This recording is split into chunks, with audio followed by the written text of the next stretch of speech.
I think West Palm needs to do something about traffic. It took me 5 traffic lights to turn onto Okeechobee Boulevard this morning. So I'm just saying, we will start on Okeechobee Boulevard. Maybe the traffic signals, or it may be the traffic. But anyway, we're going to wait for. Yes, new traffic signals. Wouldn't that be fun? We're waiting for the mayor. She's in the parking lot. Thank you.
Meeting of October 22nd, 2024.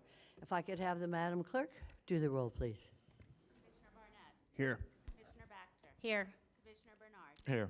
Vice Mayor Marino. Here. Mayor Sachs. Here. Commissioner Weiss. Here. Commissioner Woodward. Here. Thank you. You got the prayer. Very good. Very good. Thank you. At this time, I'm asking Commissioner Weiss if he could do the invocation and lead us in the Pledge of Allegiance. Please rise if you're able.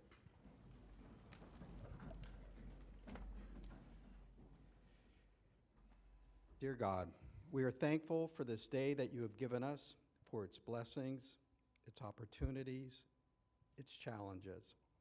We pray for strength and guidance for each day as it comes, for each day's duties, for each day's problems.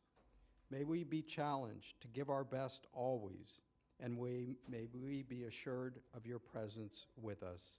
Amen. Amen. Allegiance to the flag of the United States of America and to the republic for which it stands, one nation, under God, indivisible, with liberty and justice for all. Thank you. Now, looking at the agenda, do we have any additions, deletions, or substitutions? Good morning, Mayor, Good morning, Ms. Baker. Vice Mayor, members of the board. On page 84, we have an add-on 4C1.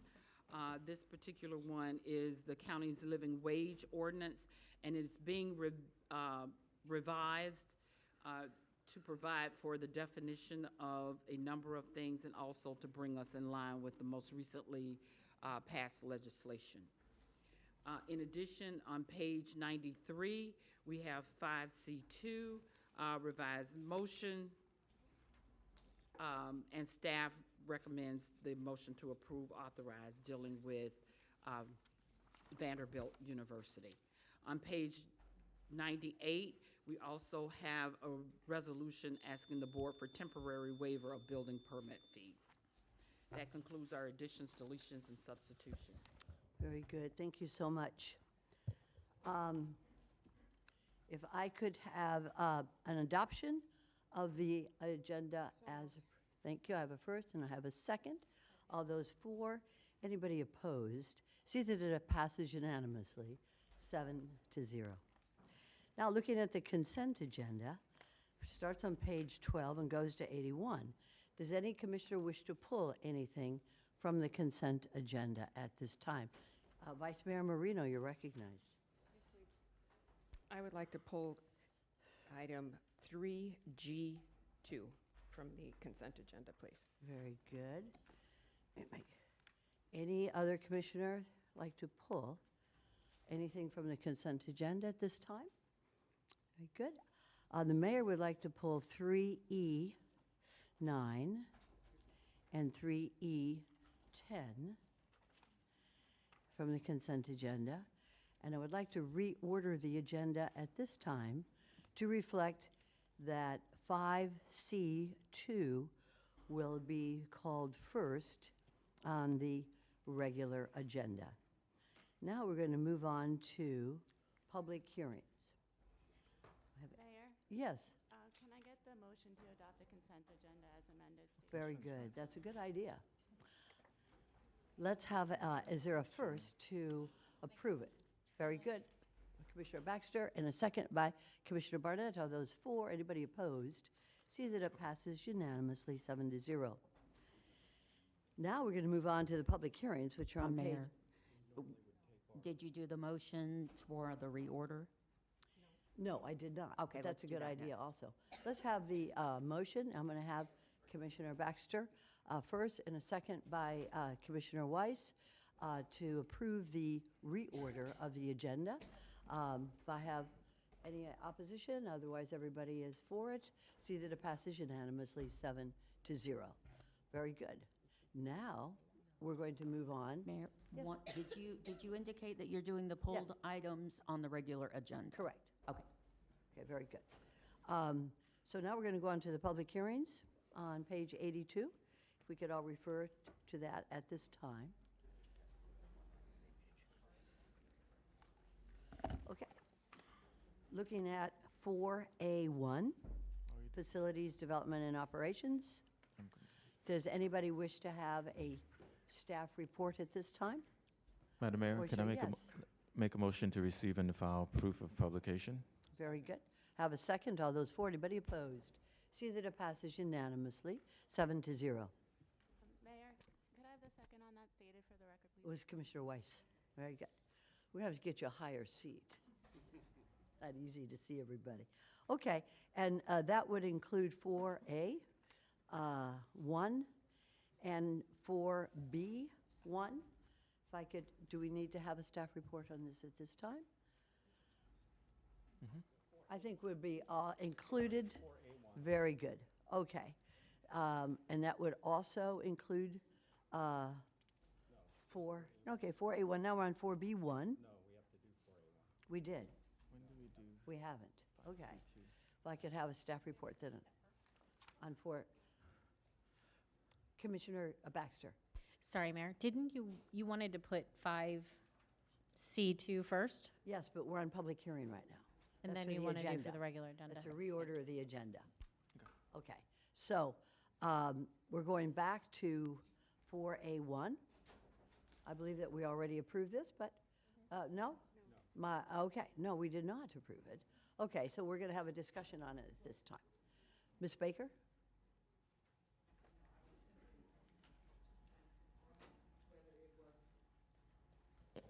This is public hearing, so we need to do a motion to receive and file We for did. publication. We did that. And then we need to do 4A1. Yes, we did. Okay, very good.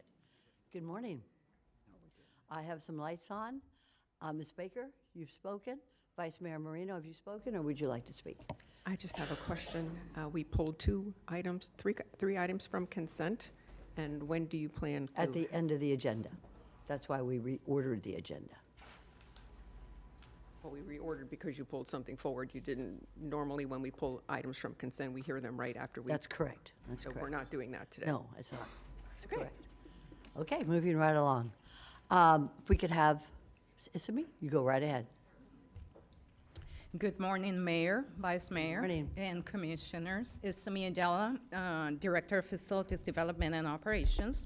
With me today is Purvi Bugaira, Director of Facilities Developments and Operations, Real Estate and Property and Real Estate Management Division, and Howard Falcon, Chief Assistant County Attorney. Thank you so much, Mrs. Smith. Let me check with my colleagues. Does everybody wish to have a staff report, or have we been briefed sufficiently on this issue? Madam Mayor, I make a motion to remove item 4A1. Okay, we've got 2 seconds, a second to my left. So we have the first, Commissioner, right, and you've got it all. Okay, all those 4, anybody opposed? See that it passes unanimously. Congratulations, it was a good staff report. 4A1, and let me make sure that I have this correct for the record. That takes care of 4A1, and that includes 4B, Ms. Coughlin? No. So now we're going to discuss 4B1, and it looks like we have very good staff coming up. So if everybody's okay, we will hear a staff report. Yeah, that's what. Okay? Very good. Good morning. Good morning, Mayor, Vice Mayor, Commissioners, Administrator Baker. Before you is the public hearing for adoption of an ordinance of the Board of County Commissioners related to the Certificate of Public Conveyance and Necessity, otherwise known as COPCN. We do have a brief presentation if you would like us to go through that for you briefly, but just wanted to point out this is an item that the board, we brought up. We had some extensive conversations before the Board of County Commissioners. The board gave us some very detailed and specific input, which we went back and I would say probably in record pace have come back to you with what is before you today, which is a change to the existing ordinance that allows us to open up the application process to receive applications. And we're not deciding on what those applicants are or who the providers are going to be or how many there are within what the changes we brought to you today. Today is merely to allow us to open that up in the short term and then to bring back recommendations to you that staff and the EMS Council will have an opportunity to opine to you, and then you will have that final decision in February of next year. So we basically reduced the schedule in half, and we'll share a little bit of that with you in this particular presentation, and I'll turn it over to Stephanie Shanahan to help walk through that if you'd like. Very good. Thank you so much. All right, thank you, Todd. Good morning, Mayor, Vice Mayor, Commissioners, and Administrator Baker. So just to kind of give you a history of what's happened since we received direction back in May. So on June 15th of 2021, the Board of County Commissioners approved 3 COPCNs, which are Certificate of Public Convenience and Necessities, to the companies American Medical Response, Medics, and the Healthcare District for the period of July 1st, 2021 through June 30th of 2027. On May 7th, the board directed staff to provide an update on the EMS ordinance, specifically on the secondary COPCN process. And then on July 18th, the EMS Council voted to amend the EMS ordinance and revise the 6-year timeline for the secondary COPCN application process to add additional providers prior to June 30th of 2027. And then, again, on August 27th of 2024, the staff provided an update to the BCC on the EMS ordinance, specifically on the secondary COPCN process. So at that meeting, staff, as Todd mentioned, were asked to expeditiously prepare a proposed amendments to the EMS ordinance. The amendment will establish a process for opening an additional secondary COPCN application period, and it will allow the issuance of an additional secondary COPCN prior to the current 6-year term that's outlined in the ordinance. So I just wanted to briefly go over the 3 types of COPCNs that we issue here in Palm Beach County. One is a primary, and that's mainly to your county and municipal fire rescues. When somebody calls 911, they respond to transport that patient to the hospital. The secondary, which I'll go into in a second, is what we're here today for. And then there's also a special secondary, which is non-transport ALS services that are provided within a gated community. So with the secondary service providers, which is why we're here today, they provide ALS transport and ALS ALS and BLS interfacility transport services. ALS is your higher level of medical monitoring. BLS is your lesser level of medical monitoring. The applications for the COPCN, as I mentioned earlier, are issued every 6 years for a 6-year term. The current providers, as I mentioned earlier, are these 3 companies, AMR, Medix, and the Healthcare District. So now we're going to go into the actual revisions to the EMS ordinance. Next slide, please. So this is the timeline associated with what has already occurred, as well as what's going to happen moving forward from today if the board approves the amendment to the EMS ordinance.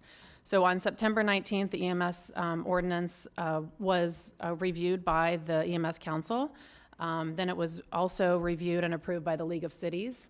Then a few weeks ago, this board approved the first reading of the EMS ordinance, and then today we're here for the public hearing. So after today, again, if it's approved, we will open up applications this Friday for a secondary COPCN. We will then have a period of time where we review those applications, and then on January 3rd, our application review will be complete. We will then recommend to the EMS Council at a regularly scheduled EMS Council meeting on January 16th the applications for approval or denial. And then on January 22nd, we'll also present those applications to the League of Cities. And then on February 11th, we will present the applications for review and approval or denial to the Board of County Commissioners. So I wanted to go over some of the proposed amendments. There's conditions that are set forth in this amendment, which are part of the revisions. So after the 3rd year, which is what we are in today, or where we are today, of a 6-year term, a review may be conducted to determine if there is a public safety need for additional secondary providers. And that was part of the administrator's report that I provided in the agenda item today. The administrator will then provide the BCCA report of review and analysis, and then the Board of County Commissioners will determine if there is a public safety need and direct the administrator to open an additional secondary application period, which is also a motion as part of the agenda package today. The application period will be in addition to the regularly application period that opens every 6 years. And then public notice will include the time period of applications that will be accepted and processed. And then if applications do not meet the public safety needs to the county, the administrator may cancel the application process and/or reopen for an additional application period. So these are the current secondary COPCN application requirements that are already in the EMS ordinance, and I thought it was important to go over. So first, we require the number of agency vehicles, the personnel roster, a proposed rate structure, audited financial statements, summary of the history's applicants' services, performance records, non-refundable application fee, the disclosure of litigation involving patient care, federal, state, local agency, vehicle, and staff inspections for the past 6 years, formal quality assurance system, an emergency medical dispatch program, or an agreement with an appropriated EMS service, and then a letter from the CEO or the fire chief that the agency met the federal, state, and local requirements on delivery of EMS. So the proposed additional secondary application requirements are a proposed start date by this new provider, a list of all the vehicles in the state of Florida, the number of vehicles dedicated to Palm Beach County, the number of personnel dedicated to Palm Beach County, and we also asked for additional information that's not going to be a disqualifier, but do they have an automatic vehicle locator system? That is something that this board had addressed at the last meeting, and we thought we would include that as part of the application. So this is the timeline. If you recall, at the last meeting, we discussed the major ordinance rewrite that we're going through right now. As Todd mentioned earlier, this is just to open up an additional application period, but there will be a major ordinance rewrite that's going to be coming to this board later. So that timeline is associated here. And so I wanted to just kind of go over, again, where we are with that. So in June of 2026, or of September of 2025, the ordinance revisions will be presented to the EMS Council. So that's next year. October of 2020. So basically, we'll end our application period that if this board directs us to open it up, we'll end that in February, and then a few months later, we'll work on the EMS ordinance revision, the major ordinance rewrite. October of 2025, the League of Cities will also hear the major ordinance rewrite.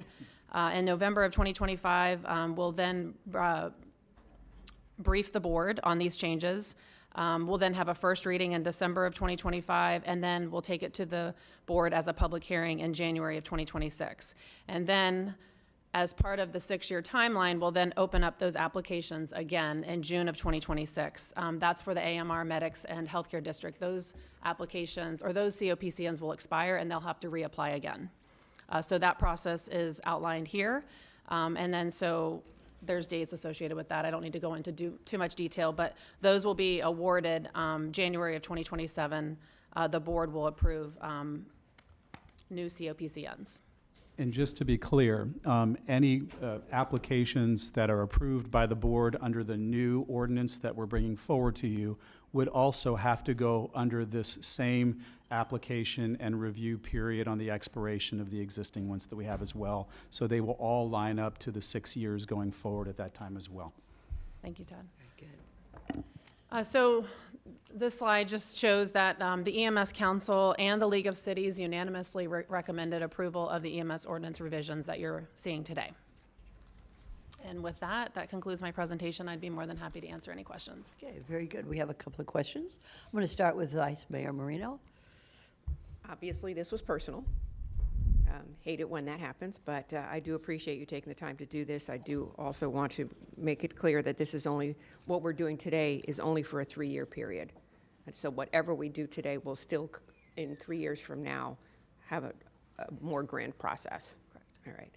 All right. I know there'll be more comments, but I will make the motion to adopt an ordinance, so B1A, B, C, and D. And before we go, now I will recognize the second from Commissioner Weiss. We also have questions or comments by Commissioner Baxter and then Commissioner Woodward. Commissioner Baxter, you're recognized. Thank you, Madam Mayor, and thank you, staff, for the presentation. I do agree. I like that we are opening this up, but part of that rewrite, I would like to see us open this up to an additional, and put a number on it in advance of it going through the 2 committees. I'd like to see an additional 3 potential providers and not lock it down by zones. I think if one provider can get somewhere faster during the rewrite, I'm not saying part of this change today, we're already going to vote on that. I'm saying going forward, okay? I would like to see us not lock these down into zones from these providers. Whoever can get there the fastest. We have huge wait times. It's a huge problem, as we know. So whatever we can do would be amazing. Thank you. Okay, now this is going to be what Commissioner Baxter has requested is going to be part of what you will review. Help us out a little bit. So if we could just share with you what on the staff side, the process, when we review the applications that will come in to us through this application process, staff will review those as they look at some of the need that we have in the community, and that's why we're asking questions like number of vehicles, number of personnel, availability, date to begin service, just because we know that, you know, for example, when we granted the last COPCNs, you know, at least one of those providers wasn't able to start service till 12, 18 months later. We want to make sure in this shorter period of time that we have, I mean, for us, we're going to use that as an analysis and data collection time as well. And that way, when we go to the next round for the 6-year, we've got a better data set when we have additional competition in the field of understanding what that need is.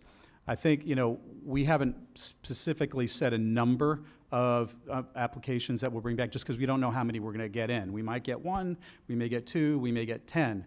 And I think that from our perspective, we wanted to reserve the right for the Board of County Commissioners to be able to decide based on staff's recommendation, the EMS Council's recommendation, and you as the final arbiter to have that flexibility to determine, you know, whether or not you wanted to add 1, 2, 3, 5, 10, or whatever that number was. What we're going to look at, I think, with the staff lens is just trying to get that right balance for you, at least in the short term, and that'll give us some more information for the long term of the 6 years coming back The EMS council, as they did last time, might see things differently than staff does, and they, in the ordinance, are charged with providing that recommendation to you as the board. So they may have a different recommendation than that, and then you as the board. And if you'd like, I mean, we can have the opportunity to share with you every application that came in. That would be and good. some Yes. justification for that as well, so that you've got, as much of that information as possible when you are could do charged that, with the Todd. That final would be good. decision. That would So, be acceptable to all of us. that works. And I think that takes care of Commissioner Baxter's issue on that. That's very, very good.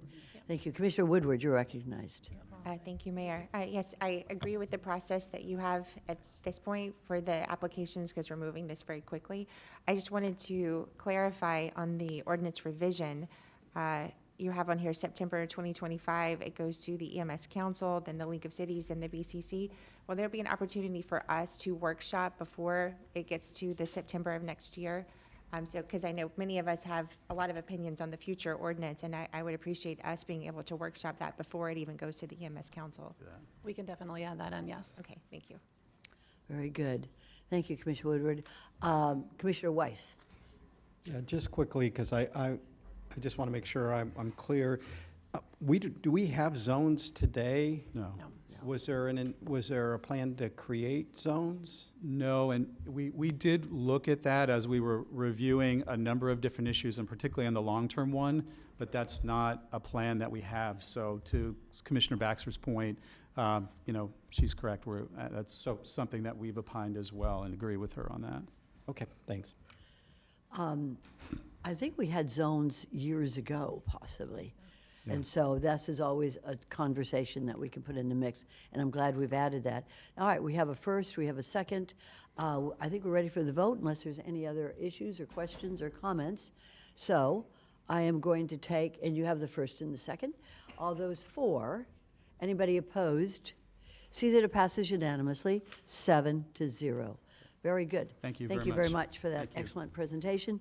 We're going to move on now to item, we have an add-on, 4C1. No. 4C1. Do we do first? And 4C2. this is lengthy, but it's okay. Yeah, I got it right here. This is it. No, 5C. We have the staff. Okay. Yeah. Do we have cards on 4C1 at this time? Commissioner Weiss? We do not. Okay, good. We have a staff report. Would everybody like to hear the staff report? Is there anybody who has already been briefed enough? I'll make a motion to adopt. Okay, hold on, I just want to make sure that, does anybody wish to hear the staff report? None at this time? That was great, but don't go away, just 1 second. Are there any questions or comments to the staff before we entertain a motion? See none? Okay, Vice Mayor, you're on. I will make a motion to adopt 4C1. Very good, and I have a second. I have a second from Commissioner Woodward. All those for, anybody opposed? See that it passes unanimously, 7-0. Okay. Great job. Okay, moving on to 5A, No. the airports. 5. But you know what? We have reordered it, and I have reordered it, so I better remember exactly what I did. So now we're going to go back.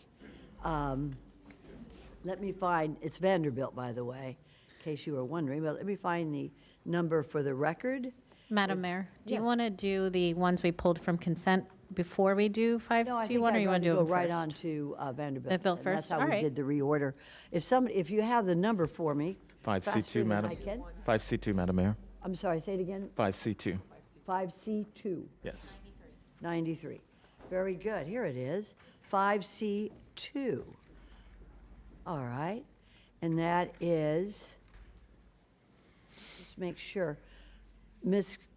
Kaufman, should we do 5C2 or 5C1? What is the recommendation of the attorney at this time? 5C2. I thought it was 5C, no, it is 5C2. 5C2 found on the top of the page 93. We're all on the same page. Very good. And we have a staff report.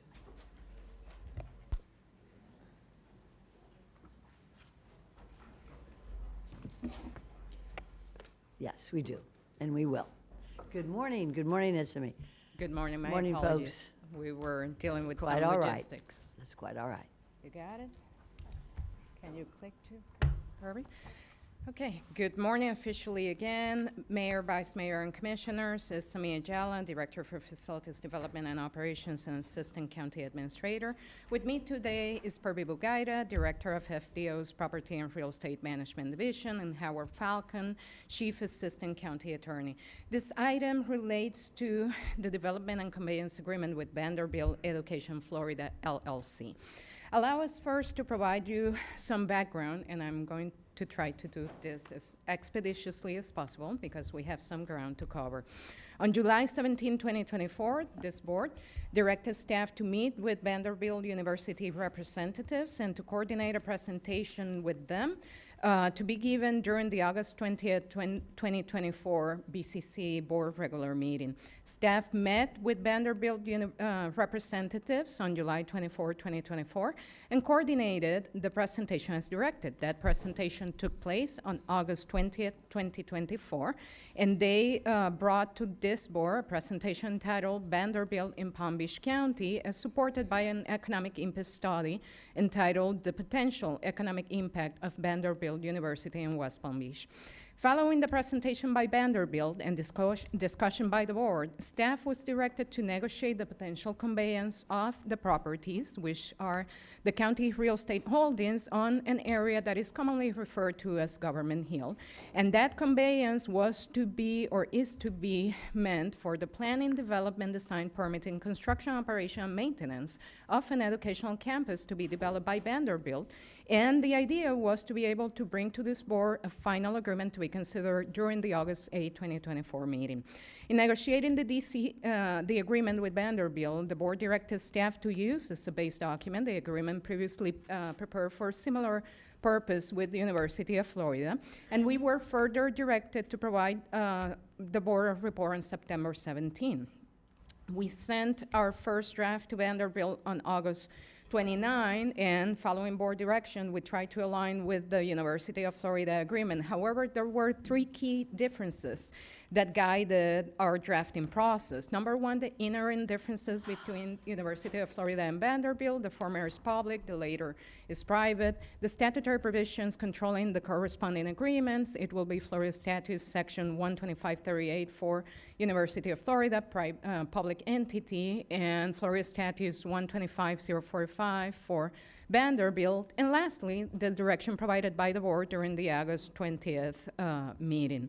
On September 17, we provided the update required by the board and requested some additional time to be able to continue to work with Vanderbilt University. We were provided an extension until October 22nd, 2024 for the final agreement, which we're bringing today to your attention. We also, on October 8th, provided a staff report. The board received and filed our report on the status of negotiations with Vanderbilt, and then to allow additional time to notify Transit Village of the item to be considered by the board regarding the revocation of the license agreement, postponed to today, taking consideration or action on that item. A little bit of context as to the license agreement and the motion that recommends its revocation. On October 2, 2022, following board directions, staff executed a license agreement granting Transit Village LLC use of a portion of the properties, the ones that are going to be conveyed eventually to Vanderbilt if the board approves the agreement, for temporary storage, construction activities, and temporary parking in connection with the agreement for the purchase and sale entered between Transit Village and the county for the development of the property known as the Wedge property. To enter into a DCA development agreement with Vanderbilt, Vanderbilt requires that the properties be free of encumbrances, licenses, and obligations. In March 2024, Transit Village sued the county requesting specific performance under the purchase and sale agreement. That litigation remains active. On August 22nd, 2024, Transit Village sent a letter to staff notifying that of its willingness to work with the county and Vanderbilt to incorporate the license agreement into the development and conveyance agreement with Vanderbilt. Given the active litigation between the county and Transit Village, the timeline for development of the Wedge property is uncertain at this point. Also, as a result of the active litigation, our ability to simultaneously engage with both parties is limited by the constraints that result precisely from the legal proceedings. We did had an attempt to try to engage in negotiations with both. Staff communicated through the county attorney's office, given the ongoing litigation. However, a solution agreeable to all parties was not within reach. Therefore, if this board wishes to approve the DCA with Vanderbilt, staff recommends it first revokes the license agreement. Let us now transition to an overview of the material terms of the proposed development and conveyance agreement with Vanderbilt. A summary of said terms or material terms are included as an attachment to the agenda item. Let us first talk about the parcels. We believe you're very familiar with them. We're talking about 8 parcels to be conveyed under the agreement, which are located on the area that we generally refer to as Government Hill. This area is basically 3 blocks east of Tamarind Avenue from Clement Street to Fern Street. Each block is currently owned in large part by the state, county, and city governments, respectively. We own approximately 5 acres of land, which have a combined fee simple interest market value of $46 million. That is per an updated appraisal obtained in September 2024. This is approximately a 9% increase since the properties were last appraised in 2021 when we were negotiating the deal with the University of Florida. The proposed agreement is to be entered between the county and Vanderbilt Education Florida, LLC, as I stated before, for the planning, development, design, permitting, construction, operation, and maintenance of the graduate campus. Please note that the affiliates of Vanderbilt Florida are included, and that's the reason why we also included as an attachment the list of current entities that are related to Vanderbilt, Florida, with the caveat noted that obviously Vanderbilt has the ability to change those entities based on their needs. In considering the proposed agreement, there are several definitions of great relevance that we want to make sure we bring to the board's attention. The first one is educational use, and it's shown on this slide. I'm not going to read through it, but we want to make sure we get an opportunity to highlight it. The properties are to be conveyed for the development of a graduate campus, which will be centered on educational uses and other permitted uses, and for the development of a graduate campus. And that's the definition of a graduate campus. Again, I'm not going to read through it, but it's important to highlight that aside from the educational uses, the graduate campus considers as well incidental facilities and non-educational uses, which then brings us to what are the definitions of those 2 additional terms that are of relevance. Incidental facilities, and again, I'm not going to read through them, but the easy way to see the concept is every facility that is necessary to be able to support the educational use. Non-educational uses are by definition everything else that is left, that is not educational or not an incidental facility. On the declaration of development intent of the agreement, it is provided that the properties will be conveyed for educational uses and other permitted uses, meaning to say incidental facilities and non-educational uses, for an educational purpose with an economic development public purpose. Under the agreement, Vanderbilt will be required to prepare a master plan consistent with the Declaration of Development Intent. At a minimum, that master plan will address 1, academic offerings, 2, community engagement, the capital plan, funding, project schedule, initial operations, economic impact, county employee development incentive, and naming opportunities. This board will get an opportunity to review that plan and see the details and eventually ensure that it is approved per or consistent with the agreement and the development intent. Vanderbilt University will have 12 months to complete the master plan. They get a 1-year extension, so 12 additional months at their right to complete that master plan process. As this board knows, the Community Services Building is currently located on the properties. We are working per board direction on a project that will allow us to replace that building and move it to the county's complex on 45th Street. We expect that community services operations will relocate by the summer of 2027. However, if for any reason conveyance to Vanderbilt were to occur prior to the county being able to relocate community services, Vanderbilt will grant the county a nominal rent lease, and any post-closing occupancy by the county will result in a day, 4-day extension of the development timelines set forth in the master plan. Under the proposed agreement, Vanderbilt will be responsible for the costs related to the design, development, permitting, construction, and operation and maintenance of the campus. We talked before as to the allowable uses, and we mentioned that those include educational, incidental facilities, and non-educational uses. The latter, non-educational, will be limited to 10% of the aggregate square footage of all buildings constructed or to be constructed on the properties. And the county, as I mentioned before, will be provided naming rights for a services-oriented building. And Vanderbilt will identify that building on the master plan that is going to come for approval of this board. The agreement provides that the properties can serve as a TDR receiving site, transfer of development rights. It also provides that the properties can serve as a TDR sending site, but only to the public land assemblage in an amount not to exceed 150,000 square feet. And the public land assemblage is the aggregation of the county properties and the properties owned by the city, which the city and Vanderbilt are also working together on a conveyance. Together, those constitute the public land assemblage, and Vanderbilt has stated that that combination of city and county holdings are sufficient to be able to develop the educational campus.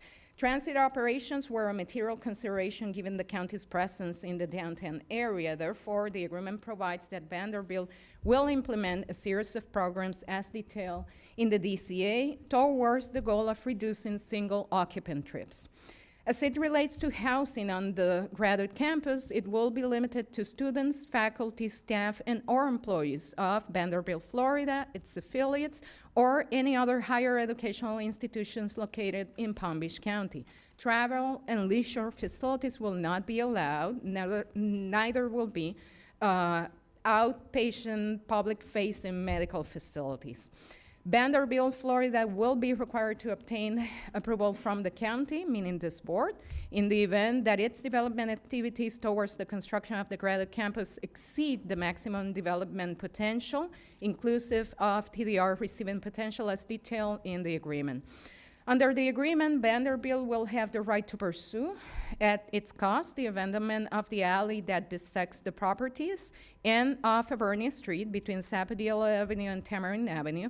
All other modifications to the street network proposed by Vanderbilt will need to be supported by a professionally signed and sealed comprehensive traffic analysis, confirming no detrimental impact to county operations, and we define county operations as all those that we have in the downtown area: Convention Center, Government Center, State Attorney, PD, the courthouse, and others.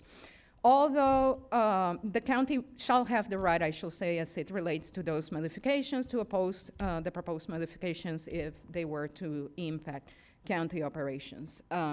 Although the agreement is exempt from the county's Equal Business Opportunity Ordinance, Vanderbilt has agreed to attain at least 18% participation of small, women, and minority-owned business enterprise in the total construction costs for the graduate campus.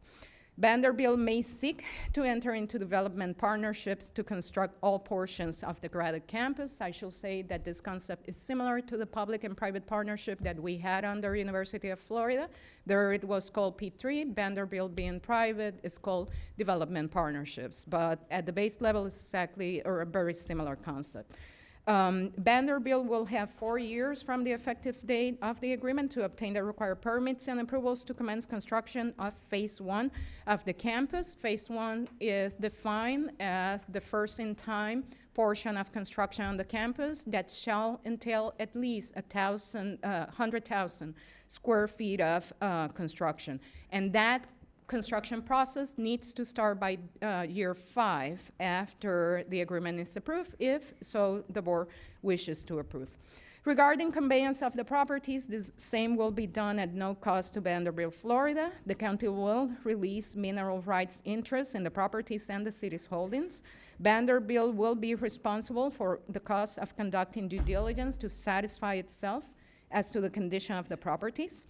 We have a due diligence period that is 180 days. In order to proceed past the due diligence period, Vanderbilt must deliver a notice to proceed to the county. If Vanderbilt decides not to issue that notice of proceed, the agreement will automatically terminate. For reference, that's what happened under the University of Florida deal.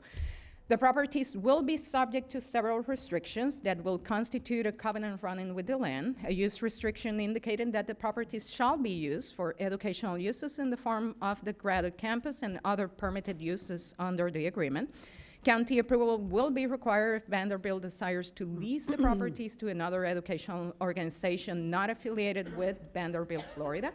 There will be a restraint on alienation, basically providing that Vanderbilt will not be able to transfer, sell, assign, convey, or in any way dispose of the property or a portion thereof to the benefit of an entity not related with Vanderbilt, and the same cannot be done without county approval. And lastly, a reverter, which calls for the properties to revert to the county if Vanderbilt were to fail, number one, to commence construction of phase 1 within 5 years, or number 2, cease to use any portion of the properties for educational uses, inclusive of incidental facilities and other permitted uses under the agreement. Vanderbilt will have 4 years to meet the conditions preceding to closing on the properties, and said conditions include completion of the master plan, acquisition of the city holdings, completion of the due diligence and delivery of the notice to proceed, securing the funds to initiate construction, and a determination by Vanderbilt that in fact construction of phase 1 is feasible. The agreement provides for reporting requirements during construction, operations, and related to economic development. As shared at the beginning of this presentation, this agreement is predicated on the county's economic development powers. Therefore, it includes a series of economic metrics to be met by Vanderbilt. By completion of the graduate campus, Vanderbilt will have invested $300 million in capital expenditures and cost to be created 4,500 construction jobs. Within 5 years of the start of operations date, and thereafter, a number that must be sustained as an average over 5 consecutive years, they will have attained 900 students in degree granting programs, and that is out of a total of 1,000 students, 200 full-time employees, and will have an annual operational budget of $70 million. In the first 5 years after start of operations, they expect, and the economic metrics include, expenditures of $1 billion in connection with the campus. By year number 25, those expenditures are expected to be $2.4 billion, and by year 50, they are expected to be $5.3 billion. Under the agreement, Vanderbilt is also committing to several community programs, a fellowship program for a minimum of 25 local county students per year. They're committing to partnering with the school district on advanced teacher training programs. They're also committing to partnering with existing reading skill development programs to utilize resources and research strengths to promote and achieve greater skill development levels. And then partnering with county officials, local employers, and other community partners to develop and implement additional workforce development programs. The DCA will be effective as of the date of execution of the last PARI, which, if this board approves, will be today, and will continue until the earlier of full construction of the educational campus per the master plan, or the date of any termination under the conditions of the agreement. Prior to the conveyance, either party will have the right to terminate if the conditions preceding are not met. Post-conveyance, the county will have the right to terminate if the reversionary rights are exercised. The default provisions are fairly typical. Remedies are those detailed on this slide. As the last point we need to inform the board about, on October 17, 2024, the Property Review Committee met pursuant to the provisions of the county's property and real estate ordinance, what we commonly call the PREM ordinance. And they met to review and make a recommendation on the proposed agreement. The PRC, the Property Review Committee, is an advisory board. Their recommendation was in favor of the agreement. However, they made a recommendation to modify the reverter provision to add a third scenario under which the properties will revert to the county, which is, as per suggestion, if Vanderbilt fails to meet within a 10% deviation range, the economic development metrics detailed in Section 11 of the agreement. Due to the time constraints associated with drafting this agreement, the agenda item you have in front of you for consideration today actually reads that we didn't have time to connect with Vanderbilt prior to submitting the agenda to go over the recommendations of the PRC. After we submitted the agenda, we did connect to Vanderbilt and discuss at a high level that recommendation from the PRC. They conveyed to staff that they felt very strongly that was a recommendation that could hinder the ability of the deal of moving forward. This concludes staff presentations. Usually we will take any questions as this board deems is appropriate. You read faster than my kids do, which is impressive. Thank you very much. I'm going to open up the board to questions at this time from my colleagues, but let the record reflect that on the regularly scheduled regular agenda, 5C has been revised. I want everyone to know that we are traveling under a revised 5C2, and I hope everybody has a copy of that. So that's one we are traveling under now. Commissioner Bernard. Thank you very much, Madam Mayor. Just a couple questions. Just me. Thank you for the presentation. In regards to the license agreement, I know that you had mentioned that there's a 10% cap for incidental use or non-educational use in your presentation.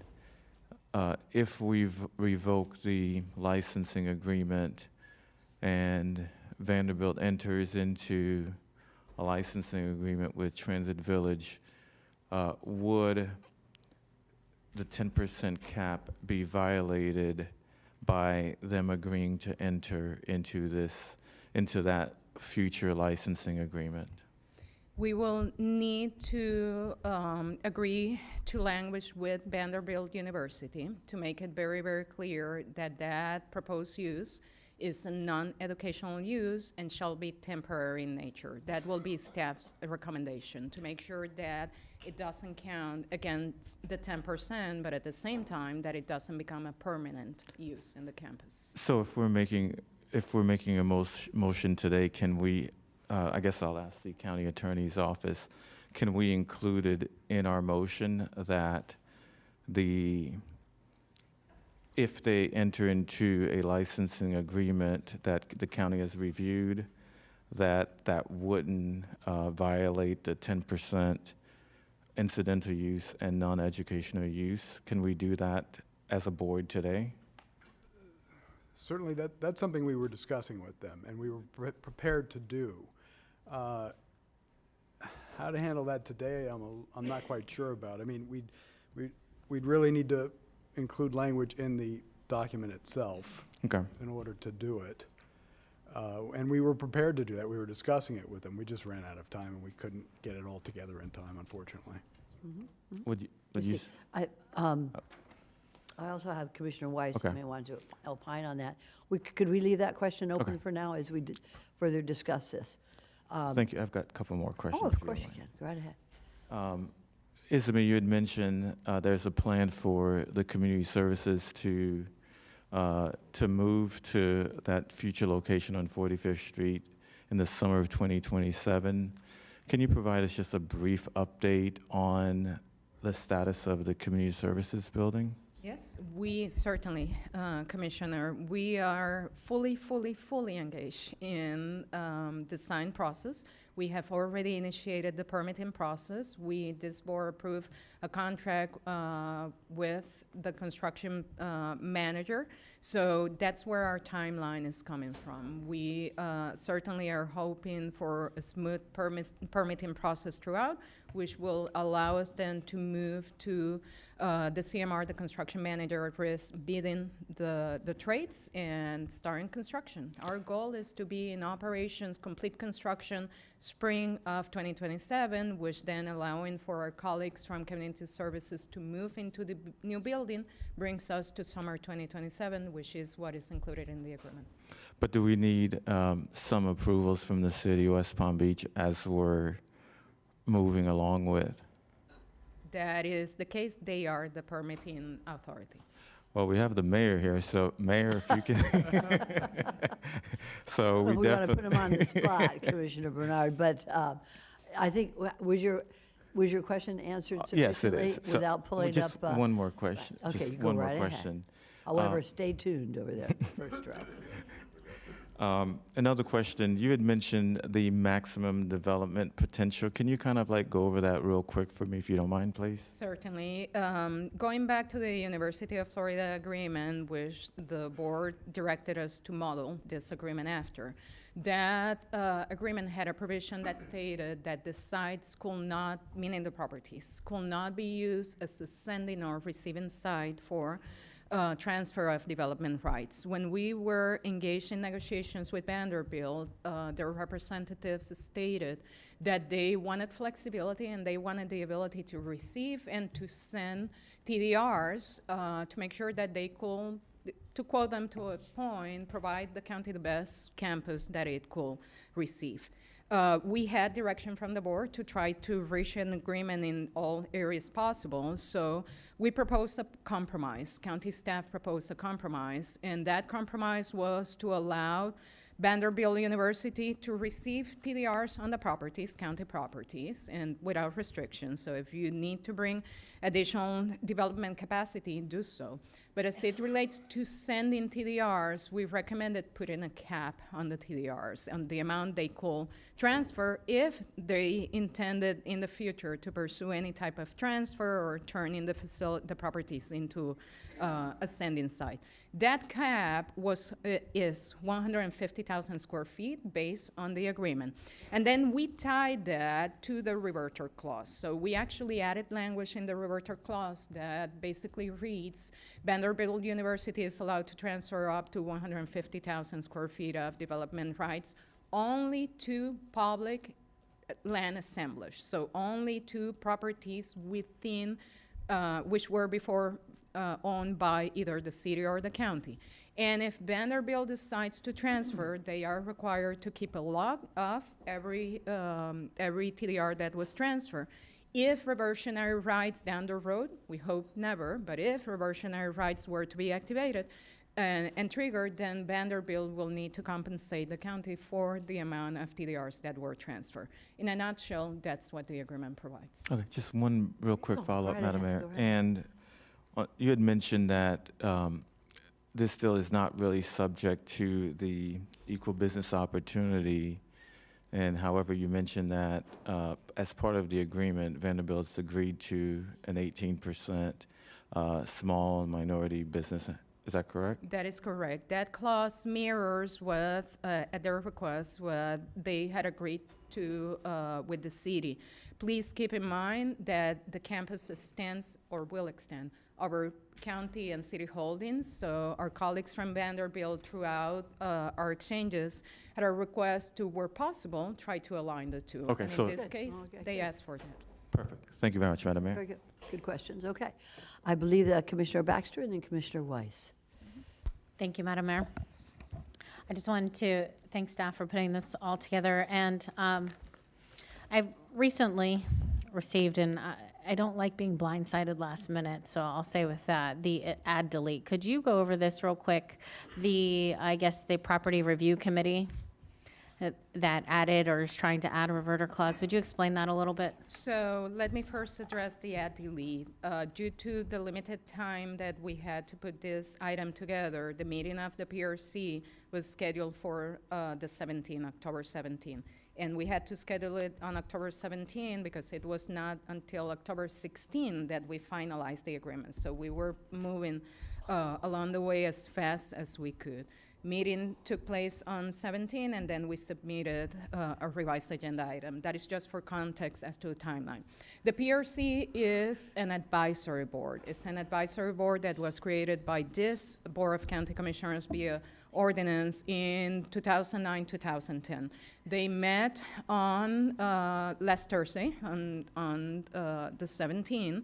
They reviewed the agreement, and they made a recommendation, which is what it is, for this board to consider approval subject to the inclusion of a third scenario under the reverter clause. The reverter clause, as it is on the agreement right now, says, simplify, that if Vanderbilt University were to fail to commence construction in 5 years, or at any given point cease to use the properties for educational use and other uses permitted under the agreement, the properties, subject to a process and cure period, will come back to the county. What the PRC said was, we think you need to add a third condition, and that third condition should be if Vanderbilt, Florida fails to meet the economic development metrics that are included under Article 11. Our responsibility as county staff is to disclose the recommendation made by PRC, and that's what we did in the agenda. And so according to some of the first part you had mentioned, it says that Vanderbilt has agreed within the first two reverter clauses that they've agreed to spend $300 million on this campus.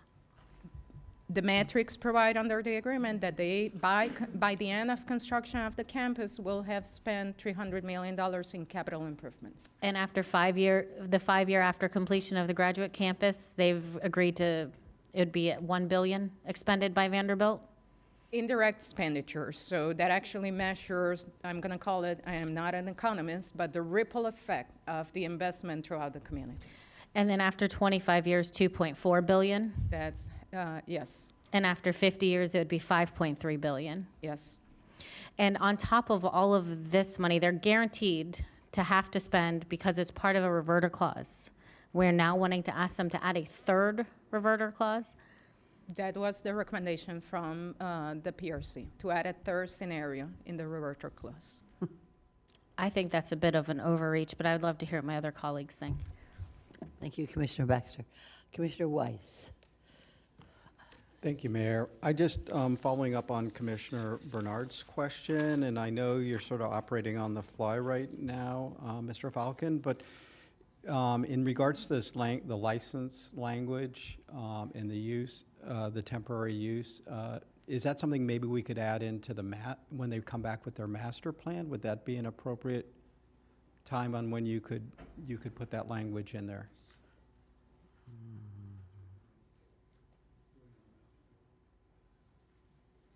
The master plan, do you want me to chime in? The master plan, Commissioner, can be up to 2 years out, right? Because they have 1 year to complete it, but they get another additional year to extend. So if there were to be an interest on county staff working with Vanderbilt and Transit Village, may I suggest, subject to recommendations county attorney may provide, that we follow a process similar to what was followed with the University of Florida when the agreement was first approved, which was this board gave us direction to, after the University of Florida agreement was approved, to work with all parties and try to seek a resolution. I'm saying that knowing that there is litigation, so I need to defer to my colleagues on the county attorney's side, and I'm looking at the county attorney. There is no reason that we cannot work with the parties to achieve a license agreement. I believe we were actually pretty close to it, but the timeline constrained us to get it actually done. Okay, so. If I may say something else, which is important as this board considers all matters, because we are in litigation, staff under Administrator Baker, we need to go through county attorney to be able to communicate with Transit Village. I interrupted. Okay, yeah, I guess I'm just trying to help, clarify and make sure that we have resolution to what Commissioner Bernard was requesting so that we don't trigger that reverter provision because they're using it for a non-educational use temporarily. And so I just want to make sure that there's a mechanism that you all can put that in place so we don't trigger that. And Ms. Kaufman? I'm going to get Rotten Tomatoes thrown at me right now. Don't throw Rotten Tomatoes. Okay, but Good if tomatoes. Vanderbilt were in agreement, I don't know why we couldn't just add a clause to the agreement now. It I seems see a to lot of me- heads, but I think that if you're talking a legal consideration, we have the two attorneys for the two parties. If you would state something as you are. Right. And make sure that the attorneys who represent Transit Village, the attorney who represents Vanderbilt, if that is, Well, Transit Village would not be involved in this. This would simply Okay. be Vanderbilt, and we'd simply say that the license agreement would not count towards the non-educational uses as long as the length does not exceed 90 days. 90 days. 90 days after completion of the envelope construction 90 days for after the completion West of the property. envelope construction. okay, if I So could, Harvey, I don't know. is that, would you like to come up, Mr. Roy? Identify Seems a yourself and simple your sentence to position. add. Right. Good morning. For the record, Harvey Oyer on behalf of Vanderbilt University. Yes, we can easily reach agreement on the language. It is one or two sentences. We've discussed it repeatedly. I'd just like to point out that it's not just the 10% non-educational use. I think it should be a blanket statement that so long as we are honoring the temporary parking, we're not in breach of any part of the development conveyance agreement. Hold on just a minute. Is that, are Well, we getting an obviously, we're not going to say they're not in breach of the entire agreement. For permitting the temporary parking. There may be some other provision I that we're think not that if thinking of. I think that if we left this item for a while, let us go do the two sentences and agree on them, and then we should be able to come back. And like I said, Rotten Madam County Tomatoes- Attorney, I have some proposed language in our Awesome. presentation, and I will bring you a copy of it now, give Okay. you an opportunity to review it. That would be great. Thank you. I love the way we're so transparent. Thank you so much, Mr. Oyer. And you can, okay, you two, thanks, Commissioner Weiss. Commissioner Bernard? Thank you very much, Madam Mayor. Just, I know before we go into the public comments, but I do support Commissioner Baxter's statements regarding the third condition of the reverter, and I do not support moving forward with the third recommendation of the PRC. Very good. Okay, excellent. Are there any other questions or comments at this time by my colleagues? Okay, very good. We have a number of speaking cards, but if at this time, I'd like to hear from Vanderbilt. If there is, do we have any cards from Vanderbilt that we could, or is there anybody, I know Mr. Oyer is busy right now discussing, Mr. Oyer, would you like to say anything on behalf of Vanderbilt University at this time? Or you could reserve it for later. I'll leave that. Yes, ma'am, I would be delighted to. I'll make it brief. So again, for the record, Harvey Oyer of Schutz and Bowen on behalf of Vanderbilt University, and I feel privileged to be here today. This is perhaps one of the most consequential things that any of us will be involved in our career if this graduate campus is constructed. So I would like to, first of all, thank staff for a lot of hard work. You're aware of how many hours they have put into this. And as of last Thursday, we were in agreement with the county on all material aspects. You received a notice that we were in complete agreement on all issues. We were asked by the staff to have the Chancellor of the University, Dr. Diermeyer, execute the agreement, which we did and returned it to you. So it is fully executed from our side. And we're very proud to say that. I'd like to do a couple of things. One is we have a very short video that Vanderbilt has asked us to share with you. And secondly, I'd like to go through a very brief presentation that is not duplicative of what staff told you, but I think it will tie this up nicely and provide you reassurance on any open issues. Very And good. with that, we would stand ready for any questions. Very good. All right. Thank you. We'll see the movie first.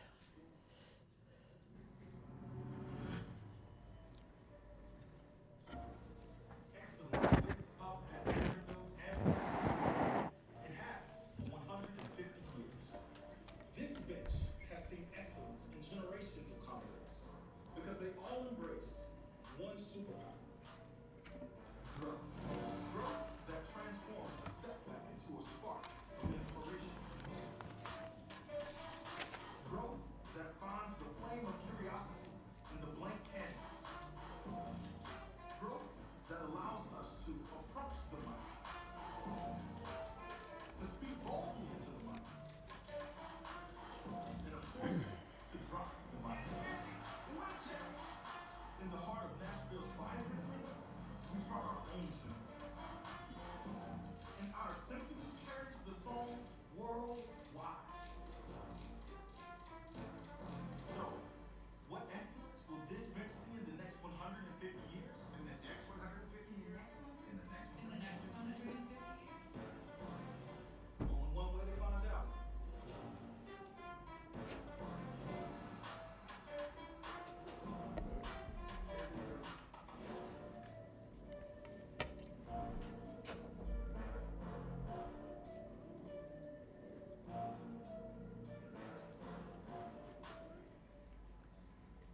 Thank you. And now I will share with you a brief PowerPoint presentation.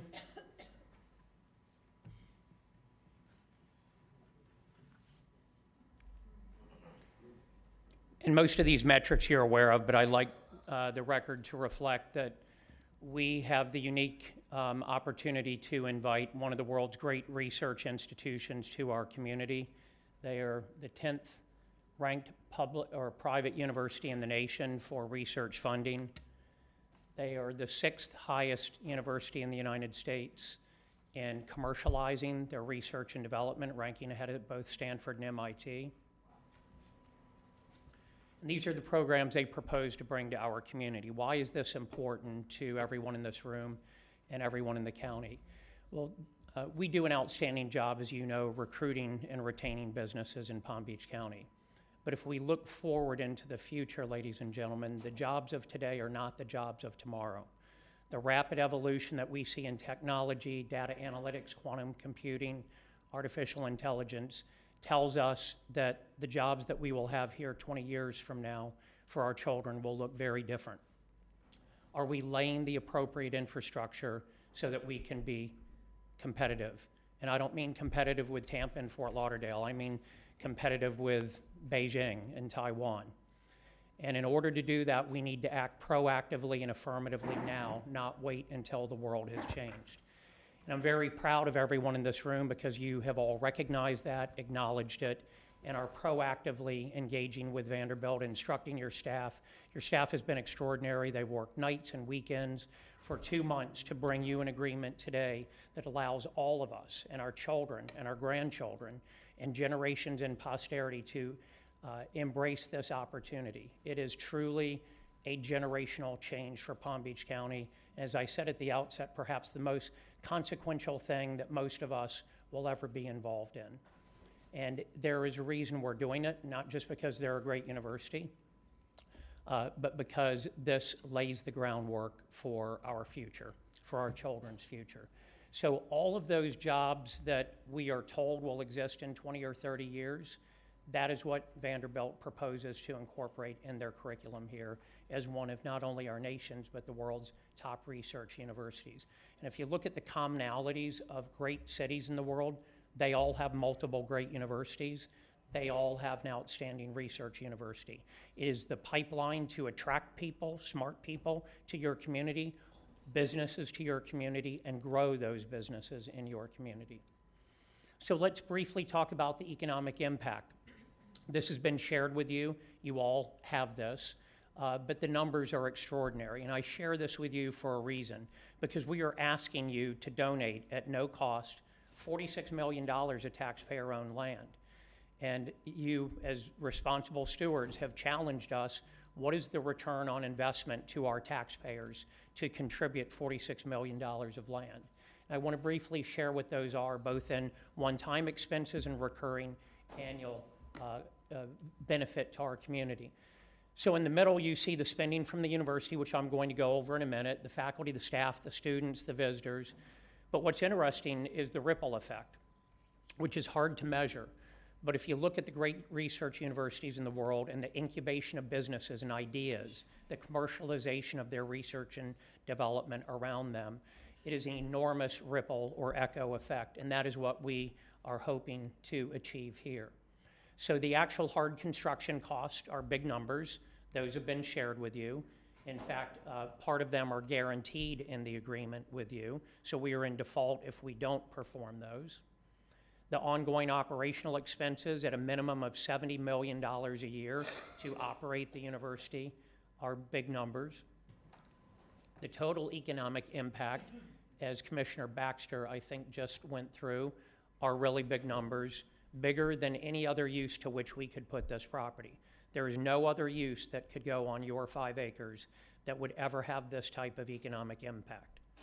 And I would venture to say there's no other use that you could put on those 5 acres that would have a larger intellectual impact in our community that's not measured in dollars. Total jobs created over the next quarters of a century are staggering.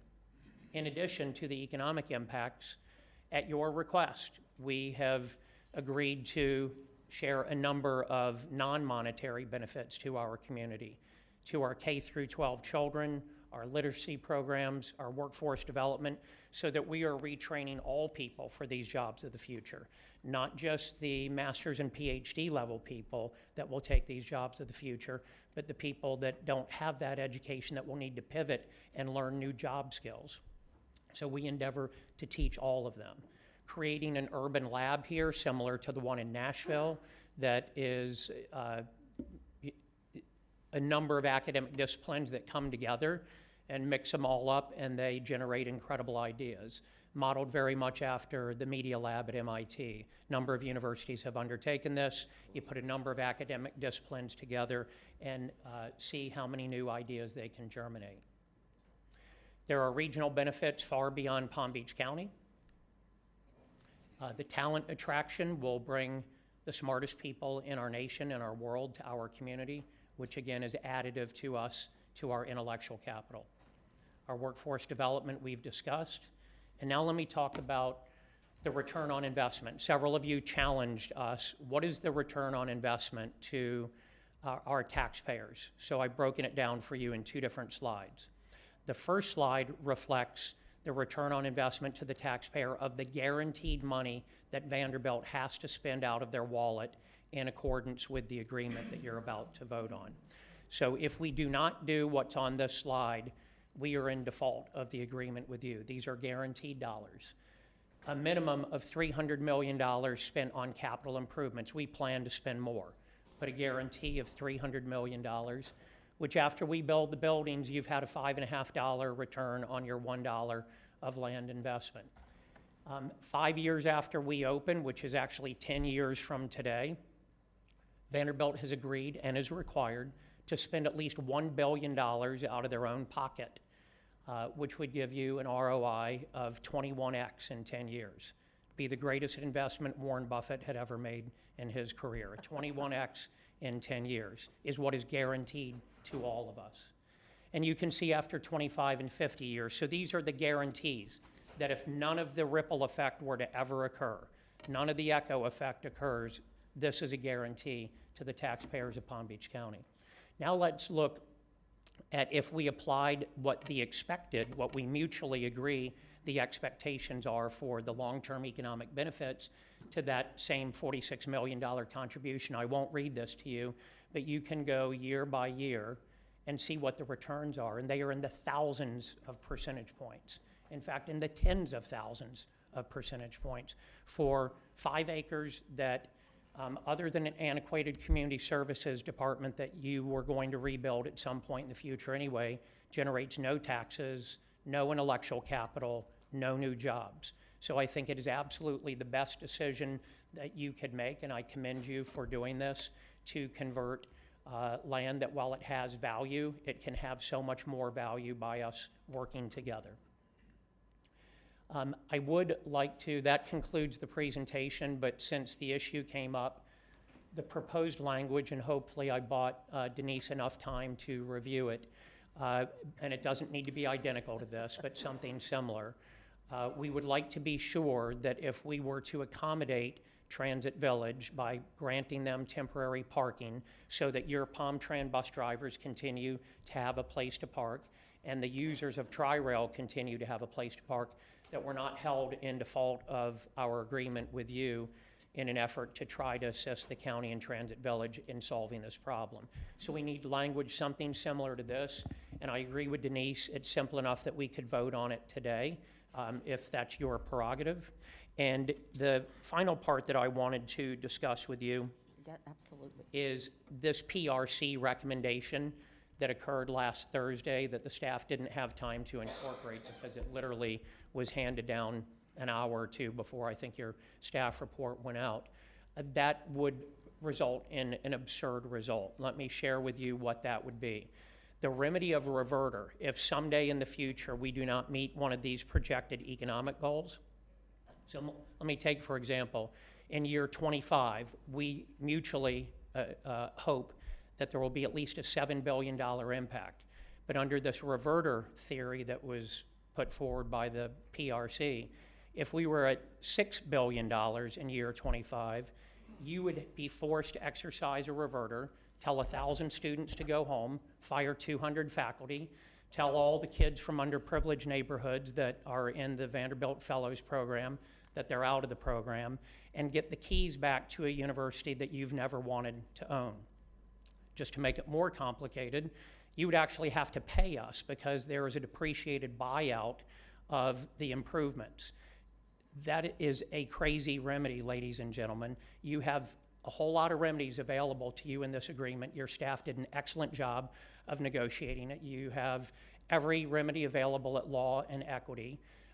So I would put forward to you that that would have a very draconian and absurd result that neither you want nor we want. And by the way, that will never happen because every 2 years we have to give back to you an economic report telling you where we are.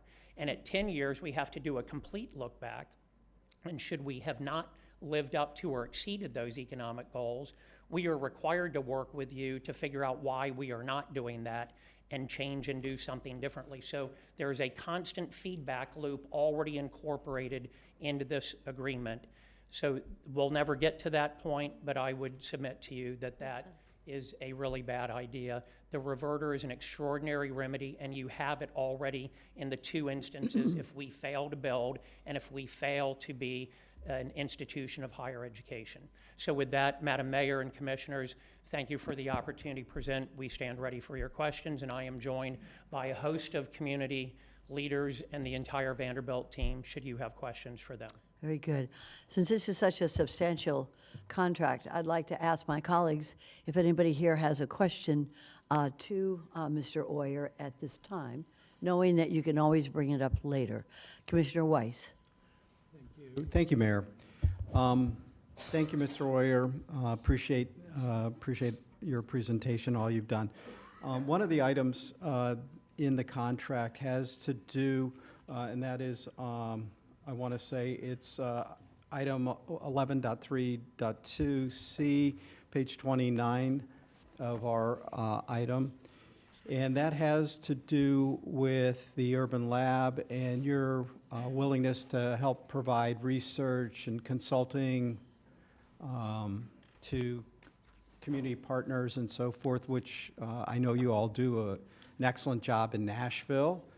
My question or my ask of you today is that there's no floor in there as to how much you all are willing to do. And I'm sure you're going to be doing a lot of it because we will all benefit from that research you're able to do. But what I'm asking for is if we could come up with a minimum of 1,000 hours a year that you would all agree to provide to our community.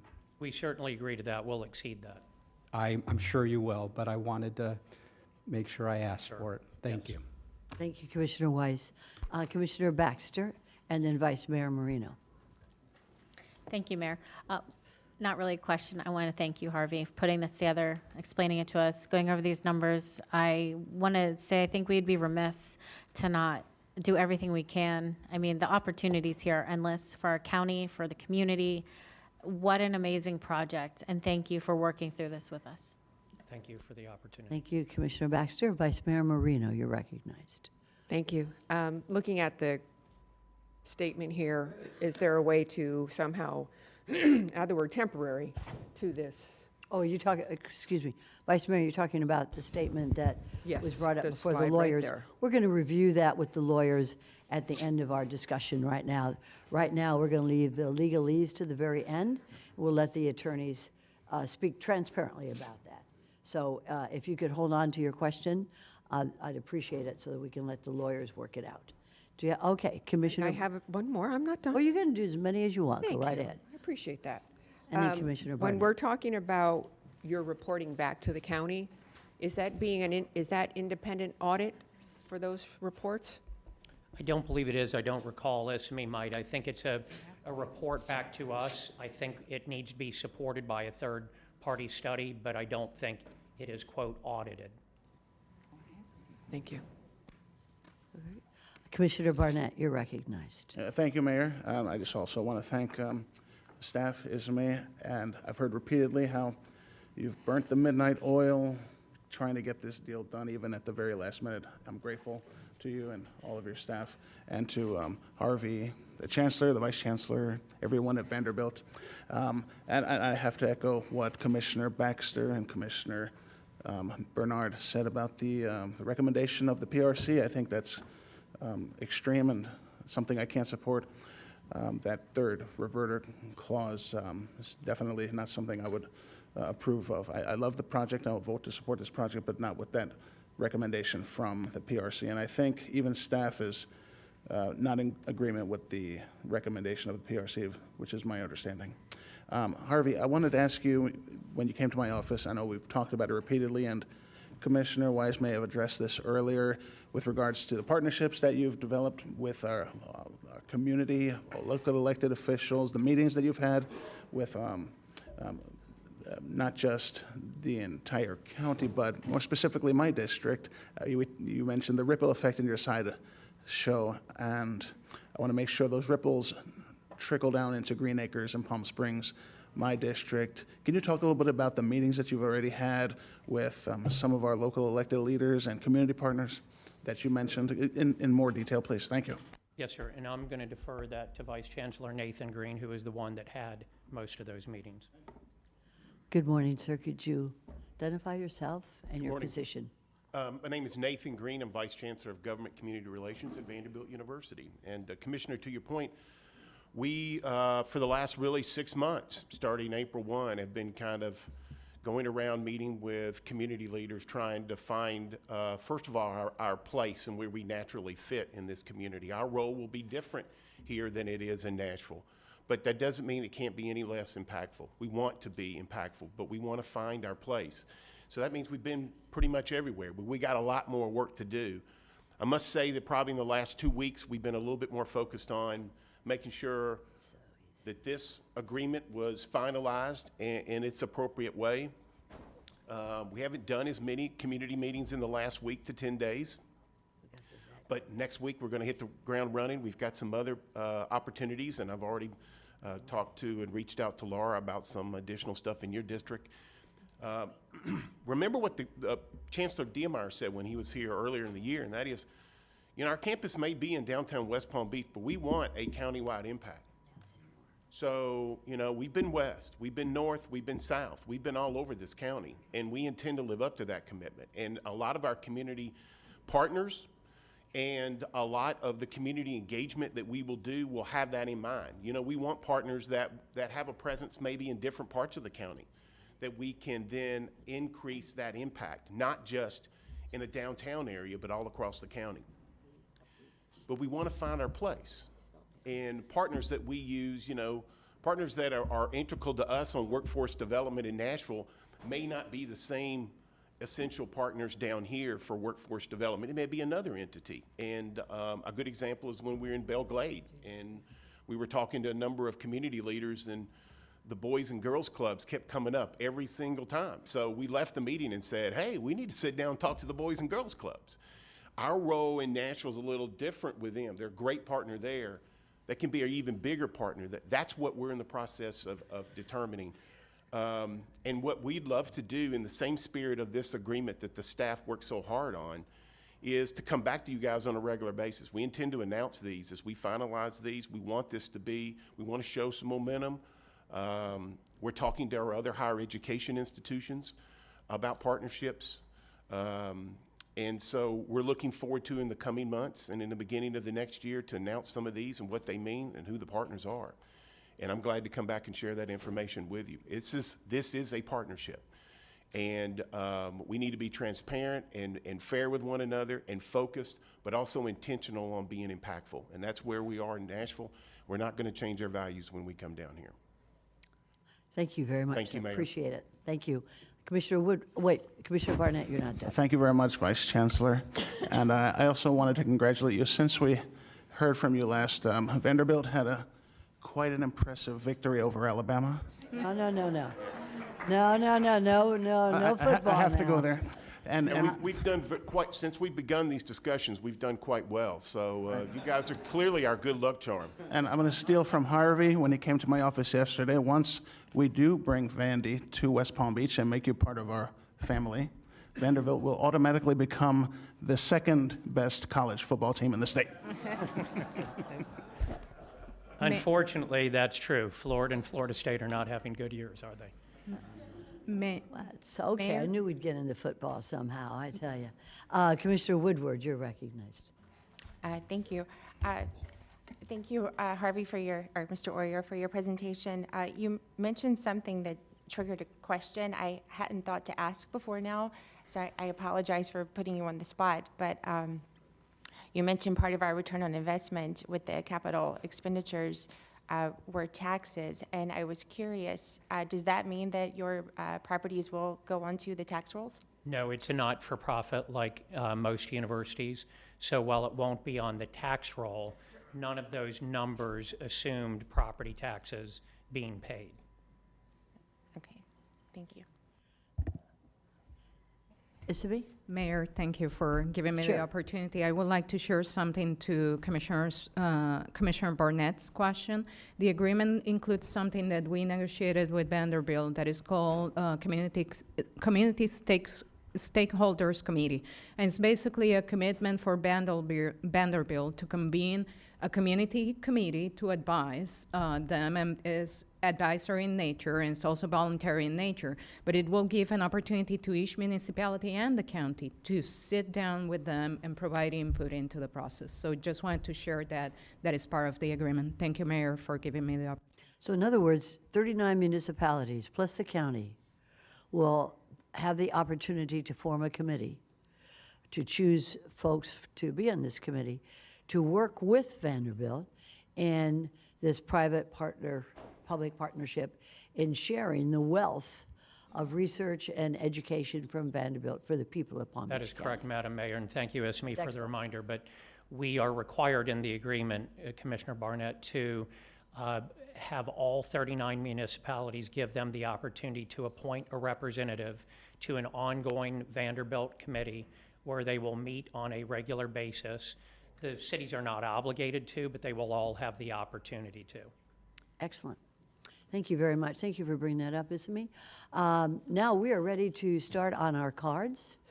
If there's nothing other from Vanderbilt at this time, we can proceed with Commissioner Weiss will read your name, and Vice Mayor will do the countdown.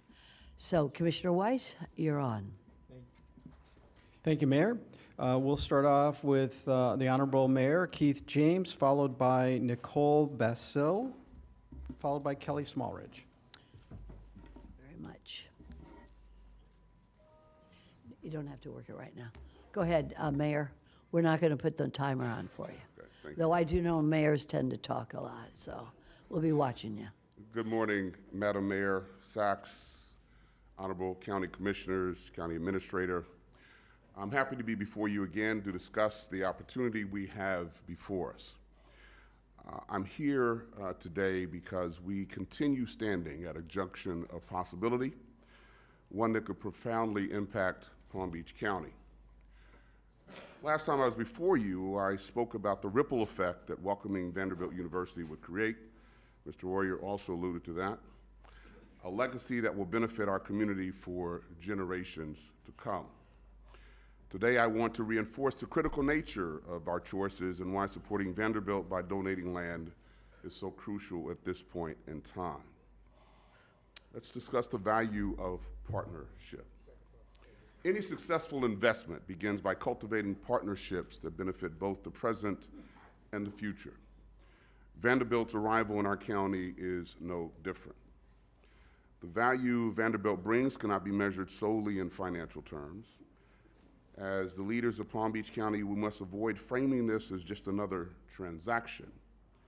Rather, we must frame it as a transformational opportunity.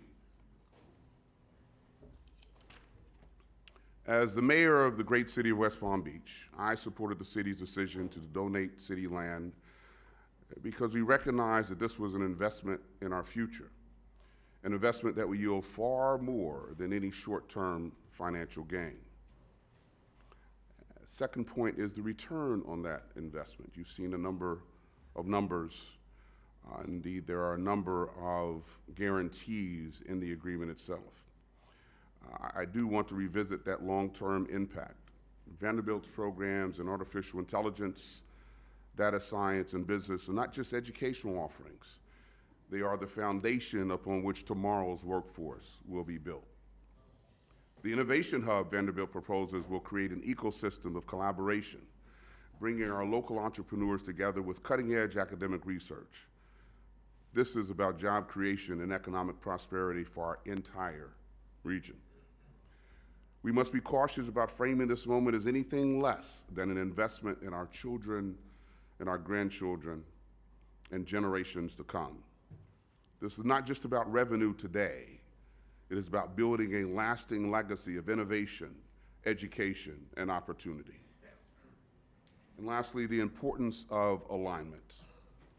When West Palm Beach donated our land, we made a statement that we are committed to building a community. We ask you to join us as leaders in pursuit of that vision.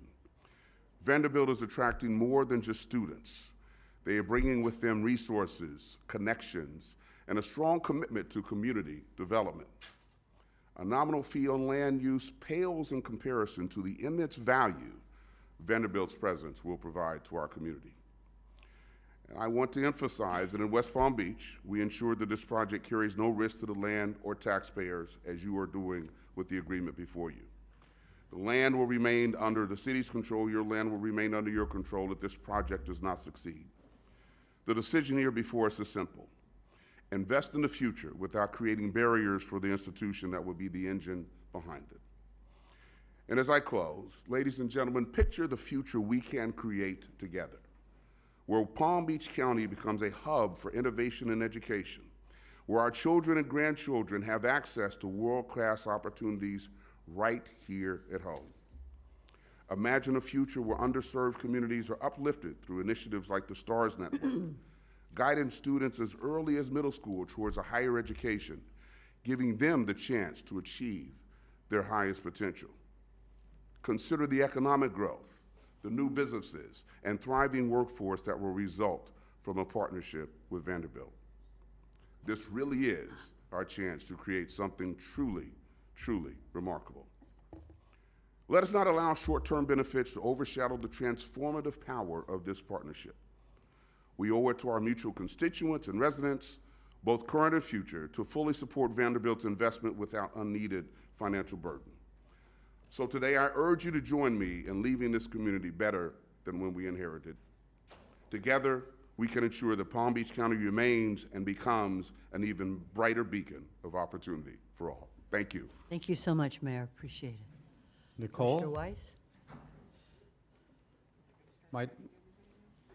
Yeah, start timing.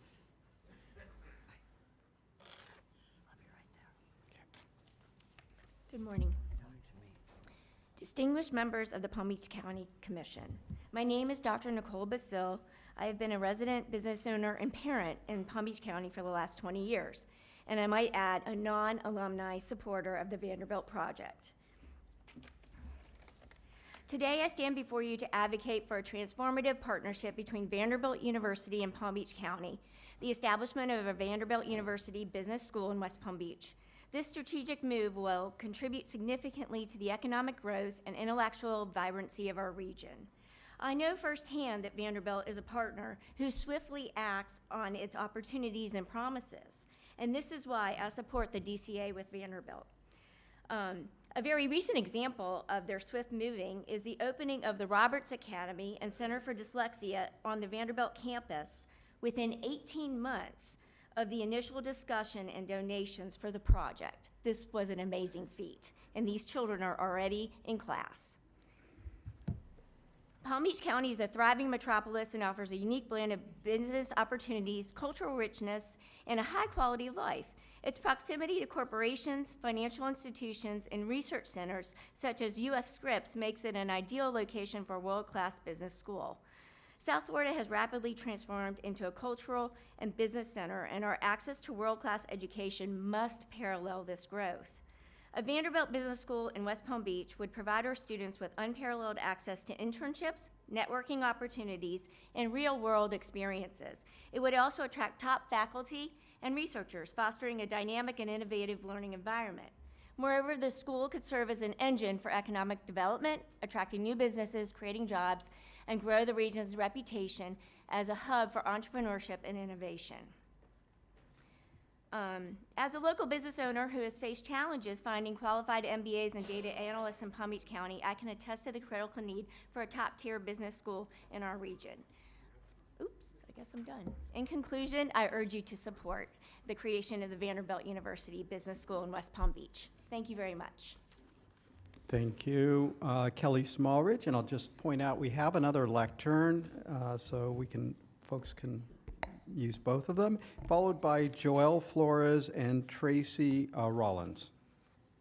Good morning, Commissioners and Administrator Baker. Yes, she's left. For the record, I'm Kelly Smallridge, President and CEO of the Business Development Board.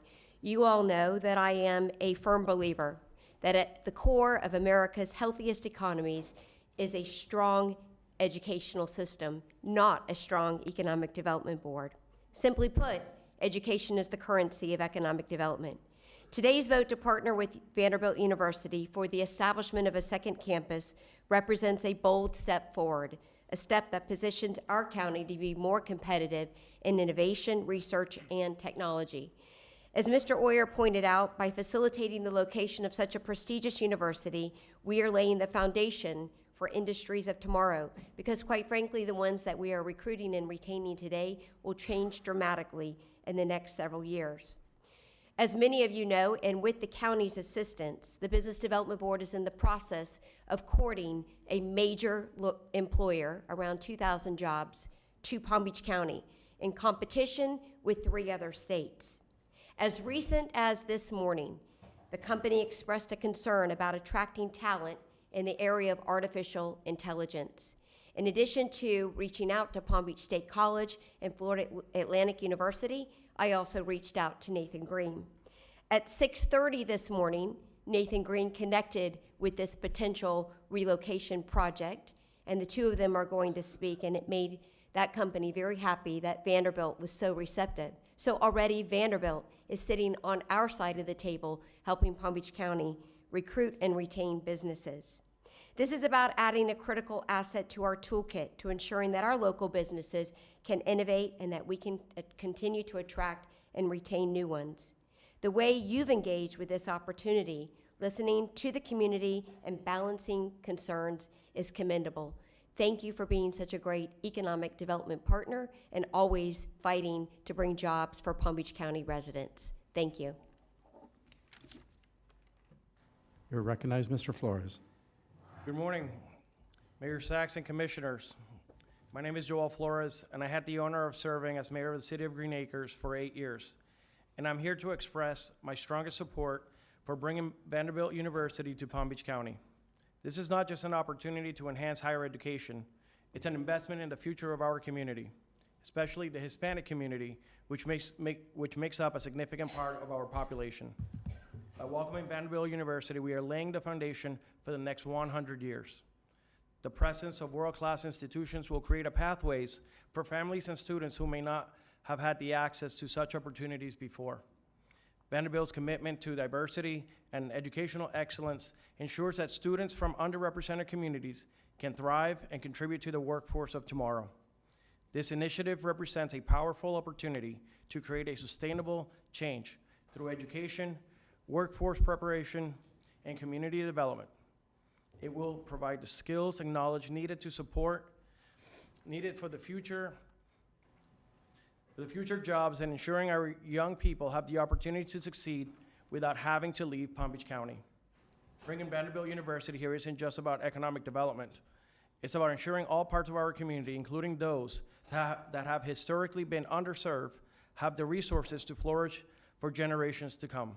Thank you for your consideration, and I urge you to join me in support of Vanderbilt University to Palm Beach County. Thank you. Thank you.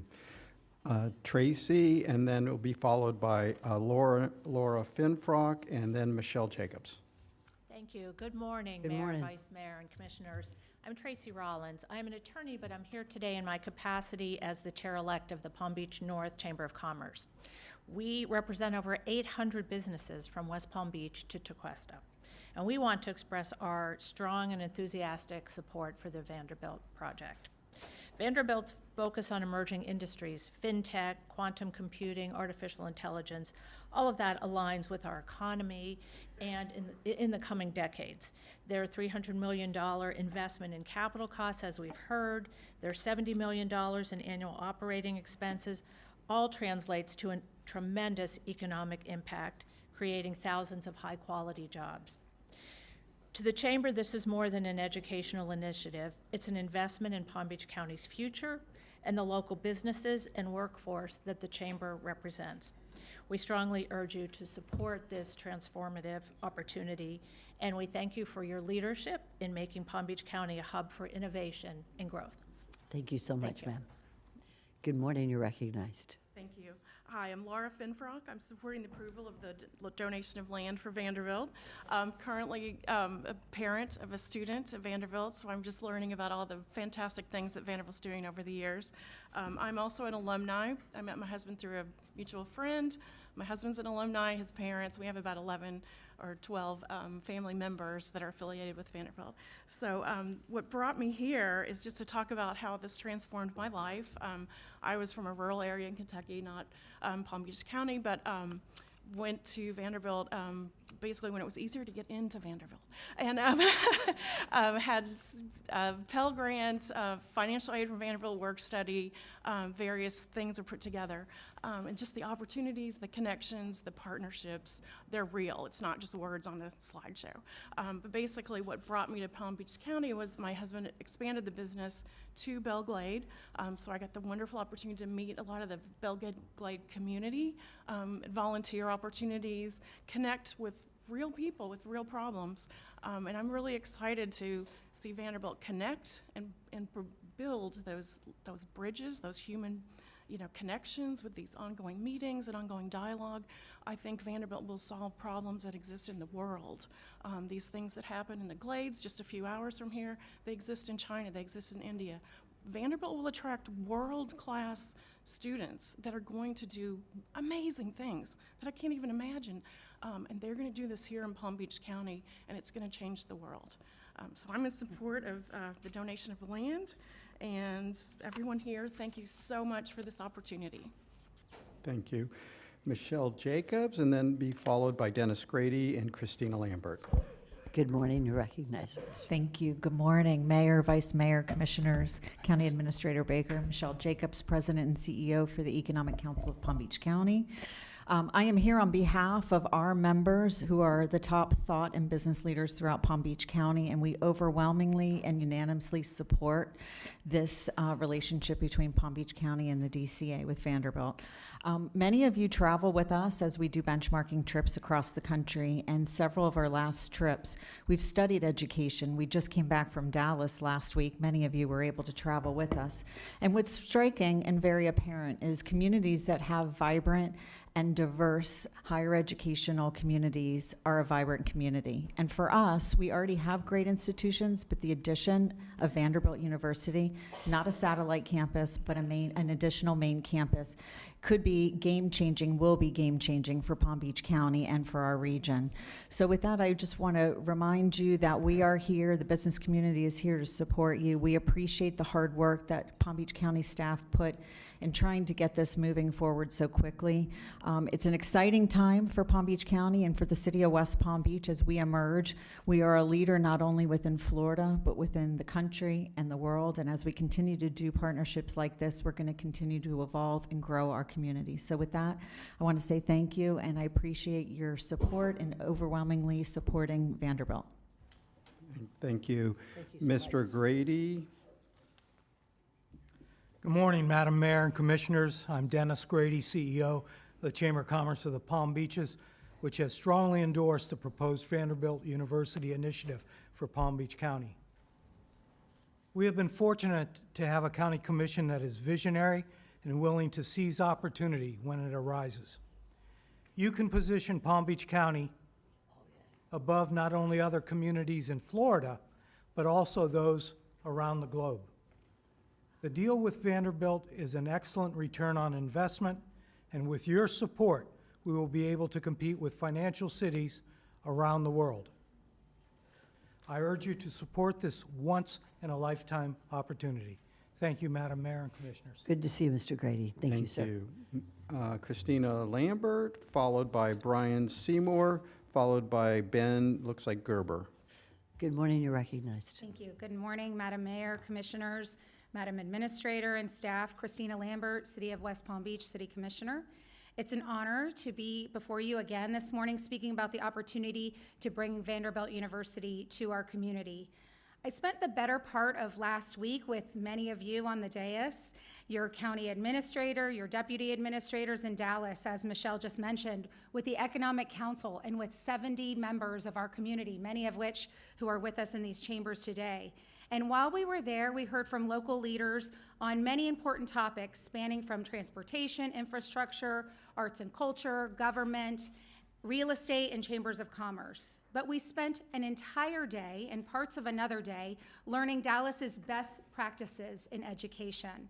It was the countless community partnerships they created to impact education on all levels, the workforce readiness, and the lifetime of achievements for families they've made that left us all fired up and ready to roll up our sleeves.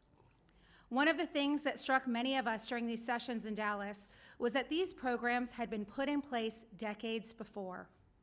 Educational roadmaps were created, task forces were created, and substantial investments were committed, similar to what has been presented here today. When we returned to Palm Beach County after those inspiring 3 days, one of my colleagues asked me, what was the biggest takeaway? After much thought, I believe it can be summed up with this adage. When one asks, when is the best time to plant a tree? The answer is that the best time to plant that tree is 30 years ago. The second best time is today. A few months ago, West Palm Beach took a big step towards preparing our land so that we could work together, the city and the county, as we have on countless projects for our community. I hope that you all vote here today to plant the seeds of change so that we can help grow our talent for the jobs of tomorrow. Thank you. Thank you so much. And following Mr. Gerber is going to be, Mayor Steve Wilson. I'm sorry, I didn't see you were here. Good morning, Mr. Seymour. Madam Mayor, members of the commission. My name is Brian Seymour with the Gunster Law Firm. As you know, we represent Transit Village. I am not going to talk in detail about anything. Promise? It is our position the license agreement and litigation are totally unrelated. We understand we're going to work through the lawyers anyway. I had a great conversation with Howard I don't know whether it was Friday or Saturday. And we are very close to actually new agreements.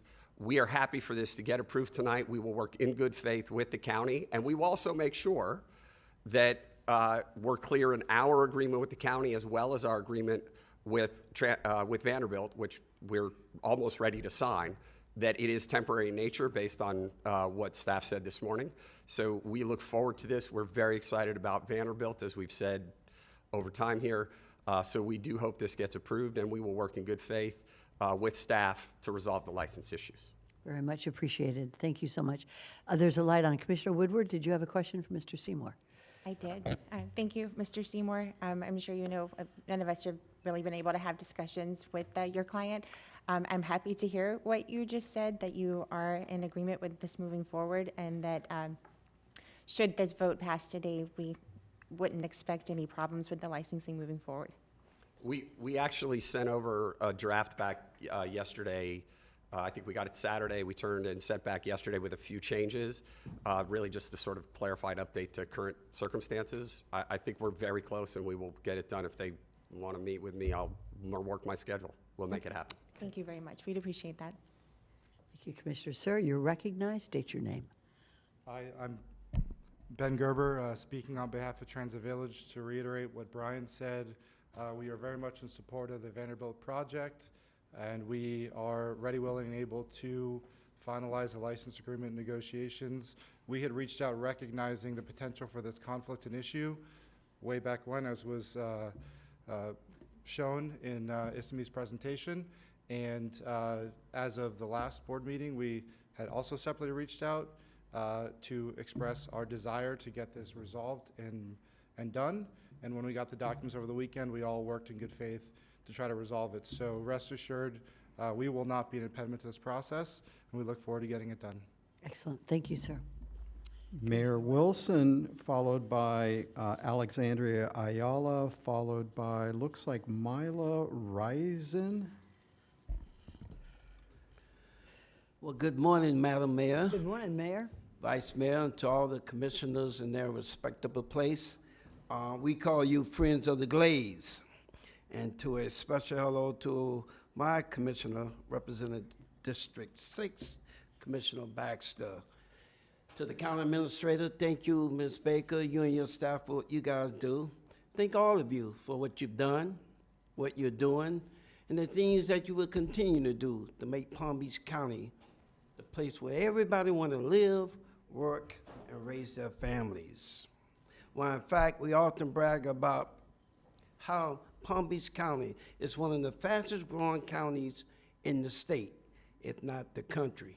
And that's a testament to your hard work and your commitment to the folks of Palm Beach County. I'm standing here on behalf of the Glaze community, Belle Glaze, South Bend, Pahokee. Bring greetings on behalf of Mayor Joe Kyles, the city of South Bay, Mayor Keith Bell, the city of Pahokee, in support of this Institute of Higher Learning. And now I have to admit something. The Vice Chancellor, Mr. Green, came out a couple of times and we had a good conversation. And I told him that during my thinking process, I was trying to figure out what school I wanted to go to. And believe it or not, we have a saying that the Lord works in mysterious ways. Vanderbilt was my #1 choice at the time. You have 9 cards. My #2 was University of Georgia, and #3 was Florida State. And I shared that with Mr. Green, and he said to me, well, we forgive you. I want to thank you for giving me. Now, people will often ask me the question, well, what that have to do with the Glaze community of Vanderbilt? 42 miles west. Well, again, we have to remind people that the Glaze community is a part of Palm Beach County. Sometimes people forget that. We are a part of Palm Beach County. And when Mr. Green came out, that said something to our spirits. Here's a vice chancellor with the Institute of Higher Learning coming out to the Glaze community. I want to tell you guys, that touched my heart and my colleagues. And so there are a couple of reasons I want you to know why we support Vanderbilt. Let it be no surprise to any of you that this university will bring millions of dollars to the county. That has a trickle effect to the Western community, that we always coming to you guys, asking you guys for help. And in that conversation, Mr. Green said to us, I want to target on the kids. That's how the Boys and Girls Club came up. That meant a lot to us. A lot of times, time on me? Go, you keep, Thank you, madam. A lot of times people come, developers come, and they forget about the impact of the communities. It's always about them. But what about the impact of the community?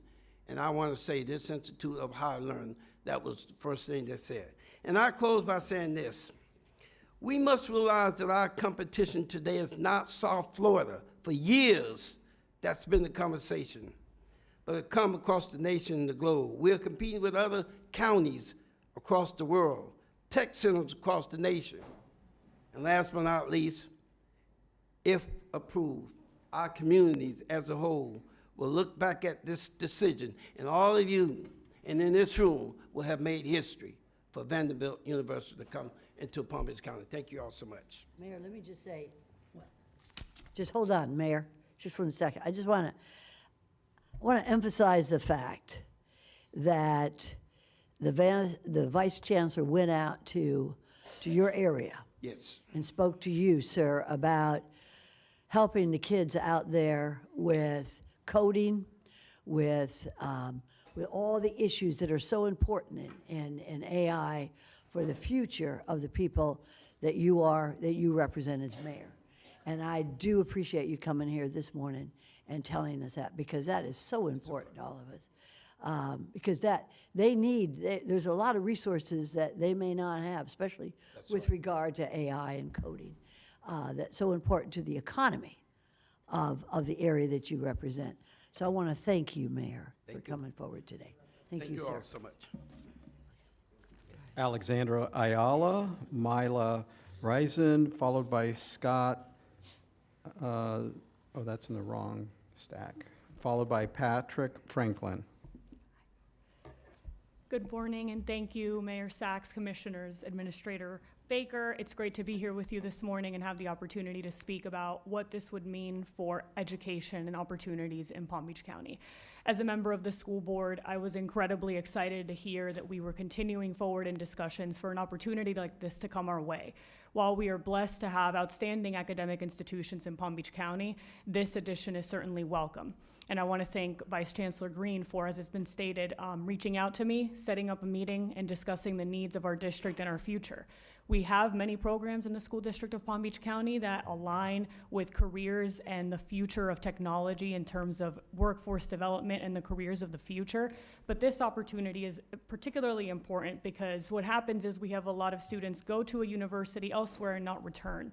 This provides them an opportunity for higher learning where they can stay in Palm Beach County, work in Palm Beach County, and feel as part of a community, which is really important to me and I think for all of us for the success of our county.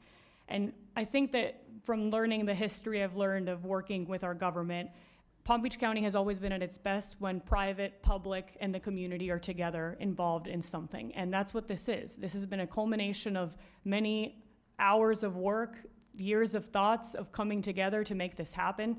So I really wanted to emphasize that the opportunities we see for partnership at the public education K-12 level with the university are vast. And we're talking about our staff as well as our students. This will provide opportunities that we would otherwise not have.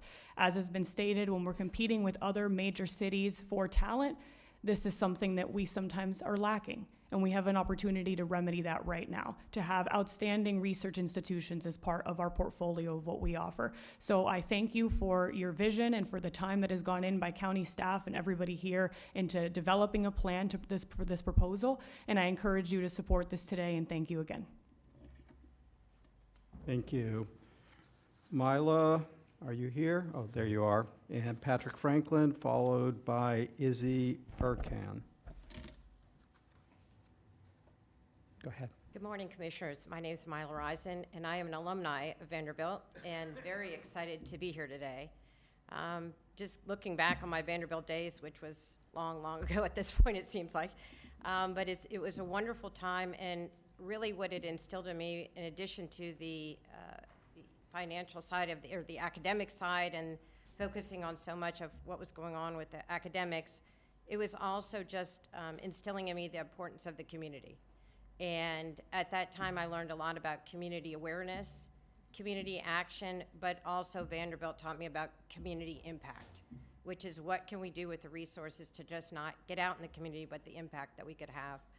And that translated to me going to law school. I went to University of Pennsylvania Law School and then moved back to South Florida. I'm a native of South Florida. And actually, I'm on the board of Dare to Care, which is a not-for-profit in South Florida focusing on financial insecurity in the financially challenged areas.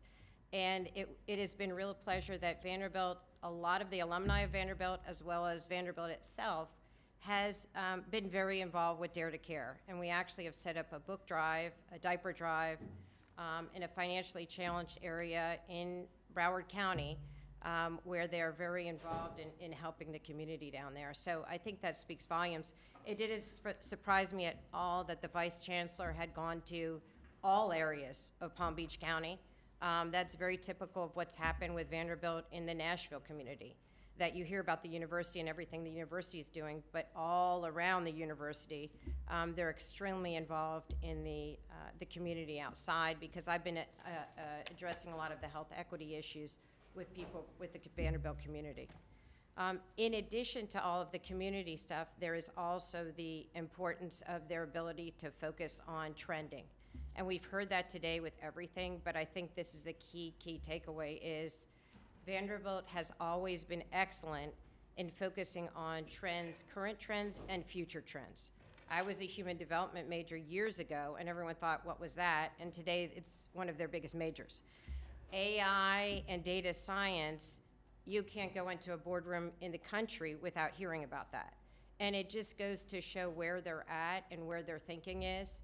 And this is the exact type of organization that you would want in the middle of Palm Beach County, is speaking to people on these exact issues and having an organization around that. And last, I think we've heard so many reasons why they would come here between the community benefit and the economic benefit is, I think that another critical reason is they're an organization that is easy to work with and cares about the community, which is they're very, when they go to a community, they're committed to a community. And by their commitment, it's just not the financial resources, but you have people coming, I'm gonna It's speak. okay, you can finish up. Okay. Go right ahead. They have people that come and spend their time, their energy, and their concern. They're out there literally meeting with people, wanting to hear what they have to say. And it's just critical, and also collaborating with a lot of other organizations, which is just so important. And it's just not the top organizations, it's the not-for-profits, it's the key people in the organization that you really want to have in your community. Thank you so much, Beth. Thank you. Sir, you're recognized. Madam Mayor, Commissioners, County Administrator Baker. My name is Patrick Franklin, President and CEO of the Urban League of Palm Beach County, and I rise in support of this Vanderbilt initiative to bring this campus to Palm Beach County. The Urban League is deeply committed into the education of our children.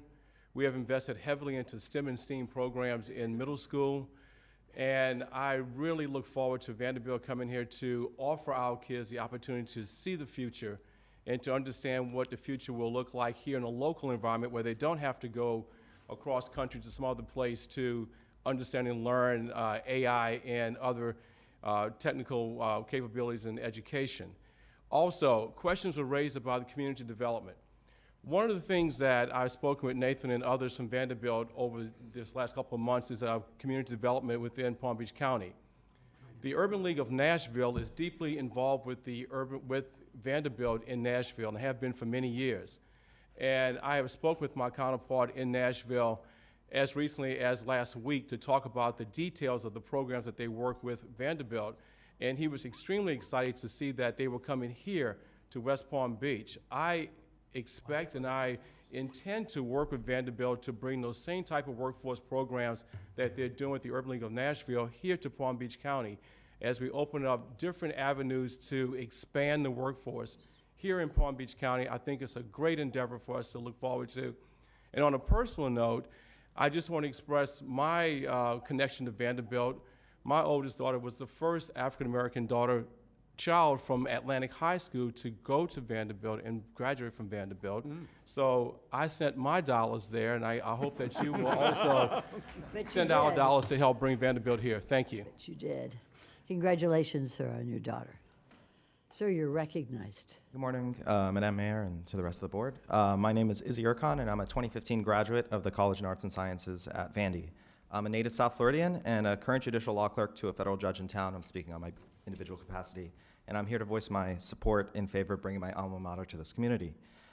So far, we've heard plenty of figures about the potential economic impact of bringing Vandy to West Palm, and I'd like to focus more on the personal impact that Vanderbilt can bring to the community based on my personal experiences.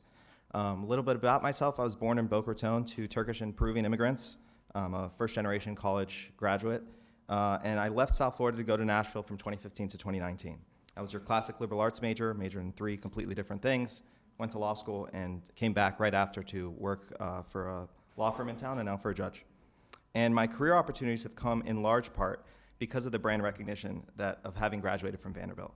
Going to Vandy got my first internships in college, got me into grad school, and played a key role in landing my first job. I'll even note I interviewed with some of the lawyers that have appeared before you this morning. It's no secret the amount of wealth that has made its way into Palm Beach County, and there are far more important people to talk about that than I am. But it's really the investment in young, talented professionals that cannot be overlooked. By bringing a caliber business school to West Palm, the school will attract thousands of young professionals, a good portion of whom we hope will decide to call here home right after graduating. Case in point, a few weeks ago, I went back to campus for my 5-year college reunion, and it's pretty cool to see where kids have kind of ended up. I'd say about half of my friend group were first-generation college, on my floor, first-generation college students. And now we have 2 doctors, 2 lawyers, an accountant, a brain imaging researcher, a neuroscience PhD, 2 medical assistants, and a software engineer. And the best part is that they would still tell you they're broke kids in their 20s trying to find affordable housing. But they'd offer to help your kids out with their own college applications, and they're the type of students that Vanderbilt attracts. Very driven, but down to earth and approachable human beings. And that's the type of Nashville hospitality that we hope will make our way into our community. And in conclusion, there's a reason why I've stayed an active alum since I've left Nashville. I owe my career, my opportunities, and lifelong friends to the school. I have no doubt that the students who will attend our business school will have the same opportunities that I've had. And even better, they'll be well-positioned to succeed in the local community afterwards, just like I have. Thank you. Thank you very much, sir. Okay, we're going to have, looks like Steve Quartles, Alex Larson, Alexandria Larson, and Jacob Wilnitz. Sir, gentlemen, ladies, if you could come to the podium when you're called, so we can move along. Sir, you're recognized. Thank you very much. Thank you for having me here. My name's Steve Quarles. I'm here joined by my wife, Abby, today as a Vanderbilt alumnus, joined by other alumnus. I'm glad to see them. I think the only defining quality that I may bring to the group here is that I've been out of school for a long, long time. Abby and I moved here 3 years ago from Nashville, graduated from the Owen Graduate School of Management at Vanderbilt in 1989, the morning of June 10th. I remember it very well. And I just present myself as sort of a real-world sample size of one who for 35 years has utilized that experience, utilized that degree to the betterment of my family and myself. And I think that it's representative of what the university provides. It's as simple as that. Thank you for your time. Thank you very much, sir. All right. Good morning, Good Ms. morning, Larson. You're Commissioners. recognized. I'm sorry, I'm always the voice of evil up here. I don't No, want no, to you're spend the not. taxpayers' money. We always have to do the initial stuff. And I don't know if the taxpayers really want to give $46 million. Because the one thing I hear on the street, Commissioners, and I can swear to this under oath by everywhere I walk, we're broke. That's what I hear from your taxpayers. We're broke. We can't afford to live. We got big storms. I mean, 2 Tuesdays ago, before Milton, everybody acted like nothing was going to happen. Big surprise. A lot of stuff blew away. We don't need any more big surprises, Commissioners, because your taxpayers are the ones. We're the OPM, other people's money. We're the donations. We're the Kickstarters. And a lot of times, the one thing I hear out on the street is, well, I don't really want to, I'd like to be asked if I want to give my $46, you know what I mean, for the 46 million or the $460 that we're giving because we're building buildings. For some reason, we have money, we've got to spend it. We don't save anything. The one thing nobody has in this county is a savings account unless you live on the island over there. People in the city, we don't have a savings account. So please take that into consideration because we're always donating to everything. And I don't know if your taxpayers really want to donate their money. They're broke. I'm tired of hearing that we're broke, and I've been hearing that for 30 years. And we've done a lot of investing. I don't know if you remember or if you were here, but 25,000 jobs walked out of this county in 99 and 2000. Motorola, United Technologies. I mean, a lot of jobs. And there were jobs that people could do. You didn't have to have a doctorate. You could be a Joe and do the job. So please take that into consideration because trades are also a good thing that we need here in Palm Beach County. Thank you for your so time. much, Ms. Larson. Sir, you're recognized. Thank you so much. My name is Jacob Walens, and I graduated from Vanderbilt in 2021. So I actually wanted to start off just with a story. So I actually, throughout COVID, I graduated my last year and a half from the university through COVID. I actually had 5 coffee chats a week with different people on campus. So people in undergraduate students, graduate students, professors, the chancellor at the time. And I want to share this story because I just really saw the school in a completely different light, one through empathy. Through a few thousand conversations, I was actually able to just listen and really talk about really difficult topics with my classmates and with my professors. And I was just really impressed with how much knowledge I got from those around me. I share this because I think that the human capital aspect of bringing Vanderbilt to South Florida would be absolutely wonderful, especially bringing these really young, talented, bright students who want to make a difference and make an impact. I currently work in the cruise industry, actually, doing government affairs and impact, and it's been really wonderful to translate the stuff I've learned to Vanderbilt to the South Florida community. I know that we've heard from a lot of people here, but I just really want to emphasize that Vanderbilt is a truly special place, and I think that the interdisciplinary learning, the intellectual curiosity, as well as just the good nature of the people there wanting to collaborate and give back to where they're from is amazing. So just want to thank you all for being here, and I'm really, really pleased to see Palm Beach County really invest in Vanderbilt. Thank you so much. Thank you very much, sir. And last card we have is Cody Crowell. Sir, you're recognized.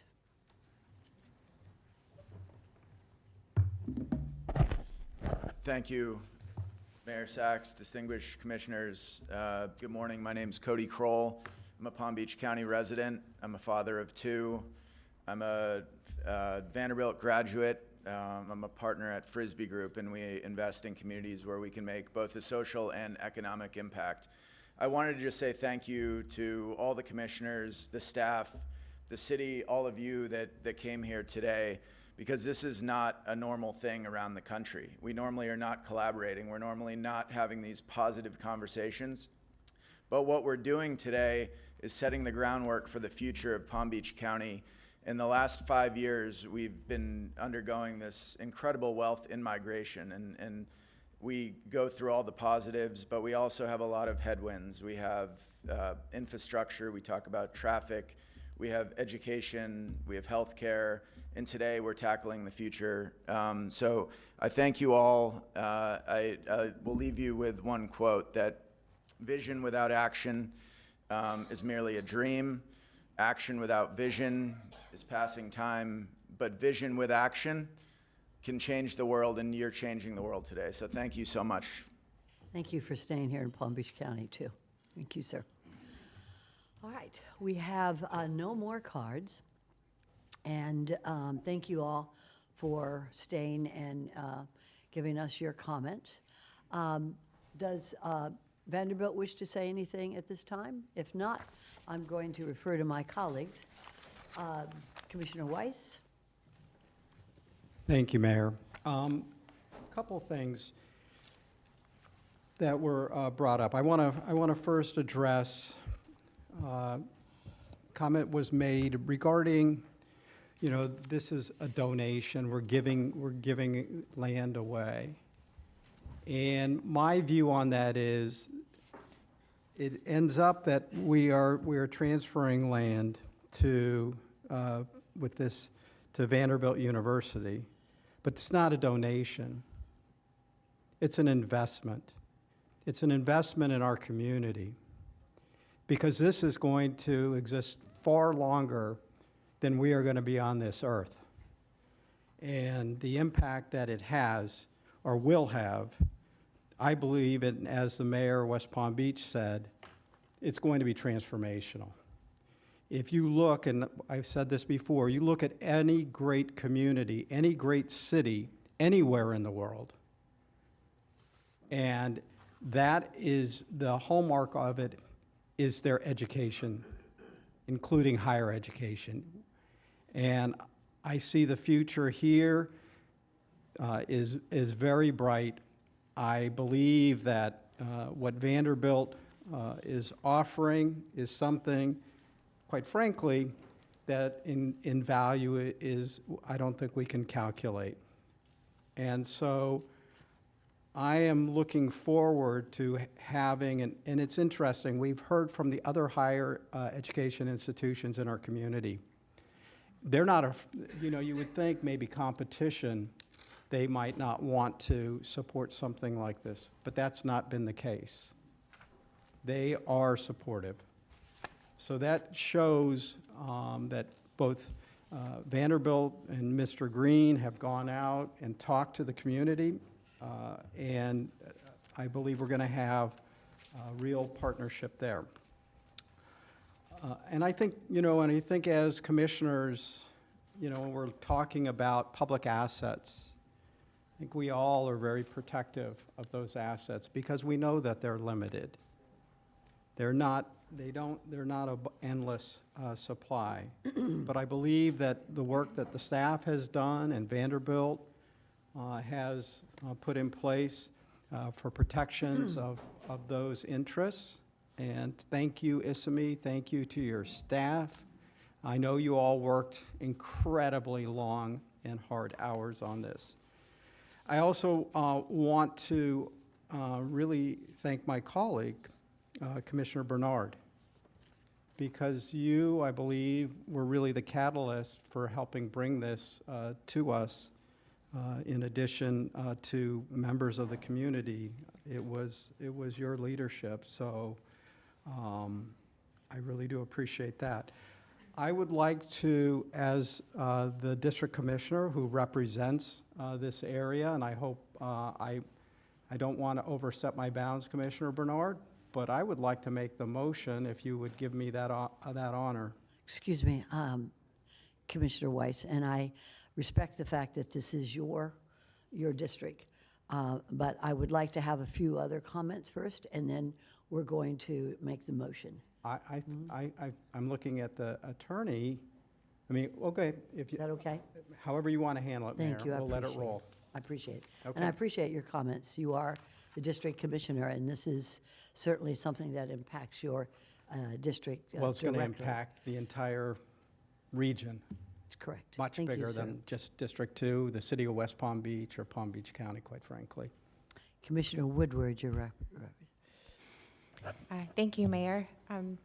Just a few comments. I feel that I would be remiss in not thanking our staff for all the work that went into this. When I first had my meetings with Vanderbilt several months ago, very exciting, this prospect to come to our county, the opportunity, the meetings, really, really good things, a lot of excitement. But then also the realities set in on how do we make this happen? And how do we answer to the citizens of this county that we are being responsible stewards of their land and that we have the contract that should be put forward on a process like this. And I don't think anyone out there really understands how much work went into this, not just by our staff, but also by Vanderbilt University, their staff. A lot of hours. I was here myself until 7 p.m., and I was not the last person here last night. And I know that the weekend was eaten up with this. I want to thank all of you. This wasn't as smooth as it appears today with all of the nice comments that we have, but I feel I'm satisfied with what you've come up with the agreements that have been made. with the discussions, even, with the licensing agreement, that this will not be a problem for either party moving forward. I'm very happy to hear that today. And this contract is important to us, but it was more important to me that we do get it right. And I know that we had a very tight time constraints that we put you under, and I'm happy that we're able to do this while we still have Commissioner Bernard with us. But I just did want to thank all of you. I know that none of us can quite appreciate the work that you put into this, and that we will be able to speak to our citizens years from now, looking forward, and see what's built, and that all of this work, and hopefully you all get a good night's sleep tonight after this is done with. But thank you for the work that you did and for all of the conversations. And I have a lot of cell phone numbers that I didn't have, and everyone's taken my calls to answer all of the questions. And it's important for us to be able to vote on this, that we had these conversations. So I wanted to just thank you, and I will defer to Commissioner Weiss to hopefully make this motion. Thank you so much, Commissioner Woodward. Commissioner Bernard and then Commissioner Baxter. Thank you very much, Madam Mayor. Wow, this is, just want everyone know, this is really my last meeting as county commissioner. So I'm really excited that we are here today to make this decision. 3 years ago, we had attempted to bring University of Florida here to Palm Beach County. And, I received my JD and LLM in tax law from UF, and I was like really happy and excited for the opportunity to bring UF here to Palm Beach County. But the deal didn't work out. And at that time, Mayor Kerner was our mayor of the county, and while mayor, because this deal was so important, even though it was in Commissioner Weiss's district, Mayor Kerner had passed the gavel to give the mayor the opportunity to make the motion. I came here wanting to make the motion, and so, in my opinion, I just think that with the leadership of Mayor Sachs, because this is going to take all of us to be able to craft a motion. And so, I would love for, the Mayor Sachs to get the opportunity to make the motion and hopefully to be seconded by Commissioner Weiss, who's the commissioner in the district.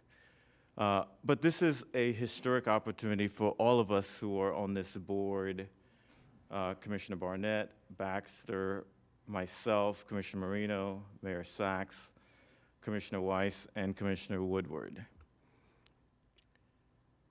We are here because staff, under the leadership of Ms. Baker, we challenged staff in July to work with Vanderbilt and to meet with them. And Ms. Baker, Isami, Purvey, they've worked night and day to try to work on this deal.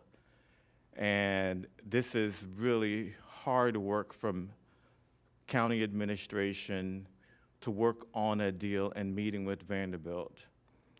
And also adding the county attorney's office, Ms. Denise Kaufman, Howard Falcon, and their whole team working on this deal. And that's why we're here today, because we have a deal with Vanderbilt. We've looked at the, conveying $46 million property, 5.03 acres is a big deal for a county to do. But as we traveled to Dallas, we learned that it is so important for us as a community, as the business community, the public community, and private to just come together to have a vision for Palm Beach County, and that's what we're doing today. I want to thank Ben Gerber and Brian Seymour from Transit Village for coming here and trying to work out this licensing agreement. And I know it's not easy, and we're in litigation, but just want to thank the folks from Transit Village for working with us to try to bring this historic opportunity here. You've had the chance to look at the ROIs in terms of what it will do for Palm Beach County in terms of our returns of investments. But we can look at the ROIs, we can look at the dollars, but it's really how do we continue to improve our community in Palm Beach County? And so for me to be here, to be able to vote on this is a historic opportunity. And I hope that we as a full body will vote on this that will change Palm Beach County forever. Thank you, Madam Mayor. Commissioner Bernard, that's why we're going to call you Senator. That was a beautiful statement that you made. And this is a project that you have been working on for a long time. And one of the most beautiful things about sitting in these seats, or any seat of service to the people, is to see a mission that you started come true. We thank you, and we applaud you, and I don't really know if I'm going to let you go. We'll see. Thank you so much, Commissioner Bernard. Commissioner Baxter, and then Commissioner Barnett. Thank you, Madam Mayor. Well, I definitely don't want you to go anywhere. You will be missed, severely missed, and there's no way I could as eloquently put that as you did. So in brevity, I'm going to say ditto to what you said. And I would like to see this county move forward. I mean, this is a vision, truly a vision that everyone can work towards. I'm not sure if the mayor is going to pass the gavel and make this motion, or if Commissioner Weiss is going to. I would just like to ask that we make sure during this motion we take out that third reverter clause. Don't It's worry not about in there it. anymore? Okay, good stuff. Right. Good. And then the second thing I would like to is make sure we get the language today solidified with the attorneys to make sure that we have no problems with the Transit Village part of this. So thank you. Commissioner Barnett. Yes, thank you, Mayor. I wholeheartedly agree with Commissioner Baxter. Very excited to see that we've reached a deal today. Would like to get that language solidified today. We've had enough delays. I think we were supposed to have an update in September, then a drop-dead date of October 8th that we blew through. The parties needed additional time, and here we are on October 22nd. I came to the Government Center dreading a very long and tense meeting, but I was very thrilled to see that the fruit of our county's staff's laborers and Vanderbilt's laborers have yielded an agreement. But even though I'm not a contract lawyer, I do remember from contract law that both parties have to have a meeting of the minds on the terms of the contract agreement. Do we actually have that? I want to make sure that we do, so we can have this settled today. I believe, Mayor, you invited Vanderbilt to come and speak, and I'd love to hear what they have to say before we take a vote on this to make sure that we actually do have an agreement here. Would you like to address that issue, Mr. Oyer? Certainly. And incidentally, we had a number of people in the community speak in favor of this today, one in opposition. And I just wanted to note that the one in opposition lamented the fact that Motorola left our community. And I can cite that so did IBM, so did Siemens, and so did W.R. Grace. And do you know why they left? Because we didn't have the talent pipeline that you are creating today. So thank you. With that, we need to agree on what I think is very simple language to make sure that Vanderbilt is not in default of the agreement in the event that we allow Transit Village to temporarily park the public on our property after you convey it to us, and would like to agree on that language. Let me do this. We have all the lawyers here, and as occurs many times, agreements go forward, good things happen, but we cannot forget the lawyers. So I'm going to pass the gavel at this time to our very good Vice Mayor, and And I'm going to, and Mr. Seymour, I want you to listen up. I love saying that to you. Why is, wow.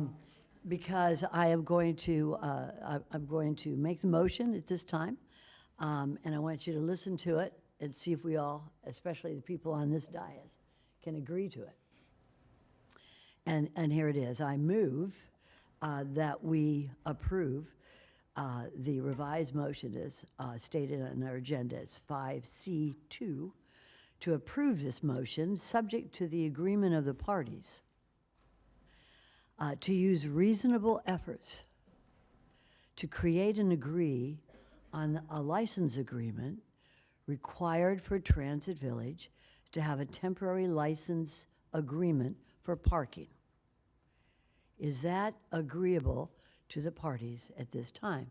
And if so, that will satisfy the issues presented by 2 county commissioners, and we could probably go forward on a second and a vote at this time.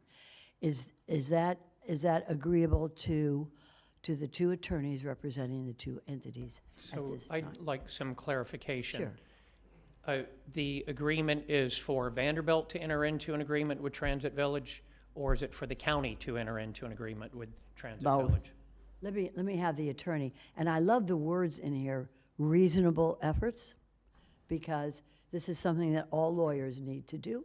So at this time, I'm going to pass would you like to say something, Ms. Kaufman? I do have one other question, though, Sure, and it of may course. be to Denise. So in the event that for whatever reason these 3 parties cannot agree on this, is your approval of the DCA with Vanderbilt contingent on it? Well, I think that what we're looking at is reasonable efforts. And you all have been talking about this for how many hours, gentlemen? Many, many hours, as well as with county lawyers. So I really think, and I want you to, if you need a few minutes to discuss it, we can take a break. But let me repeat this. Subject to the agreement of the parties to use reasonable efforts to create and agree on the license agreements required for Transit Village to have a temporary license agreement for parking. So respectfully, Madam Sure, Mayor. go ahead, Mr. The first words in that are subject to, which means the approval of the agreement between the county and Vanderbilt is subject to these parties reaching agreement, and thus far these parties have not reached agreement, which would invalidate your vote on the Vanderbilt agreement. Well, let me So- just say this. It says to use reasonable efforts. So, Ms. Kaufman, if they use reasonable efforts to come to an agreement on, of all things, parking, can we still go through with the agreement of the county commission on this? Yes. Okay. Yes, So, this is after we do the agreement today, we're going to get together and use reasonable efforts. I understand the legal issue that I did not understand last night, and we have been working on this nonstop. And we have no problem correcting that legal issue. There will be no breach of the agreement because Transit Village is on the property, and you're doing what you need to do to move them if at the time of the license agreement has expired. We understand that it will be a non-educational use that will not count against your 10%, that it's going to be 90 days after the completion of the envelope that they have to terminate and leave. If they don't leave and you're using reasonable efforts to get them to leave, then you're not in breach and we're not going to have a problem with that. We're very close to the language, and all we need is your commitment that you're going to work on those license agreements so we can finish this. It requires 2 license agreements. We have a good draft from Transit Village. We just need to finish up with you. So let me clarify for the record, because we've obviously worked in good faith. We stayed up have. all night, Friday night, Saturday night, Vanderbilt Sunday night, has and Monday night been- also. Vanderbilt is a good partner. So, yes, we're agreeable to that portion. What I'm concerned about is this motion being subject to us reaching agreement.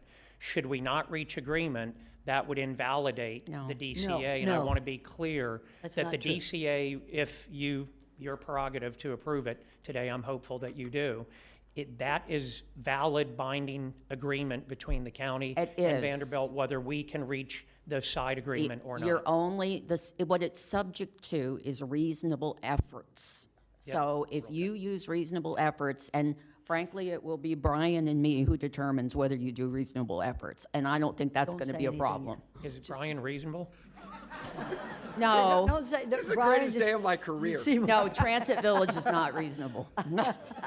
Hold on just one second, Mr. Seymour. I want to make sure that Mr. Oyer is understanding that the reason, that subject to, and Ms. Kaufman said it beautifully, because she's been working on this for hours, along with this, reasonable efforts to create these licenses. You have our commitment to continue working on this. I just don't want the agreement, should you approve it, to be invalidated if we are not able to reach agreement on this. And that is not our intent, and that is not the motion that we're proposing. So the DCA will stand on its own. That's correct. Whether we can reach the side agreement for temporary parking or not. That's correct. Perfect. Okay. Madam Clerk, did you get the word, did you get everything? That there is one matter of order that we really do need to do the motion for revocation first. Okay. All right, so, So if we could table the first motion and go back to the motion for revocation first. let's do that. Let's do that at Your this license time. agreement. Right here, right here. Yep, I got it. Okay. Okay, so listen up, parties. Oh, you're going to agree to terminate? Yes, ma'am, I'm listening. Oh, wait, Commissioner Weiss? One second, as we're going through this motion, I just want to make sure, I did ask, and Vanderbilt did confirm their agreement to provide minimum number of hours of 1,000, and I just want to make sure that's part of the motion as well. Yes, it's Agreed. part of the agreement. Or part of the agreement. Madam Clerk Thank you. has it. Thank you. They said minimum. Okay. Now, I make a motion to approve the immediate revocation of the license agreement for the use of county-owned property. And let me state for the record, that's license agreement R2 2023-0359 and R 2023-0360, granted to Transit Village LLC for the use of a portion of the properties. And I'm taking that, Mr. Seymour, right from the agenda, which is listed as C2A. We understand, Madam Mayor. Denise and I were just talking about this. The county attorney's position is you have to because of representations in the agreement. We don't believe you have the right to do so, so we'd rather you not. But we had sent a revocation agreement with a new license agreement. We worked those out. It won't matter. But if we don't, then we're going to have the issue of the fact that we didn't agree. We don't think any of that's going to be an Sorry. issue. We just want to put on the record to be clear. That's fine, that's fine. So if I could have a second by Commissioner Weiss, all those for, anybody opposed, see that it passes unanimously, 7-0.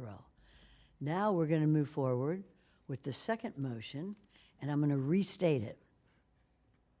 I move to approve this motion listed as 5C2 on the revised agenda, subject to the agreement of the parties to use reasonable efforts to create, what?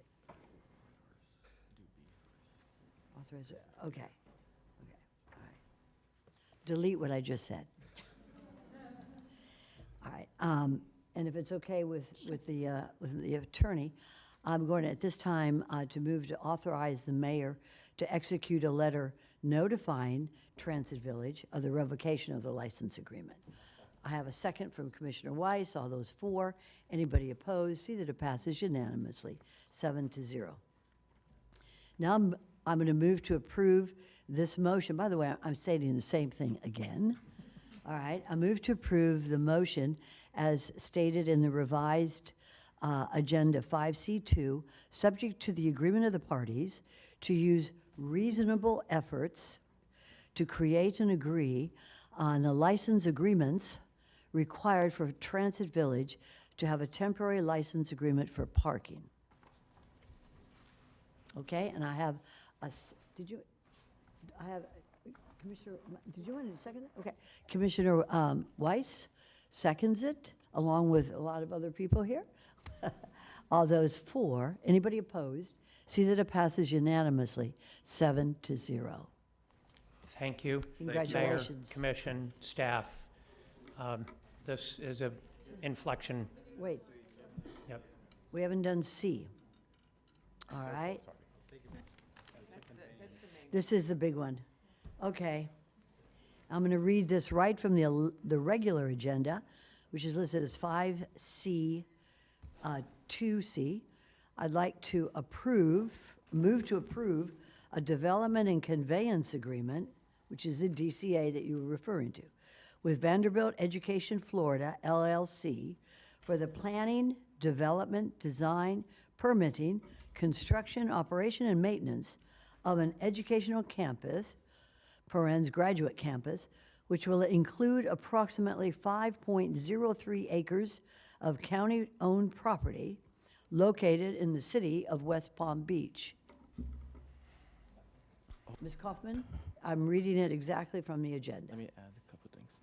Okay? Madam Mayor? Commissioner- Yeah, Commissioner Bernard. Just want to make sure we add the Urban Lab Partnership as part of the motion, which is to include the 1,000 hours that was requested by Commissioner Weiss. That's on item 11.32 of the agreement. And then also, if we can clarify, just to make sure that the reverter recommendation by the PRC is not included in this motion. Just want to make sure. Okay, just as, Ms. Kaufman. I'm sorry, isn't this the motion that has to be subject to the party's reasonable efforts? Right. Okay, I didn't hear that part in the motion. Do you want me to say it again? I don't think so. But do all the parties understand what we are moving today to? Mr. Oyer? Mr. Seymour, yes. So this is to approve the development and conveyance agreement with Vanderbilt for the planning, development, design, permitting, construction, operation, and maintenance of an educational campus, which will include approximately 5.03 acres of county-owned properties located in the city of West Palm Beach, subject to the reasonable efforts of the parties to Agree. reach the license agreements necessary to enable Transit Village to continue to use the properties on a temporary basis for parking, and subject to the, No, not subject to. I think that was it. and what about the 1,000? Including. Oh, and including, yes, that's part of it. Okay. Using and the Urban Lab for at least 1,000 hours of community work as per year. Commissioner Weiss. Okay. Okay? Now we're good. All right, everybody good? Commissioner Bernard is good? If Commissioner Bernard is good, we're gonna make a motion on it. Mr. Oyer, it's good? Yes, ma'am. Okay. Mr. Seymour is good? All those for? Anybody opposed? See that it passes unanimously, 7-0. Now we can say congratulations. Thank you. Welcome to Palm Beach County. No, nobody seconded it. We have a second, Commissioner Weiss. Okay, Commissioner Weiss. she knows how to cover it. Okay. Now, it's 12:23. Yeah. If, I know that Vanderbilt has a lot of talk in there in Tennessee, but if you could take your conversation outside before we change our minds. Oh, okay. Can we take it, a break? let's take Huh? All right, it seems like the will of the commission is to take a break. And now it's 12:23. We have a little bit of work to do yet. Let me hear from what you all want to do. I'm going to start with the vice mayor. I was just actually going to say, let's take a short, 10-minute break. I know we have a lot of folks here for 5D1. I would hate for them to have to go out for an hour and come back for an hour. I would suggest we adjust the agenda to move them forward after a 10-minute break. Okay, 10 minutes. Should we take 15 minutes? Yes. 15 it is. All right, we're in break. Give me the time, 15 minutes. Get some coffee. 15. At 12:45, we will resume the county commission meeting. Weiss, you did good.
Let Palm Beach International Airport take the stress out of your next trip. Arrive at PBI and find the lowest cost parking of any major South Florida airport. Featuring a putting green, device charging stations, and an escape lounge, PBI offers a relaxing atmosphere while remaining budget-friendly. With roughly 200 daily flights, why not make your business trip or vacation simple and easy? Palm Beach International Airport, your close and convenient airport.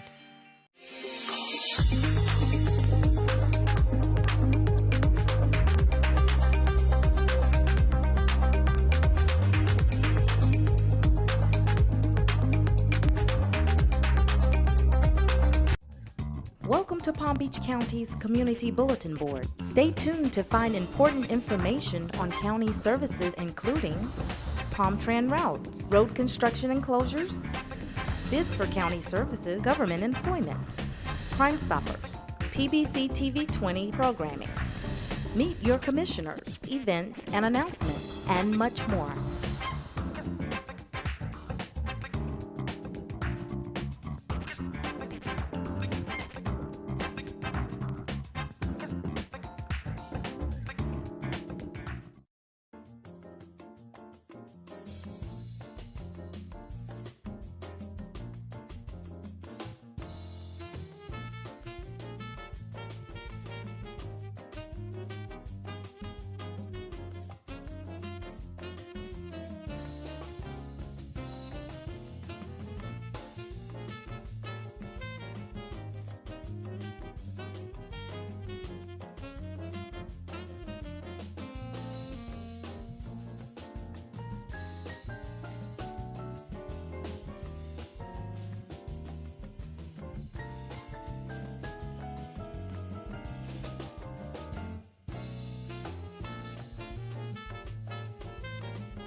Thank you for watching Palm Beach County's Community Bulletin Board. Please check the PBC TV20 online program guide for future airtimes at pbcgov.com.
County Commission meeting for October 22nd, 2024.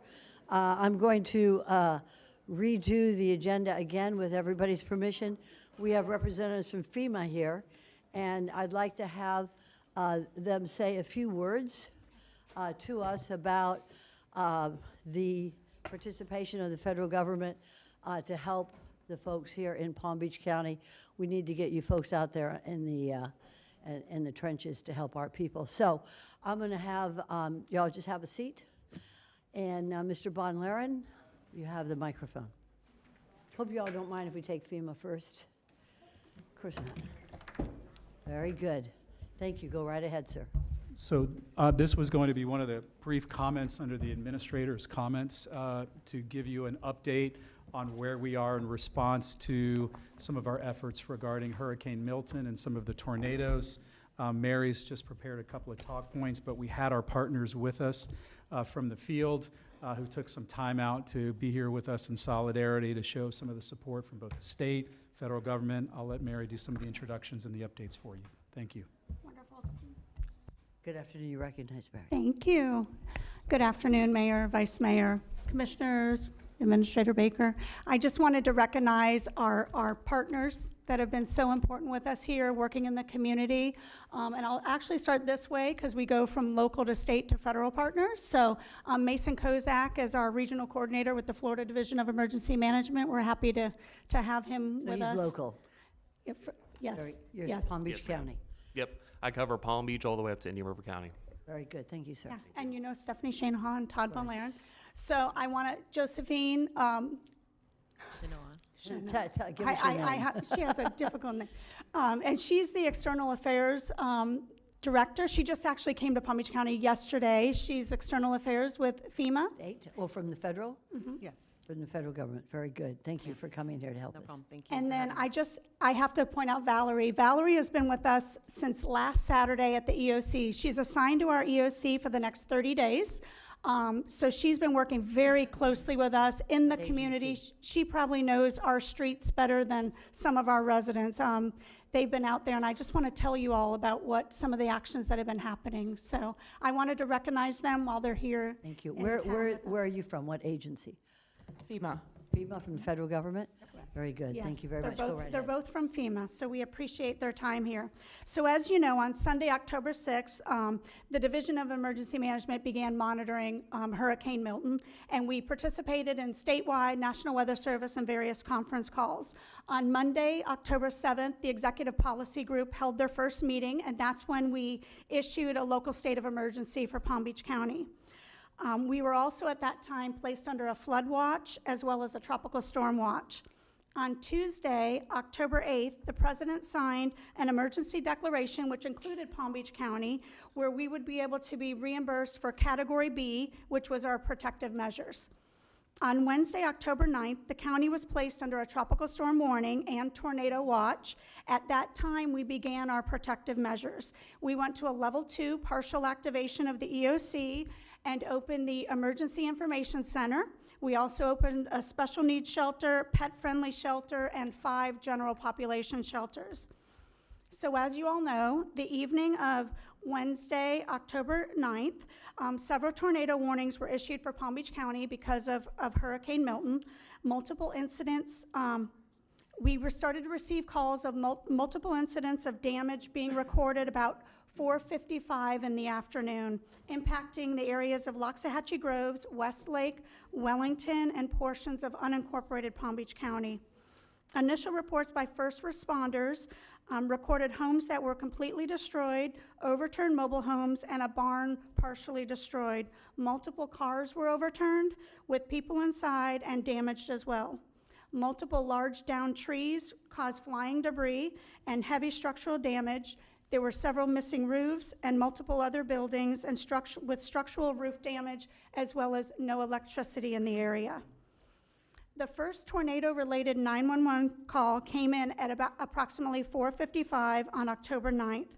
Palm Beach County Fire Rescue units responded to the scene and reported immediate needs for 10 individuals trapped in rubble from a completely destroyed wood-framed house on Deer Run Lane. More than 252 911 calls were received at public safety answering points as a result of the tornado that came through our community.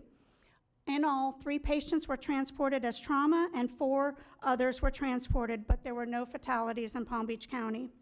On October 10th, the National Weather Service surveyed the area and provided initial reports that indicated a tornado, which started in the impacted area of Wellington, was an EF3 tornado and traveled 21 miles and was 300 yards wide.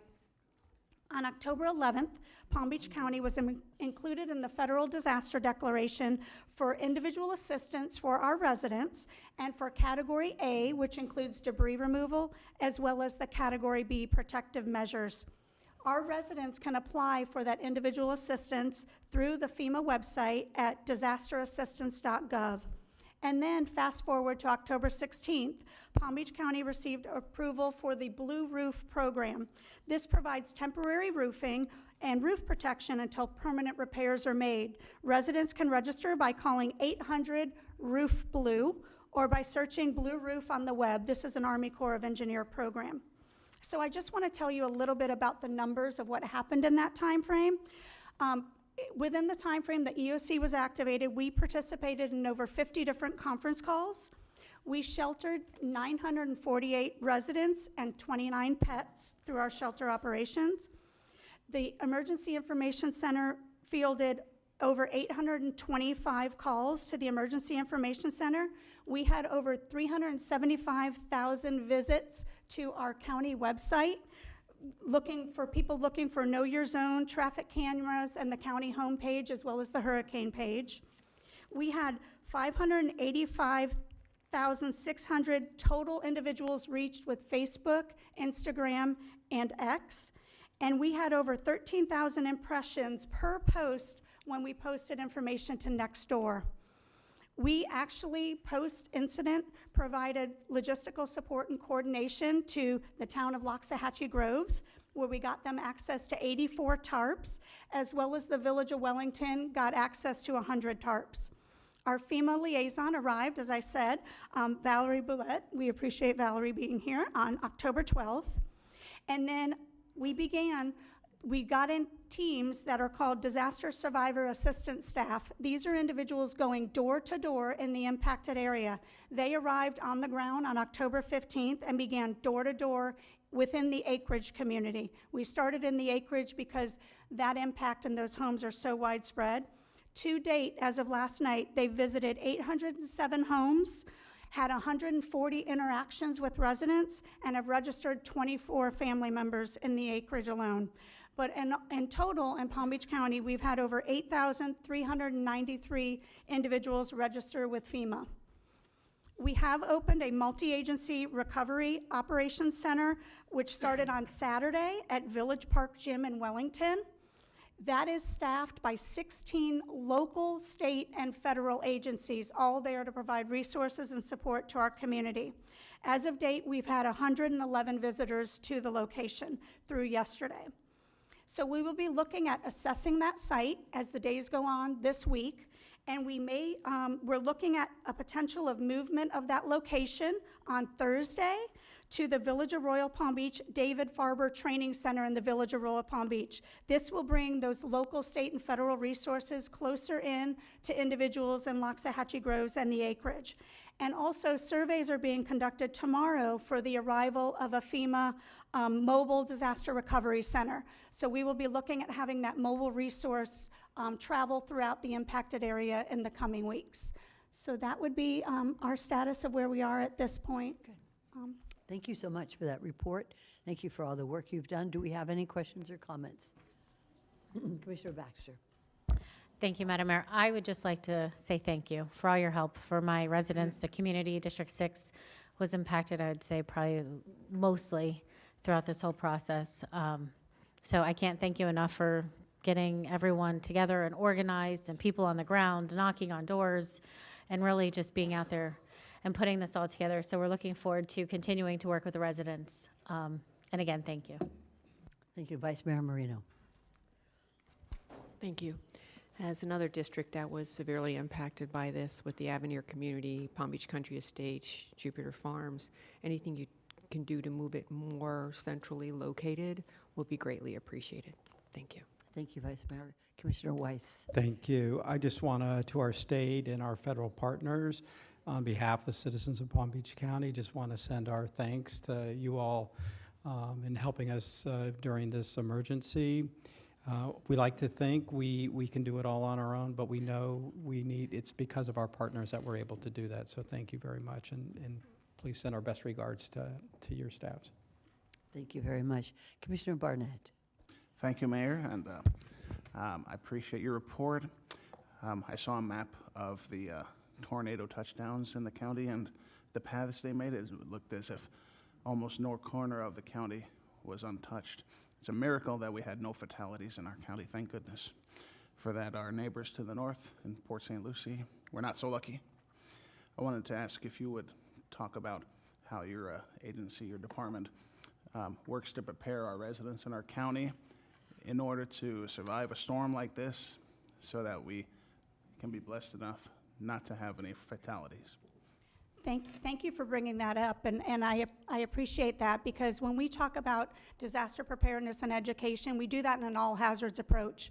I know a lot of people look to us to come out during hurricane season because that's the, exciting disaster, I guess, if there could be an exciting disaster, but it's all of those hazards that are contained within a hurricane that sometimes people overlook. So when we're making these decisions and protective actions for our county, we're thinking of rainfall flooding, we're thinking of hurricane force winds, but tornadoes are also a hazard within these storms, and that's why we encourage people to find that safe room in their home, protect and mitigate their home, build their disaster supply kit, have all of those things in place so they're ready regardless of the hazard.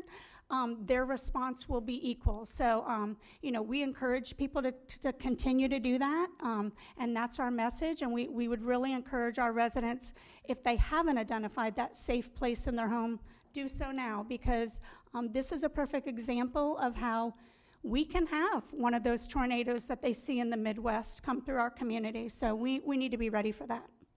Thank you so much. And I would always make people understand that weather patterns have changed. We have severe weather now, including severe rain, rain events, as well as tornadoes like we've never had before, ever, in the history of Palm Beach County. And I would like to encourage this county to make sure that our shelters are ready for this type of weather coming up, because we've never had this kind of experience with tornadoes. And I reach out to my fellow commissioners who had experienced the damage from tornadoes. So we're moving forward. We're more enlightened, and we will be even better prepared, although we're not out of season yet. So God willing, we'll get through this season, but we'll be ready for next year. Thank you so much for that report. I appreciate it. And we took this out of courtesy, to get the FEMA representatives and the state representatives out, back in the field. Thank you for all you do. Ms. Baker. I just wanted to publicly thank our FEMA partners along with the state partners. They have been there with us every time. So again, thank you publicly. I've said it behind closed doors, but thank you. Also to thank our other community partners that work with us in making sure that our residents have food after all of this happens, et cetera, and staff for all the many hours. And a special thank you to Florida Power and Light for working with us. They go out with our crew in order to destabilize their lines so that we can cut trees and clear roads. But that's a special thank you for Florida Power and Light. Thank you very much. Very good. Okay, we're going to move on to, on the regular agenda, to the Environmental Resources Management. You've been waiting very patiently. You almost have earned a degree from Vanderbilt after this. We appreciate it.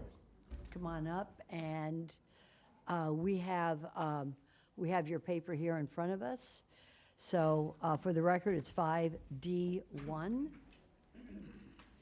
and we have staff ready. You're recognized. Yes, good afternoon. Thank you. My name is Deb Drum, and I have the honor of leading the Environmental Resources Management Department as the director, alongside Michael Stahl, who is the deputy department director, and happy to have Darren Leister from the county attorney's office and Todd Bonlair, an assistant county administrator, also with us today. Thank you for taking this item in recognition that there's people here to speak on this item. The item that we have before you today is a resolution considering reaffirming positions that the board has taken in the past on the long-term protection of Palm Beach County's natural areas. And the purpose of this effort is to proactively and permanently protect Palm Beach County's environmental legacy. There's been a lot of decisions made over a number of decades from this county, from early leadership on the acquisition of lands, and then the voters spoke in 1991 and 1999 for bond referendums that resulted in $150 million of land to be conserved. And so those dollars were spent with the sole purpose of acquiring environmentally sensitive lands for the sole purpose to be protected and conserved in perpetuity. Those are lands that have future land uses as conservation. And so our purpose of this effort is to look back on the 2003 Conservation Lands Protection Ordinance and implement that ordinance, where it recognizes in your current county ordinance 052 to look at third-party conservation easements as a way to have that perpetual protection of lands. I want to focus a little bit on the county's environmental legacy and some of the presentations that you get annually from the environmental cross-departmental team. Last couple years, we've focused on a timeline of how the county took very specific and assertive actions for the protection of environmental lands in this county. And so now we're sitting at an inventory of about 31,800 acres of that most protected property. And the county calls those natural areas, and they contain a diversity of ecosystems, and they have very high quality environmental value to the county. It was seen statewide as we were a leader in this, in doing the acquisitions, because I think we recognize in South Florida in particular, having conservation lands to protect water resources, as well as protecting green spaces for a community that was sure to be fully developed at one point in time in the future, was the the smart thing and the right thing to do. And we often talk about these natural areas as part of our tourism development plans. We are working on a tourism development master plan that's looking very much at ecotourism as a piece of that. So that's all part of what's wrapped up in the legacy. We currently do have current protections on some of our natural areas, and some have no protections. It's really a mixed bag on what we've been able to get put in place, but we do have current protections that include conservation easements. The county actually did in the mid-2000s, you can move ahead, you already have certain lands with third-party conservation easements on them, but not all of them, and certainly not a majority of them. And so, again, we are always looking, as per the ordinance, for multiple layers of protection that ensures that that in perpetuity these lands will be protected. We also have, I mentioned already, the CLPO, or the Conservation Lands Protection Ordinance, where a lot of this is laid out.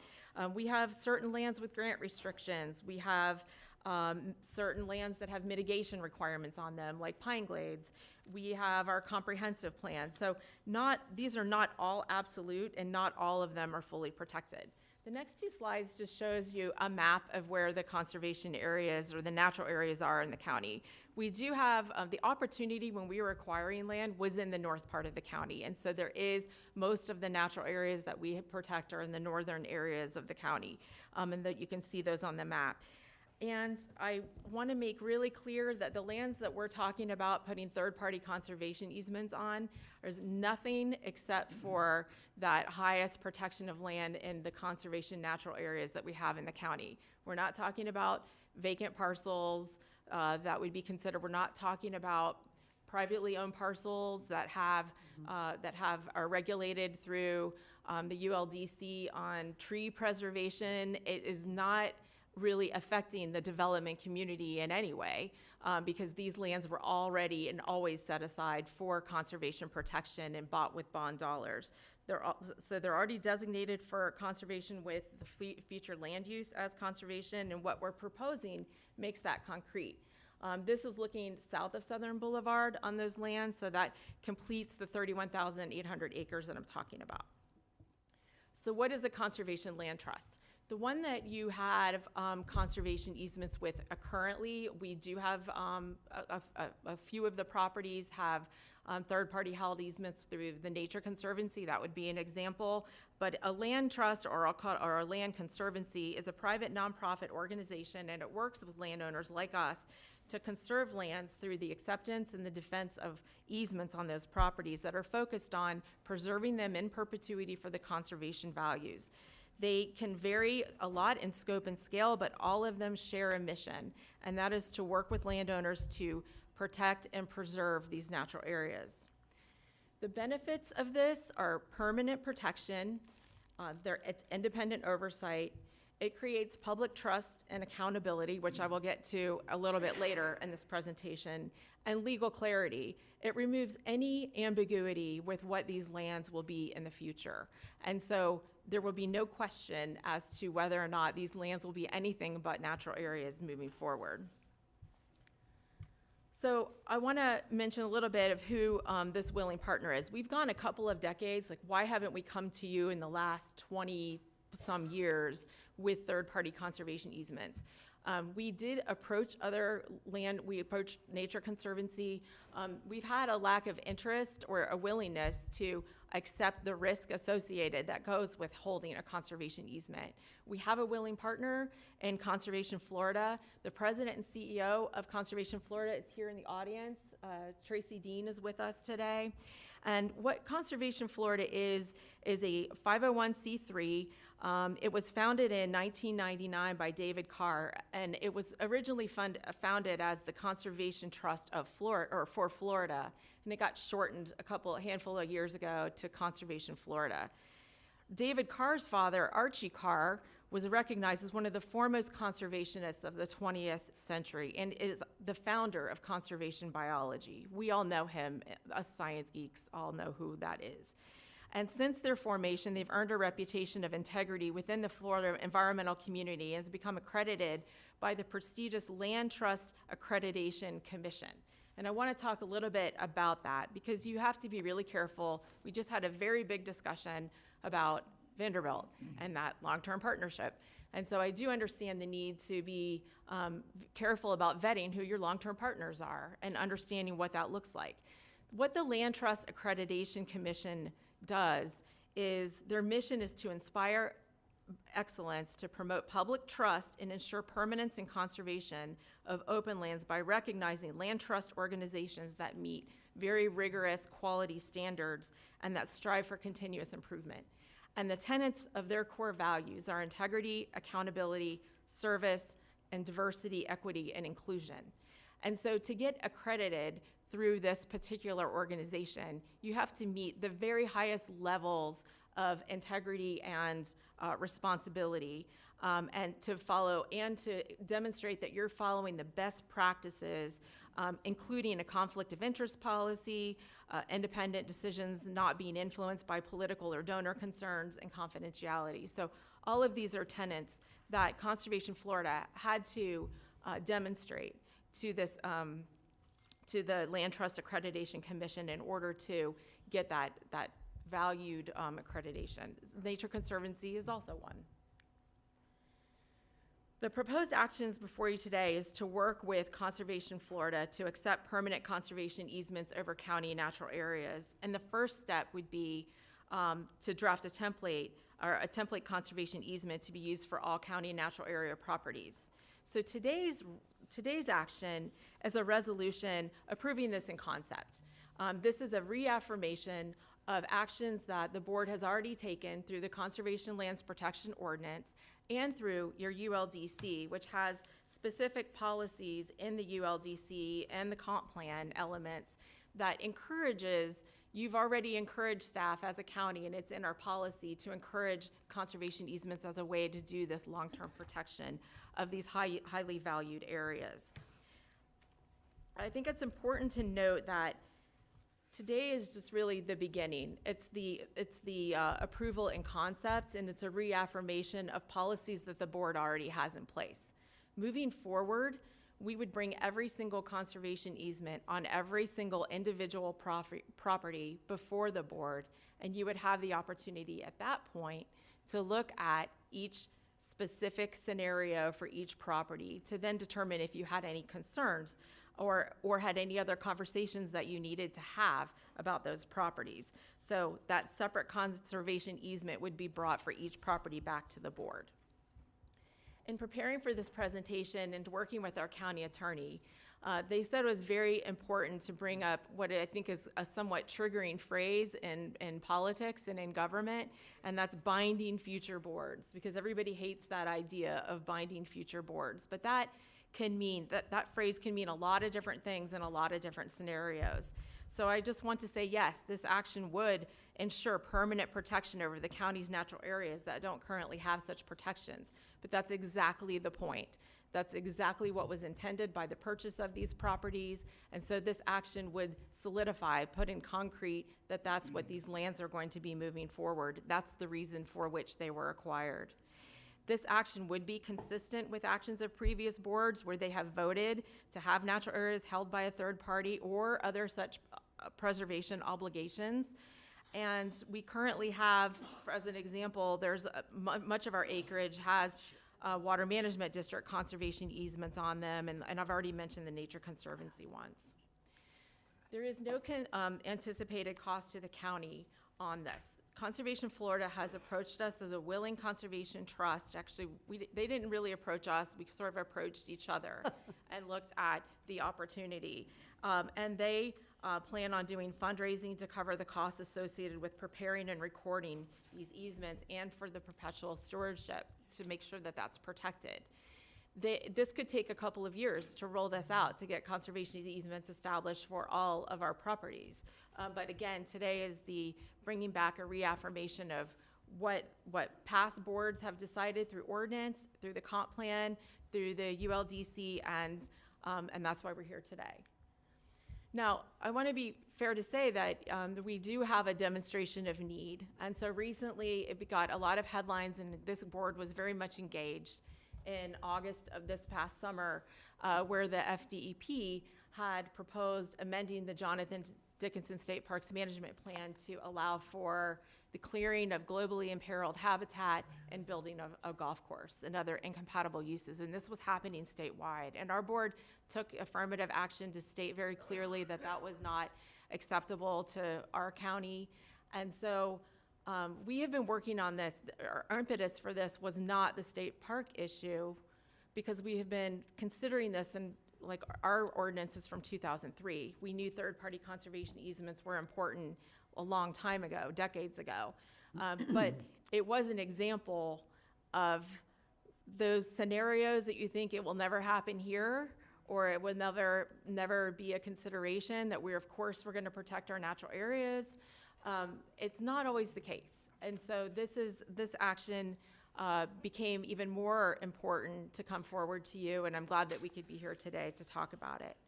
And so with that, our recommended action, motion, and title is to adopt a resolution that continues current conservation easement policy with government entities and/or environmental nonprofit organizations to support the permanent protection of county natural areas through the granting of conservation easements to conservation land trusts, and to promote environmental stewardship and management of the county's natural areas. And be happy to have any discussion or answer any questions. Very good. Commissioner Bernard, you're recognized. Thank you very much, Madam Mayor. Deb, thank you very much for the presentation. I was looking at slide 11. I think you said that there's about 24,172 that's with the South Florida Water Management District, and then 474 with the Nature Conservancy. Yes. So is that part of the 31,000?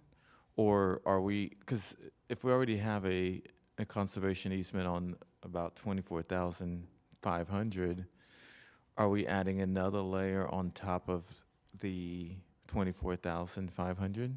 Yes, that's a great question. And the answer is yes. So we are adding additional layers of protection on where our goal is to get all of the 31,800 acres held in a third-party conservation easement scenario. I provided those other acreages as an example to the other entities that we're working with in various levels of protection that are out there.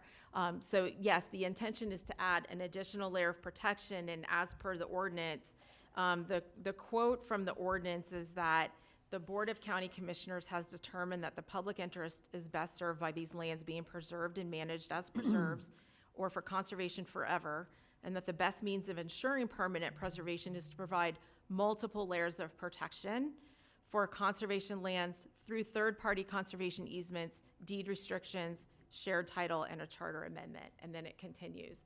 And so, yes, this is an action being taken on all of those lands to add that additional layer of protection.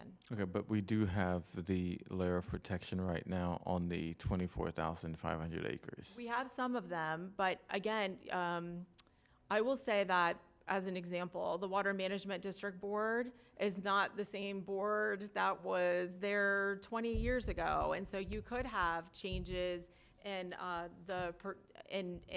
perception or perspective. This action will really solidify and concrete that our county commission intends on keeping the 31,800 acres of lands that we have designated as natural areas. That's our intention, not anyone else's decision but ours. Now, you mentioned that the South Florida Water Management District, their board has changed, based on 20 years ago. What happens with this Florida, I forgot the name of it, but Conservation Florida? What if the board changes 20 years from now? What protection does it provide us from the county? So there's specific, all of those details will come back to you in the form of conservation easements for each property. Okay. But I can tell you, yes, there's language that ensures the protection of our county's role in this by, they basically can't get out of it without giving it transferred to another eligible qualified organization. And so the language is there, today's effort is really to say, you're giving me permission to say, yes, go bring some of these easements back on these properties. Let's look at the language.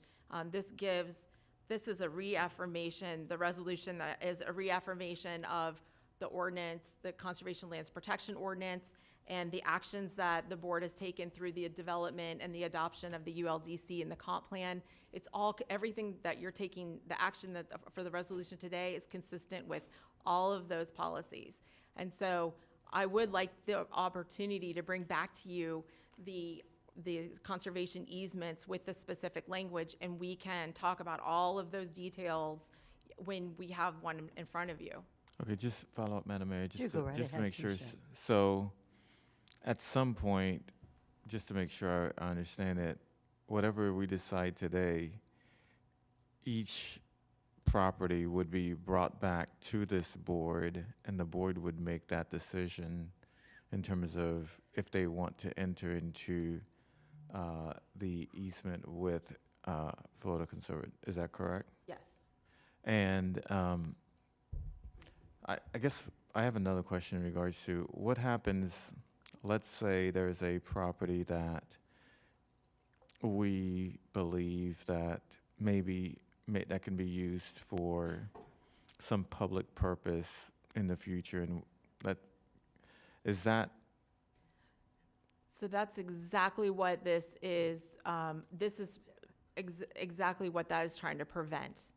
And that is the designated natural areas, Okay. not every county-owned piece of property. all right. Not any other area other than the 31,800 acres of the most protected, the most environmentally sensitive lands that this county has. It's really confined to that acreage.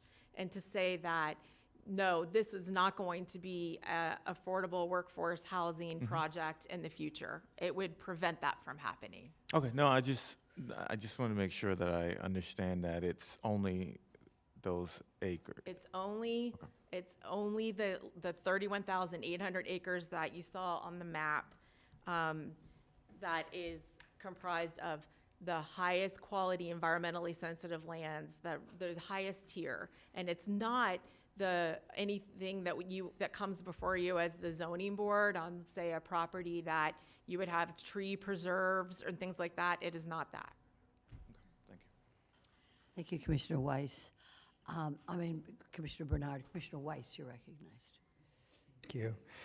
So I'd like you to, I think there's maybe a bit of a misunderstanding what's exactly in front of us today. So can you just in third grade terms, since that's probably where I'm at today after Vanderbilt, can you just explain what is the power of this resolution? The power of the resolution is to bring something forward to the board where you're reaffirming that this county is going to continue the track that we have. And now I'm looking to the attorney. I want the legal opinion next. It's just an expression of the board's will to place Very these different. 31,000 acres or a portion of them under conservation easements with third parties. So basically, it's saying that looking in the future, we would consider doing Right. this. You're not binding yourself to enter into a conservation easement, you're just expressing the board's pleasure that this is something that Deb can bring back to you for each property, and you can vote yes or no on them. Okay, very good. And Commissioner, if I could just add too, this program was started, we were at the tip of the spear in acquisition a long time ago, and I think it is beneficial for county programs that are longstanding to have this check-in, to remind, because boards change a lot and not everybody, and so having this official on-the-record conversation at the board to really remind where we started, what our environmental legacy was. Some people don't even know that we had bond referendums in 91 and 99, and so it's important to, in my opinion, come back and just reaffirm where we're at and where we're headed. So, and I know now that these are gonna come back, and But some questions about, in general, of these organizations, because this is not specific to a particular organization. What is their requirement with our easement? What do they have to do? I assume we have a contract with them? Yeah, sure. So the easement, essentially, they are kind of like the supervisor. We will manage the properties, we will take care of them. They will make sure that we are complying with the terms of the easement, and they will have enforcement ability in the cases that we are not. And what would that enforcement ability be? Likely, if, say, we're putting in a structure that's not permitted by the conservation easement, they would come in and move for an injunction, a court injunction to get us to remove the structure. But I can say, to offer, you know, we've done a little bit of due diligence on this partner, right? And so the vetting of, you know, they haven't had any litigation in 25 years. If we were in violation of something, they would work with us to get into compliance with that. I understand, but I'm trying to get the better understanding of what their, you know, what their obligations are and what the county's do they have any so do they have an obligation to review and inspect each property every year, or 5 years, or 10 years? So I would love to come back, you know, when we come back with the with an example of a property where we're bringing forth a conservation easement for you to see. We will go through a fine-tooth comb with all of the language in there, but essentially they come do annual inspections to ensure that we are managing the properties as per the management plans that have been approved by the board. And what does that mean when you say management plans that were, does that mean if just as an example, I know we do a lot of work with managing invasive species, right, of plants. If there came a time when, let's say, for a year, the county didn't have the resources, personnel, or whatever, to be able to do that, what would happen? So we would, well, it's our job to ensure, because we have management plans that go through your advisory council. So you have a Natural Areas Management Advisory Committee, and the management plans that we do for every natural area goes to them, and then they make a recommendation to you as the board, and then we bring those management plans to you as the board. And so that is a responsibility that we have to advocate for our annual budget and our funding. And so it's our job to, you know, to continue to make that happen. We have a great program. We're very low risk in terms of the responsibility that we have.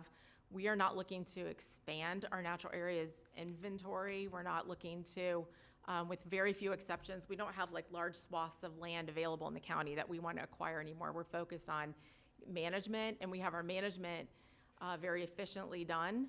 So it doesn't, because we have such low and exotic vegetation on our properties, it actually costs us less by continuing to maintain them. I'm looking at the attorney. So if the easement has a term in it that says we have to keep it free of the property, free of invasive species, and I don't believe that they do, then arguably, if we failed to do so, we would be in violation of the terms of the conservation easement, and that the easement holder would have enforcement responsibilities against us. Now, of course, they can defer. They're, you know, they have some leeway in that, but I mean, yeah, I think it's going to depend on what the terms of the specific terms of the easement are. Okay, so it's good. It's good for us to know. Yeah. Okay, all right. And then last thing I have for now is, what if the trust and sometimes 501c3s, they fold? What happens if that were the case? What happens to our easements at that point? So they would, the easement would essentially be assigned to another 501c3 corporation, and, you know, a land steward corporation. That's what. And we would have, so they would we assign it, or? No, they would assign it, but they would provide us notice of the assignee And we would like to have the ability to, veto the assignment if it's not something someone we're comfortable with. Could they assign it regardless if they go out of business? If they just decide they don't want to do this anymore? Well,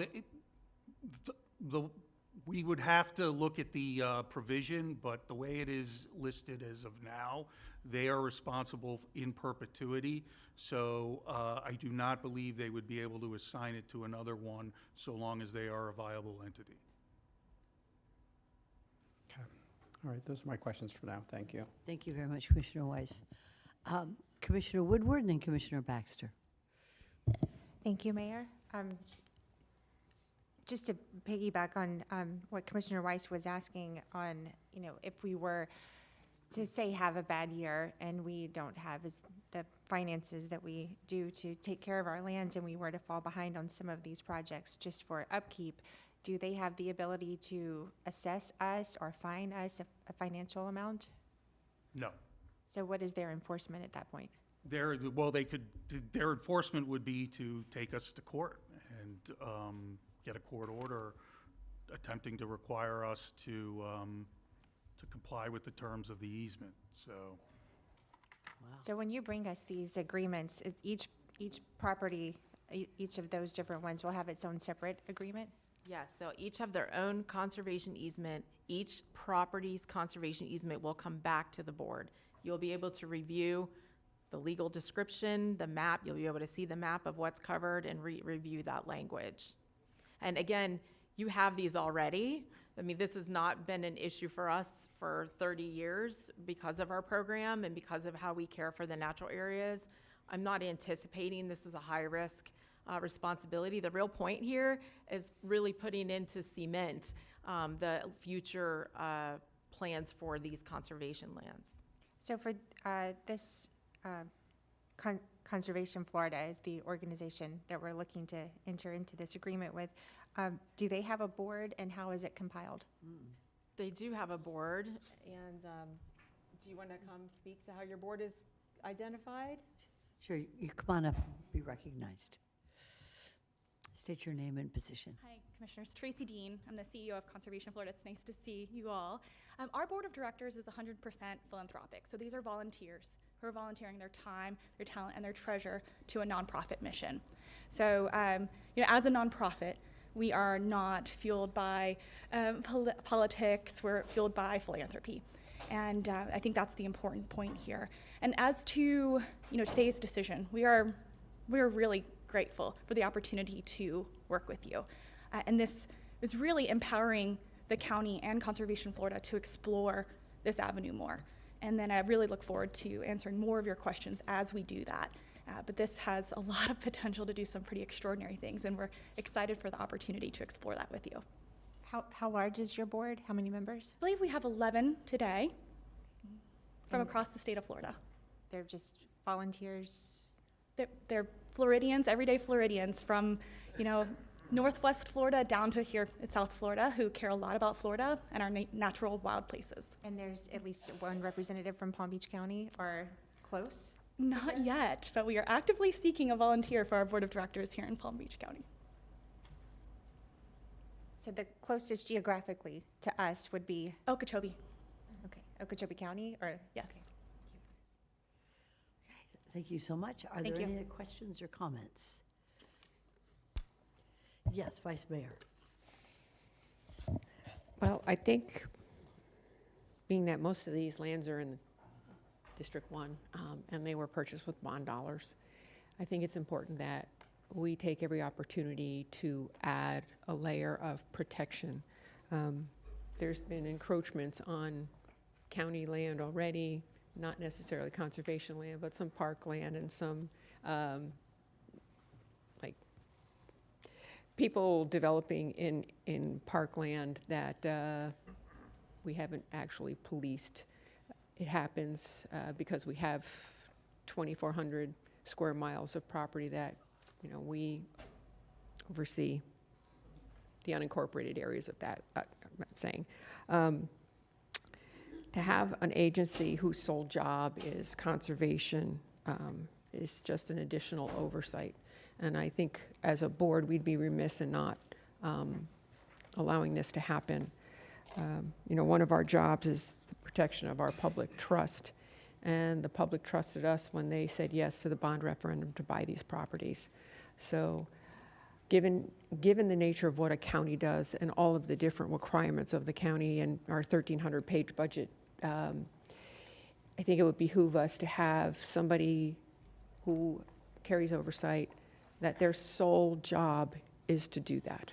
Their sole job is the protection of conservation lands. This is not putting a conservation easement on property that we say 60% has to be preserved and 40% is development. That's not what this is. This is land that's already in conservation, that already has some form of protection, but this is a significant form of protection going forward. So I know we've got a lot of cards, but I think and I'm not going to speak for the board, I'm speaking for me.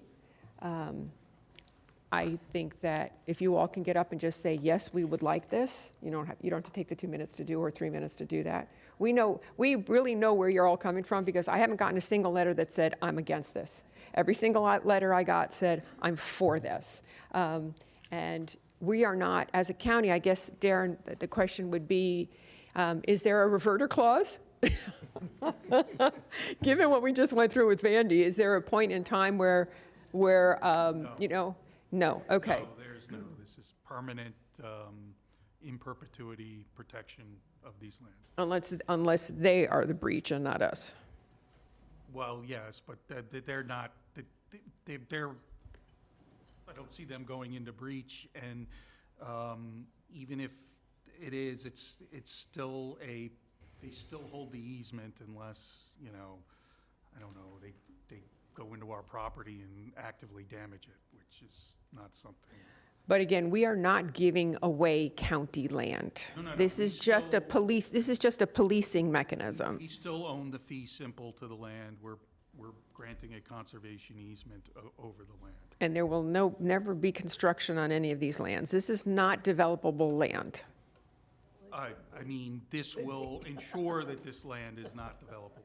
But as we purchased it, that's what the purpose of it was. That is my understanding, correct? That is Okay, so we are not hindering the business community in any way, shape, or form by doing this. No, this is land that is owned by us, Palm Beach County. Land that is owned by us for conservation. Correct. Okay. I, for one, am in favor. Thank you. Mayor. Okay, Commissioner Weiss, go ahead. We have a number of cards, folks. We're going to name 8 names, 4 on one podium and 4 on the other. You'll be given 2 minutes by the Vice Mayor. As soon as you're recognized, you can go ahead and start speaking. Go right ahead, Commissioner Weiss. Looks like Charlotte Taylor, Gail Ladd, Richard Mayrood, Melissa Mayrood, Melinda Ogden, Jane Thompson, Casey Darling Kiffin. And I will... Again, you don't have to take Thank all of you the very 2 much. minutes. That's okay, Vice Mayor, that's okay. Go right ahead, ma'am, you're recognized. State your name. My name is Charlotte Taylor. I'm a Palm Beach County resident. I'm interested to know where we can find the ratio between developed and undeveloped land for Palm Beach County, and actually for all counties in Florida. That's something I'd like to know. I think others would as well. I'd also like to know the ratio of non-tax property in the city of Palm Beach, West Palm Beach, to the tax property. In other words, if you've given up the right to collect taxes because you're encouraging a company to come here, I'd like to know what the ratio is of the taxed and the non-tax property. And I'd like to know where to find it. I mean, I'm not asking you to tell me right now, but I'd like to know. Secondly, I would like to recommend for your consideration the establishment of a county preservation fund for the purpose of purchasing land and open spaces for future protection. Other communities have experienced great success with their community preservation funds over many years now, and raising millions of dollars to protect natural landscape and water sources for our future. Thirdly, I would like to say thank you and congratulations to the staff for their wisdom and foresight with regard to conserving natural areas. Let's build on this, and with weather extremes, as you mentioned, increasing, now's the time for permanent protection of our natural land. Thank you so much, ma'am. Thank you, thank you. Good afternoon. Hi, good afternoon. My name is Gail Ladd. I'm from Jupiter, Florida, and I definitely support this resolution. I do have petitions that we signed. It was established on Friday night, and as of 8:15 this morning, we had 726, so we think that's pretty good. These are all supporters of the resolution, and I totally agree with it, and I won't bore you with what I was going to say. So, yes. Thank you very much. Thank you, ma'am. Good afternoon. Hi there, I'm Melinda Ogden. I'm here as president of the Palm Beach County chapter of the Florida Native Plant Society. Our mission is to conserve, protect, and restore native plants and native plant communities across Florida, which of course are in our natural areas. Thank you to ERM for all that you do, and thank you to the board for hearing this today. Of course, we are in favor of this resolution. We want to protect these lands as best we can. Development pressure here in the county is very high. I personally am wedged in between two of our natural areas, the smallest one to my south, the Paw Paw Reserve Natural Area that protects our four-petal pawpaw endangered species. And from there, you can see a 100 condo project being built. The property to my north is the Juneau Dunes Natural Area, which serves as a flooding area when we have extreme rains. It's designated to take that rain and keep it away from our built environment. And from that natural area, you can see 3 cranes and another 100 condo property. So we need to protect the lands as best we can. The people voted to get these lands in the first place. You saw the excitement, I'll call it, when the people, all the people, not just the tree hugger people, I'm fine, we can be tree huggers. Everybody came out to protect the state parks in August. That was an overwhelming support. I think that if everyone knew that our lands could also be subject to changes, that they would be here as well, and we would be here for the rest of the day. So I'll yield my 15 seconds. Thank you. Thank you so much. Thank you for your work. Sir, you're recognized. Richard Marwood, 7667 Park Lane Road in Heritage Farms. I was part of this original bond referendum to try to purchase and set aside some of these lands. But you heard an old adage today, the best time to plant a tree is 30 years ago. The best time to save land was 100 years ago. And the only people who did that was up in Vero Beach, Pelican Island National Wildlife Refuge with the help of Theodore Roosevelt. Locally, Audubon, and in the rest of Florida, Audubon did in fact purchase and set aside land. Our program started in the late 80s and went on through today with award-winning work from ERM. It's the envy of most counties, and it has won awards around the entire country. So we have something that is irreplaceable. These are intact, original native ecosystems, and that means not just trees and birds and shrubs, microorganisms in the soil. There's an entire cross-section, a profile of soil. You do not remove, move, or reconstruct this. You save it where it is, you manage it properly, and it is to the benefit of everyone in this county. This land is not vacant. You can drive by Scrub and think, well, warehouses would be great there, or a golf course. It is not vacant. It is fully occupied. It is fully developed biologically. So these are not vacant lands, and they are not appropriate for future work anywhere, any future construction. Protect these lands in perpetuity, please. Thank you so much, sir.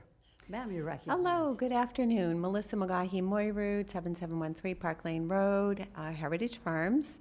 Today I'm not here on behalf of Heritage Farms. Today I am here on behalf of Palm Beach County Native Plant Society as the Conservation Chair. First and foremost, I would like to give some kudos to your ERM staff. They are probably some of the brightest and dedicated people I have ever met.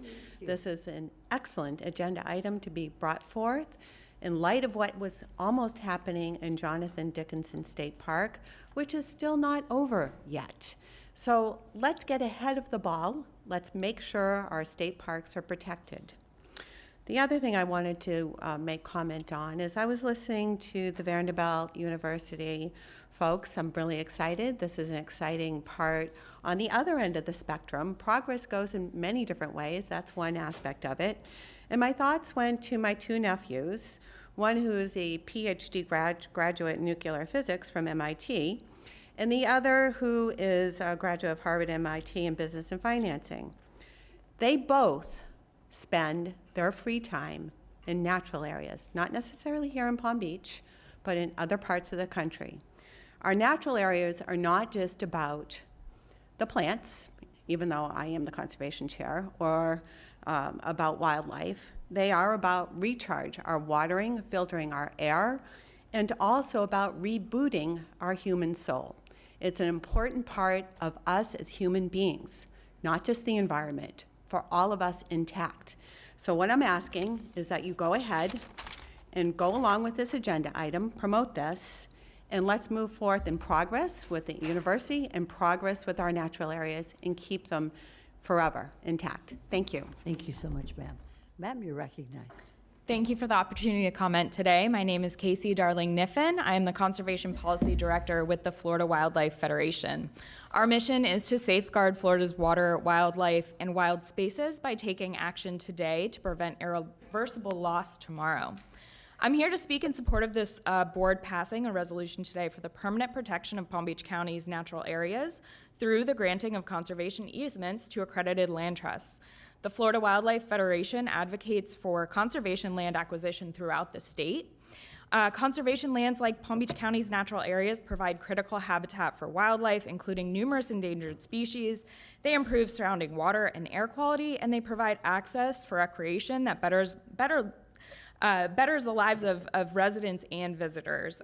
The means of protection for conservation lands is critical, and this board has the opportunity today to take bold action for almost 32,000 acres of natural areas. I grew up here in Palm Beach County, and these natural areas are some of my favorite to bring my family to and to explore and to hike. This initiative will ensure that the county's conservation lands are protected and preserved for future generations like my kids to enjoy. I want to thank this board for your support of our state parks and for speaking out against incompatible development within our beloved state parks. Together, we were successful in halting those plans for now, but I think I can safely say that it left us all wondering what other natural areas were vulnerable to similar development proposals. Today's resolution would allow you to put those words into action. It's an exemplary model for other counties in the state of Florida to follow and to provide that additional layer of protection, and it's something that the Federation fully supports in collaboration with an accredited land trust like Conservation Florida. It is something that will help to perpetually restrict development and incompatible uses like we saw.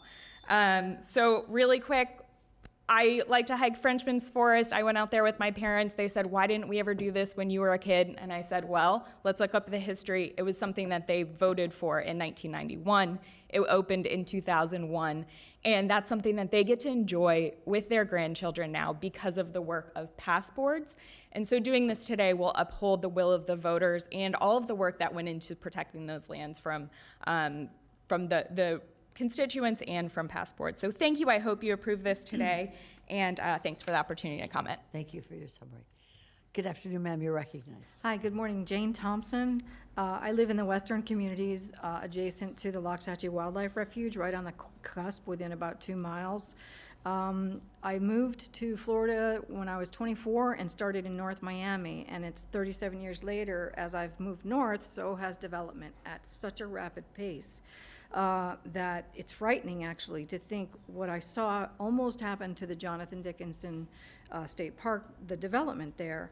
And I'm fearful that the same thing can happen to these natural areas that are here brought to you today in 5D1. So I'm here to ask your support to adopt the resolution for 5D1 to add that layer of support. In memory of the 21 species that were just put on the extinction list by the U.S. Fish and Wildlife Commission, one of which was the Bachman's warbler in 2023. We need these lands. They're very, very important, critical lands for habitat for these species before they are put on the list. So please add this layer of protection to help these species, maintain these species, critical species for our environment. Thank you. Thank you very much, ma'am. Next Commissioner Weiss? 8, here we go. Karen Marcus, Scott Zucker, Lisa Interlandi, Kay Gates, Christine Lockhart, Chip Lock, Jessica Namath, and Dr. Christopher McVoy. Thank you so much. Commissioner Marcus, if I had known you were here, I would have called you first. That's perfectly all right. I've enjoyed the day. I bet you have. Thank you right. for letting me speak. It's Karen Marcus. I'm the president of Sustainable Palm Beach County, but a former county commissioner, and I have the privilege of being on that dais when we did the bond issues in the 90s. And so that was a generational move that we did, and today is another opportunity to make another generational move. It's not about us. Actually, it's about those next generations that are coming. They have the assurances that there's those extra protections on this property that we worked really hard to purchase. Just real quickly, I want to go to the Water Management District. Lovely people, great group. There was a situation where we had a previous executive director and a previous governor. They came to us. There was a conservation easement on a piece of property, and they said, you know what? We're going to take it off, and either you, the county, can buy it, or we're going to sell it to somebody else. And we bought it, so we could make sure it stayed in protection. So those things happen. This will make sure that it stays in protection. We don't ever have to worry about things like that happening. And again, this is a generational move. It's not really about today, but it's about that next generation, your kids, my grandkids. So thank you very much for considering this. Thank you, Commissioner Marino, for stating your support. It's very much appreciated. Thank you. Thank you so much, Commissioner Maria. Ma'am, you're recognized. Thank you so much. Lisa Interlandi. I'm the Policy Director of the Everglades Law Center. And hot off the presses, I have a letter here from the Everglades Coalition, which is a coalition of 60 organizations that are dedicated to protecting the Everglades. And could I submit this for the record, please? They are in support of this proposal. Thank you. I wanted to share their support because this really is a monumental thing. This isn't something, as Ms. Marcus said, that is for today. This is something that is very much for the future. And I think that when the proposal came up with the state parks, I don't think anyone expected that. And I think that's one of the reasons why people were so taken aback and shocked and surprised. And I think it just goes to show that we really can't predict what's going to happen in the future. And the one thing I do know is that the pressures that our conservation lands are facing are only going to increase as time passes. As our population becomes as our county population becomes greater, those natural areas are just going to be that much more valid.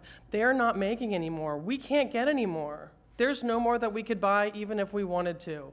There are a few, and I hope the county continues to acquire the land that we have that's still available for purchase. But this isn't something that we can just go and create. So every acre, every square foot, when it's gone, it's gone, and we can't recreate it. So protecting this land for not just our kids. When we bought this land, it wasn't just supposed to be for our generation and the next generation. It was truly supposed to be forever.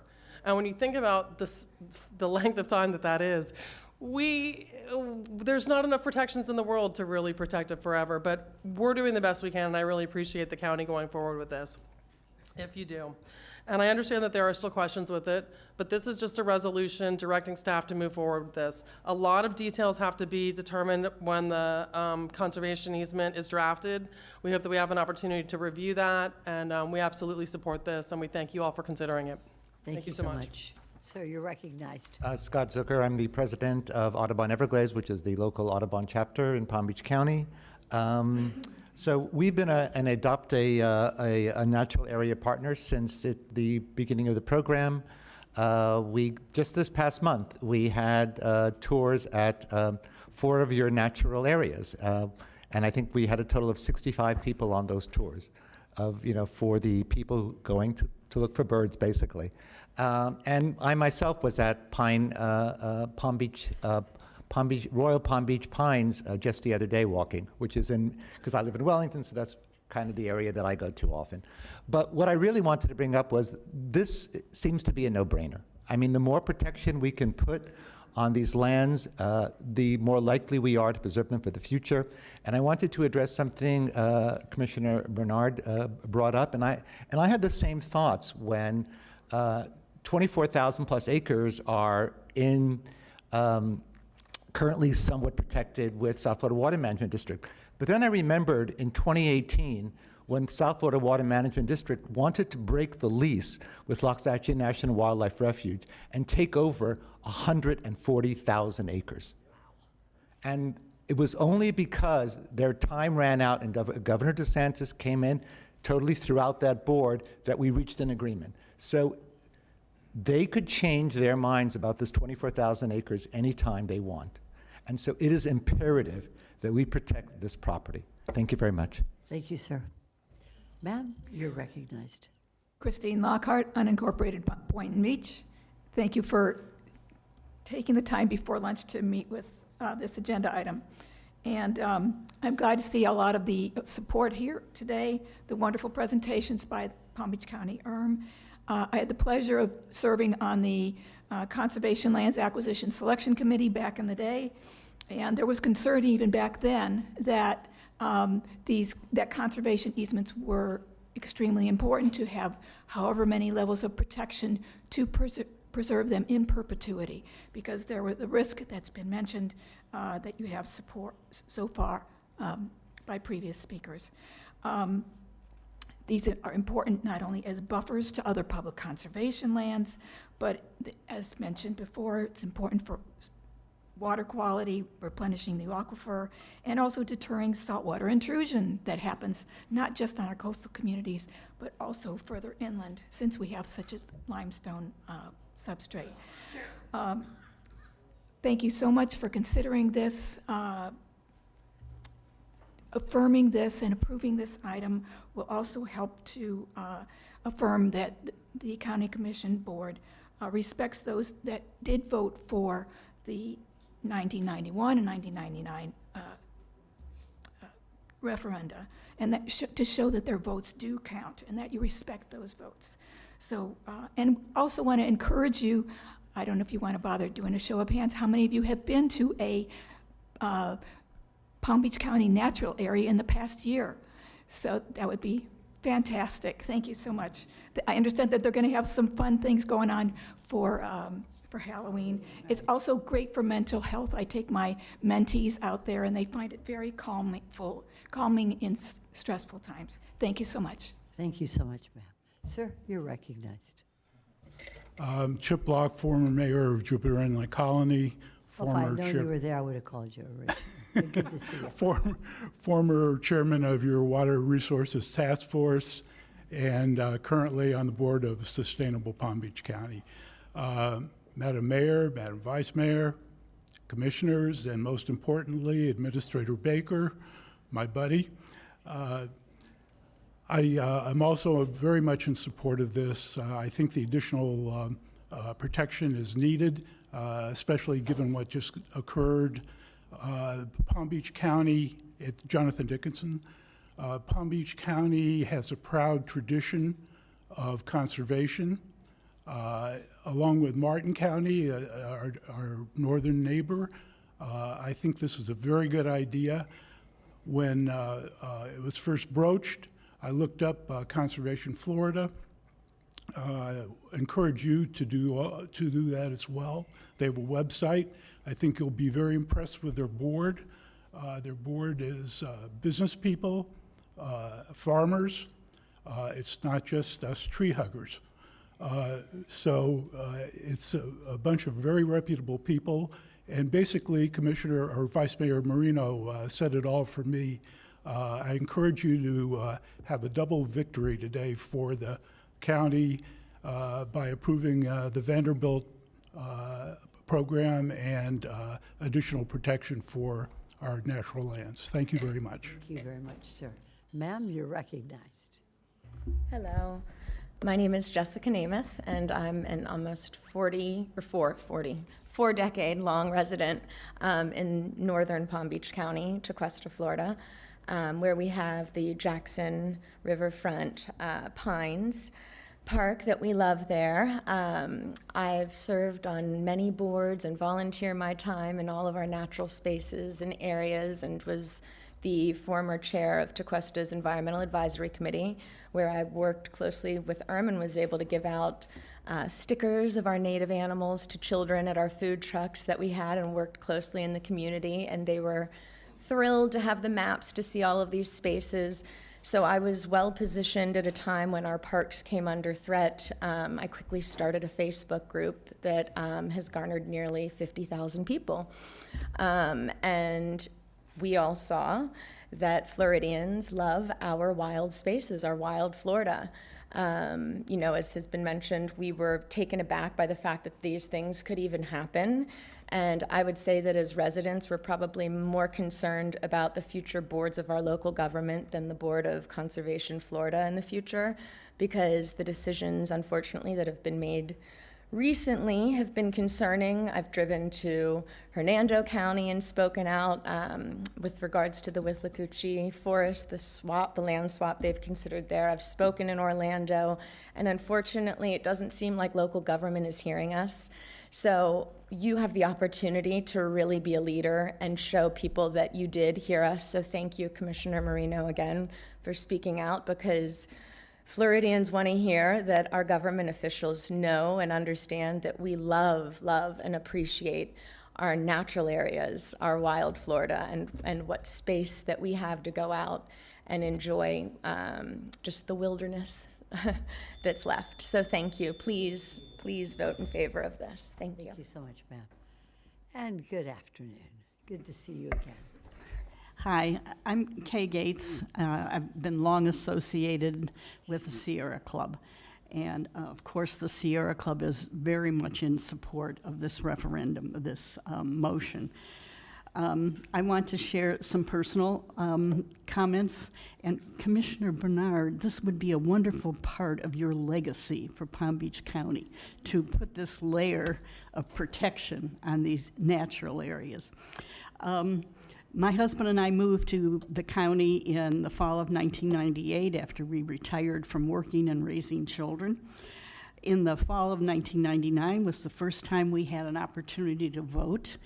We came out of the voting facility and we were high-fiving each other. We couldn't believe that we had moved to a county that appreciated and would willingly tax ourselves to preserve land for natural purposes and to preserve natural plants and animals. Following that, we did attend a few water management district meetings where the people were selecting which pieces of property. The pieces of property, they were called ESL lands, environmentally sensitive lands at that point in time.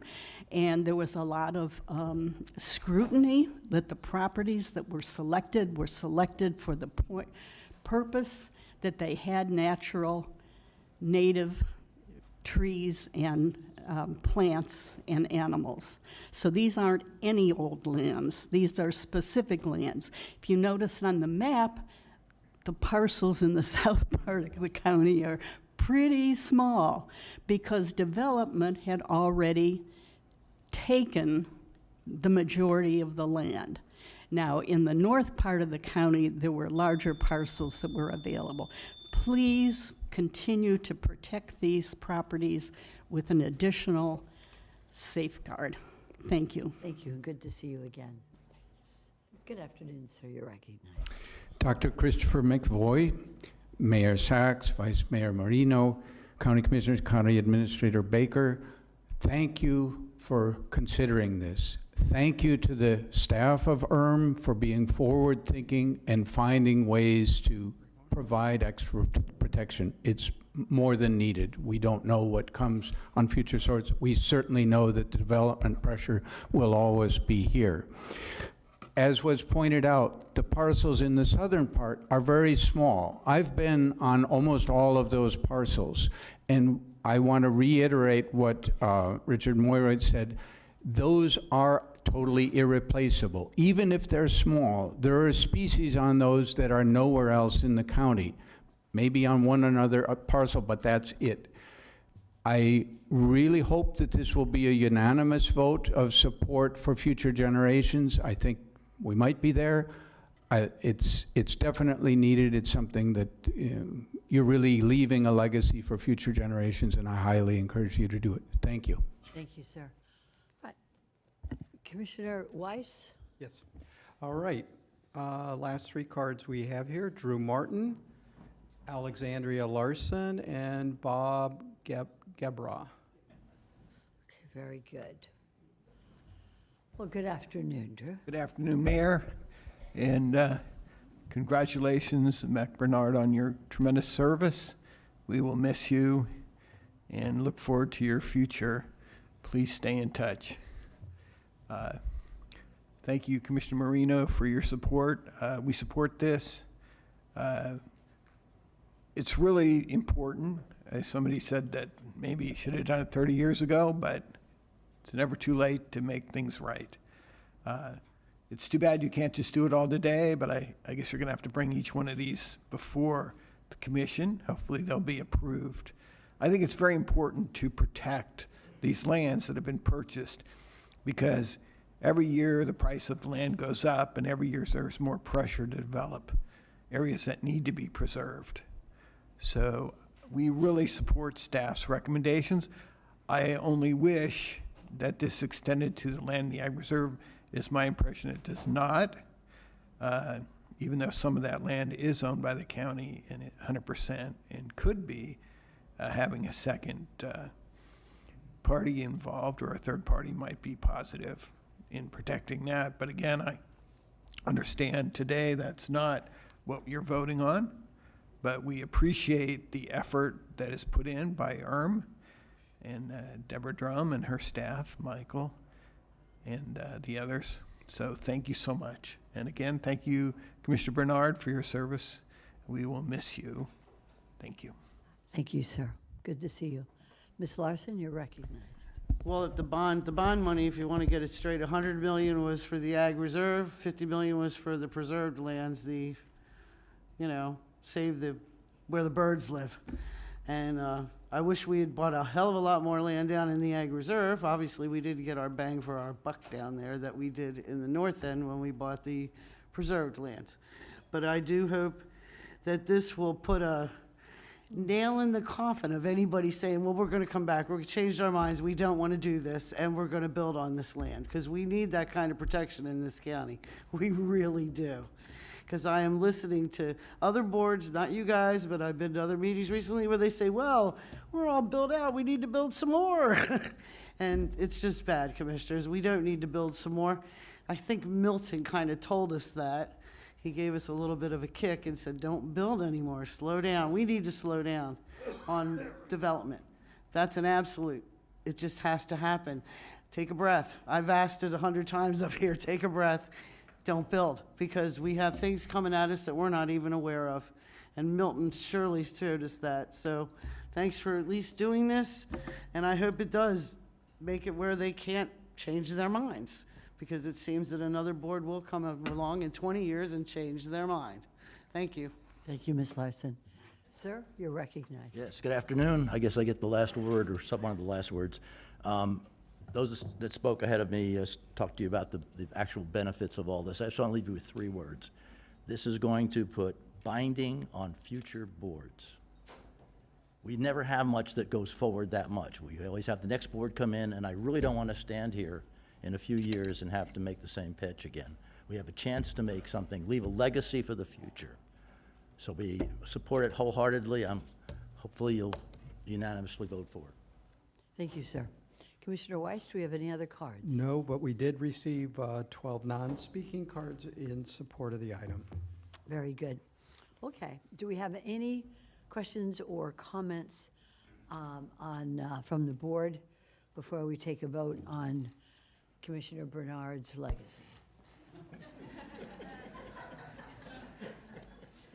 Sort of put the pressure on you, Commissioner Bernard. Go right ahead, Commissioner Weiss. Thank you, Mayor. I'd like to go back. This is the first I've heard about South Florida Water Management's, that situation. How were they able to remove or threaten to remove the easement and then cause us to buy back our property?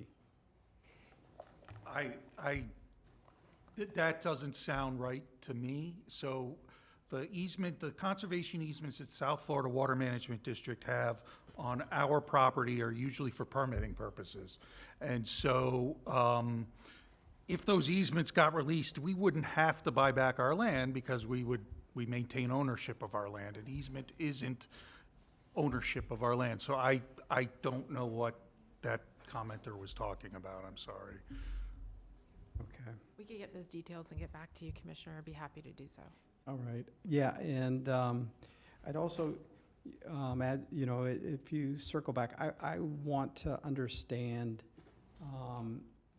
better the requirements of our partners, and that because and so you're saying, I take you at your or I'd like to understand, did they take easements off our lift conservation easements or try to remove conservation easements off our property? I do not know. I do not know. Is it possible? Can the party that we assign this to lift them off?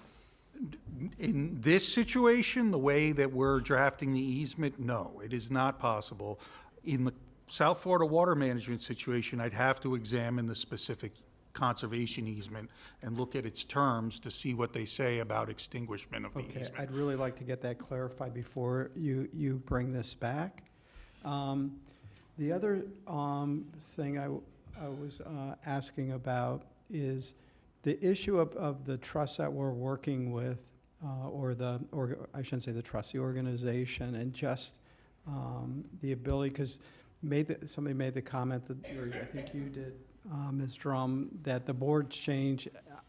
What if their board changes, or any organization's board changes? What does that do to our easements if they're assigned to them? You don't have to answer me now. If you don't have it here, you can bring it to me later, but I'd like to understand that before we bring any of these easements, recommendations for easements to come back.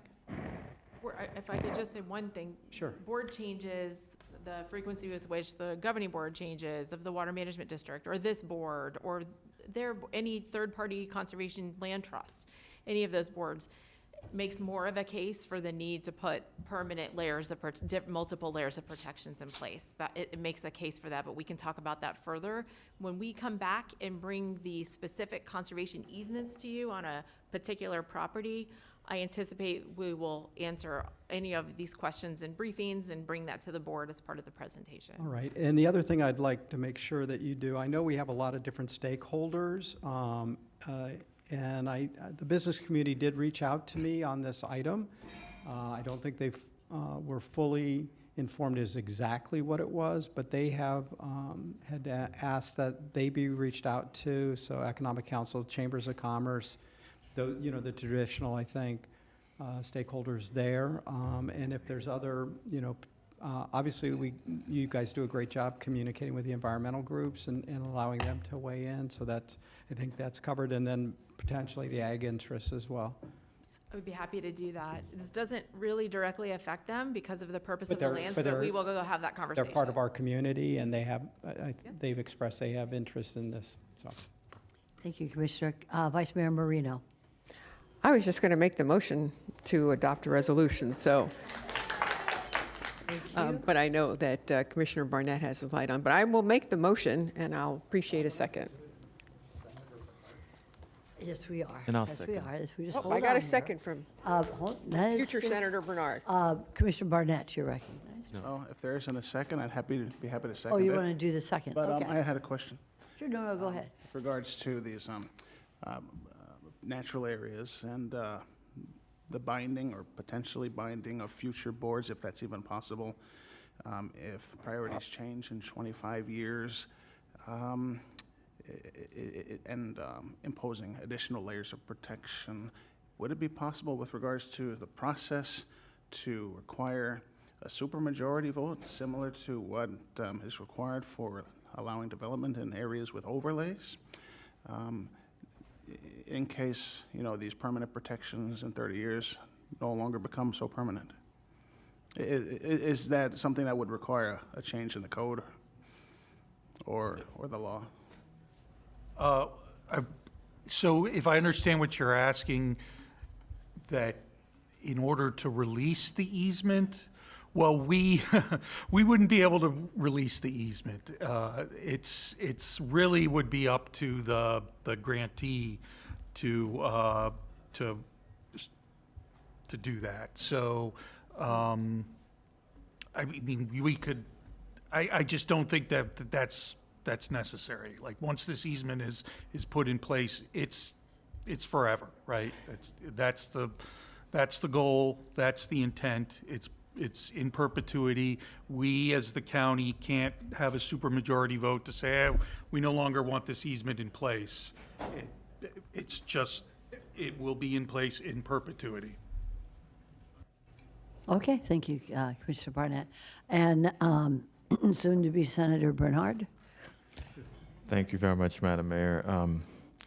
Just want to let everyone know I do have a Solid Waste Authority meeting on Wednesday, zoning on Thursday, and then we have a workshop next week. So you're not leaving today? it's, I want to.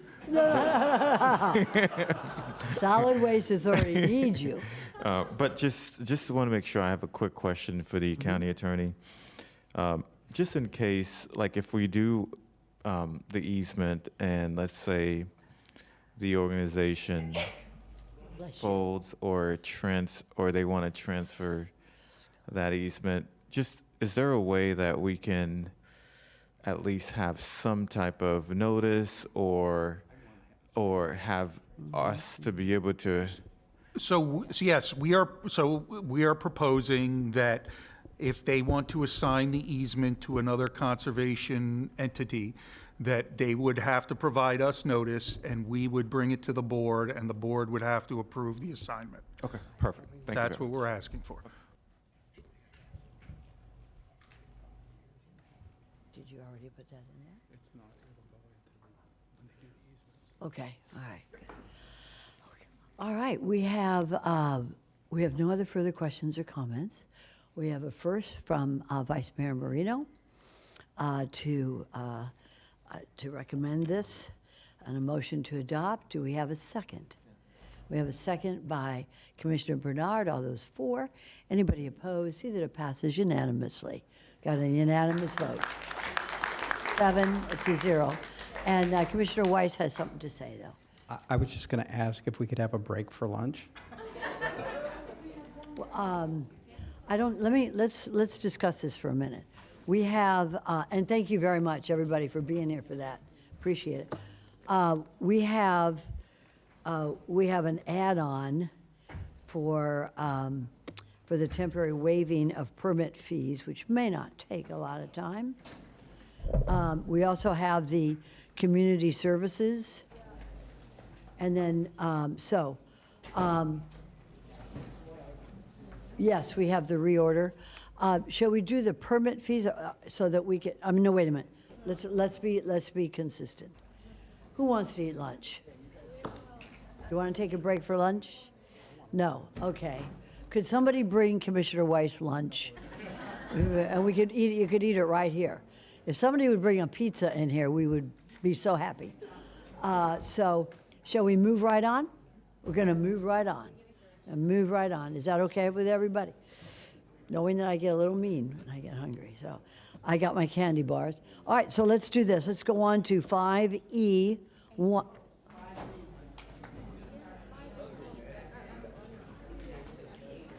Okay. I have 5, wait a minute, hold on, everybody. We just did 5D1 on page 96.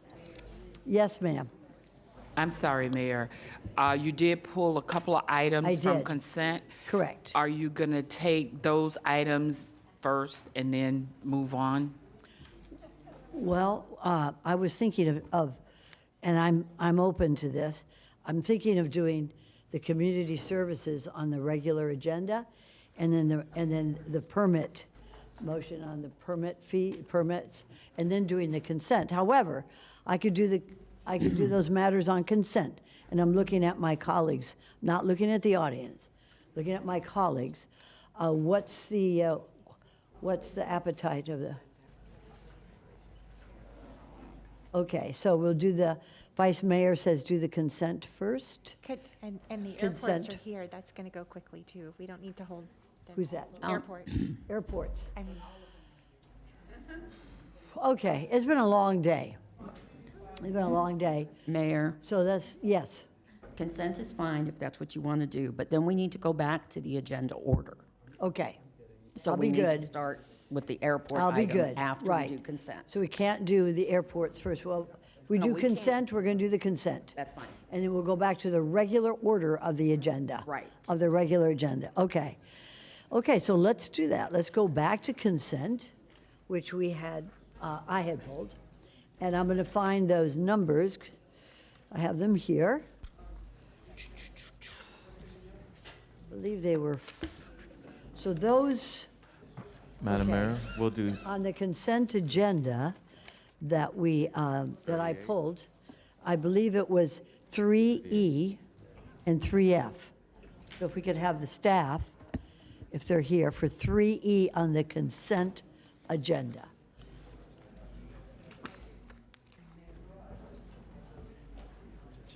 And the Vice Mayor pulled 3G as well. All right, so let's go first to 3 on the consent agenda. Let's go to 3E. And I'm looking for the page number.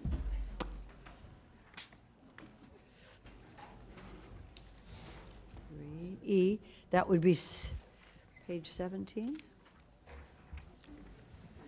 3E9, page 30.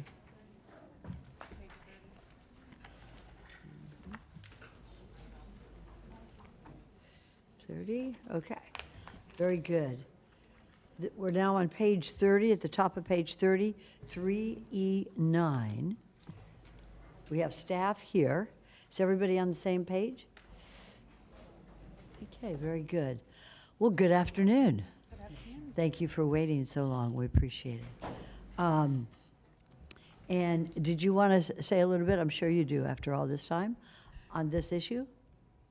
This item was on the consent agenda. Staff does not have a presentation. It's just the approval of our contract with the financially assisted assistance with Gulfstream Goodwill Industries for the operation of our homeless resource centers. Okay, are they here today? Goodwill? They were here earlier, but is there anybody here from Goodwill? Well, let me tell you the reason why I pulled it.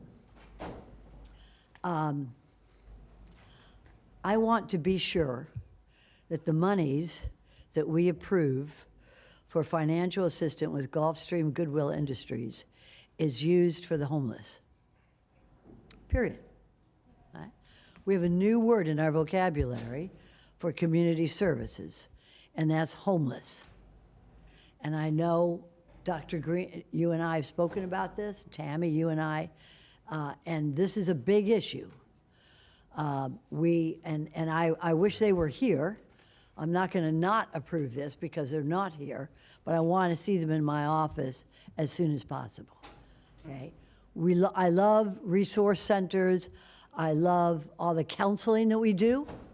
We have homeless, and we need to address the needs, which is housing, not counseling, housing for the homeless. So I am very adamant on all our nonprofits that we give money to or we allow federal assistance to. See, I'm hungry, so I'm a little bit strident. I apologize. But this is, if there's ever an issue to get passionate about, it's this. So you give the message to Goodwill And all these nonprofits that are on our consent agenda, I'm sorry they're not here. We had a long day. But it would have been nice if somebody had been here. So they're going to come and see me, and they're welcome to see my partners here in the dais. We have a challenge that we need to address, and we need to address it today. And Goodwill, as well as the other nonprofits, are there to help us. I want to make sure that they are there to help us as we allow them further financial assistance. Okay, and that's the message from the mayor. Does anybody else wish to address anything on this at this time? No, but I'll make the motion to approve it if you like, Mayor. It's okay, yeah. So let me actually clarify. I am making the motion to approve 3E9. Well, yeah, there's no A and B. All those for? Anybody opposed? I am. The record reflect that. See that it passes 6-1. Okay, thank you. Did I pull 3E10 as well? Yes. Oh, good, okay, good. Is the Unified Homeless Grant Contract for the Florida Department of Children and Families, are they here? No. This is money coming out of the state. Yes. Right. And, Money we're receiving. I'm sorry, go ahead, Tammy. This is money that we're receiving. That the county is receiving, and we have to match it for $113,000. And we are, through this grant, 250 individuals and 200 families are going to be served. I want to be sure that that will provide housing, not counseling, not prevention services, but I want to see roofs over people's heads for this money. Some of it is a grant, some of it is county money. I want to be sure. So if you could give them the message, come see me and any other commissioner here. We've got a challenge, and we need to meet that challenge. These are folks who are good at that, and so I want to make sure that that they're going to be part of our solution to the problem. So if there's a first I'll second it. by by Vice Mayor Marino's a first, second by Commissioner Baxter's. All those for, anybody against? The mayor is against. It passes 6-0. Did I pull anything else? Let me see, 3E and 310, I think that's it. And did, Vice Mayor, did you pull something? Okay, so the Vice Mayor, thank you very much. The Vice Mayor pulled 3G2. What page is that? Page 38? Very good. All right. We could have staff come up.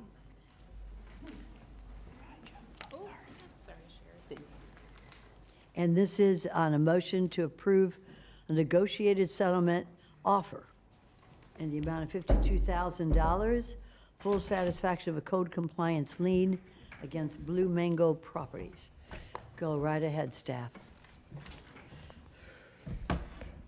Thank you for waiting all this time. Sherry Brown, Director of OFMB. This was a property that the renters called and complained to code enforcement in 2019.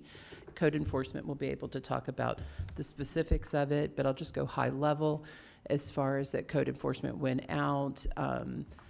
Blue Mango bought the property at some point after that call, but they bought it knowing that there were code issues. And it took until 2023 for all the different violations to be cleaned up. So I'll let code maybe go into some of the specifics as far as what they saw. Good afternoon, Michelle Pagan, Director of Code Enforcement, and what I'll do is I'll just go over a brief outline of when the investigation started. We received a complaint 8/26/2019 in August 2019, and officers went out there. There were initially 11 violations, one of which was rescinded. It was cited in error. It came down to 10 violations. The complaint was of a infestation, rodent infestation, bug infestation, mold, a smell of sewer, inoperable vehicles, very common types of complaints that we received. we made contact with the property owner as well as the tenants, and within 2.5 months, 6 of the violations were addressed and closed. There were 4 outstanding violations still, one of which involved an inoperable vehicle that ultimately delayed compliance because that tenant left the vehicle behind. The property owner attempted to tow the vehicle, remove it from the property, but tow companies would not remove it due to the ownership, and that the property owner didn't have the title on that vehicle. So in between there, we then had COVID. And during that time, in April 2020, affidavit of non-compliances were held, understanding the dynamic of the time, and that was given, the property owner was given additional time for basic property maintenance issues, and that was the open storage, which is, again, a very common issue we have for landlord-tenant responsibilities. In 2020, an affidavit of non-compliance was issued, and the property owner, who we have been in communication with as recent as this morning, established an open line of communication now with the supervisor for that area. And then in 2023, it seems like a lot of time went by there, but it actually was within a very short time. Site visits were done, and the property had come into compliance with all of the violations. Any other questions or comments at this time? Vice Mayor Marino. I think staff knows that I hate when we negotiate down on these things, because I don't want people out there to think that they can just be in violation and then, the cost of doing business is a settlement.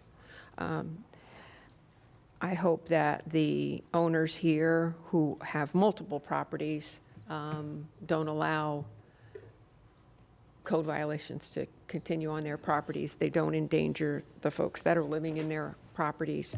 And I was just not happy that, in fact, some of the violations were in place in the first place. I mean, I'm not going to use a term that I used in my agenda review. It would be improper.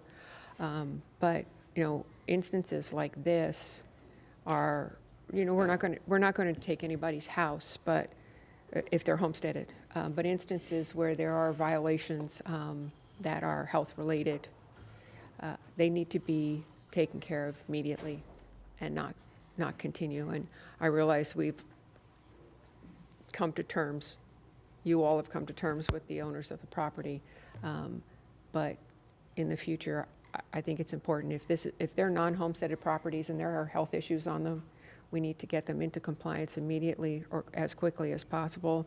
And if they're not, and it just goes on, then we should use any means possible, because we're talking about housing for folks. We're talking about how people feeling safe in their homes, not worrying whether the toilet is running or if they have electricity or if there's mold or rats or critters.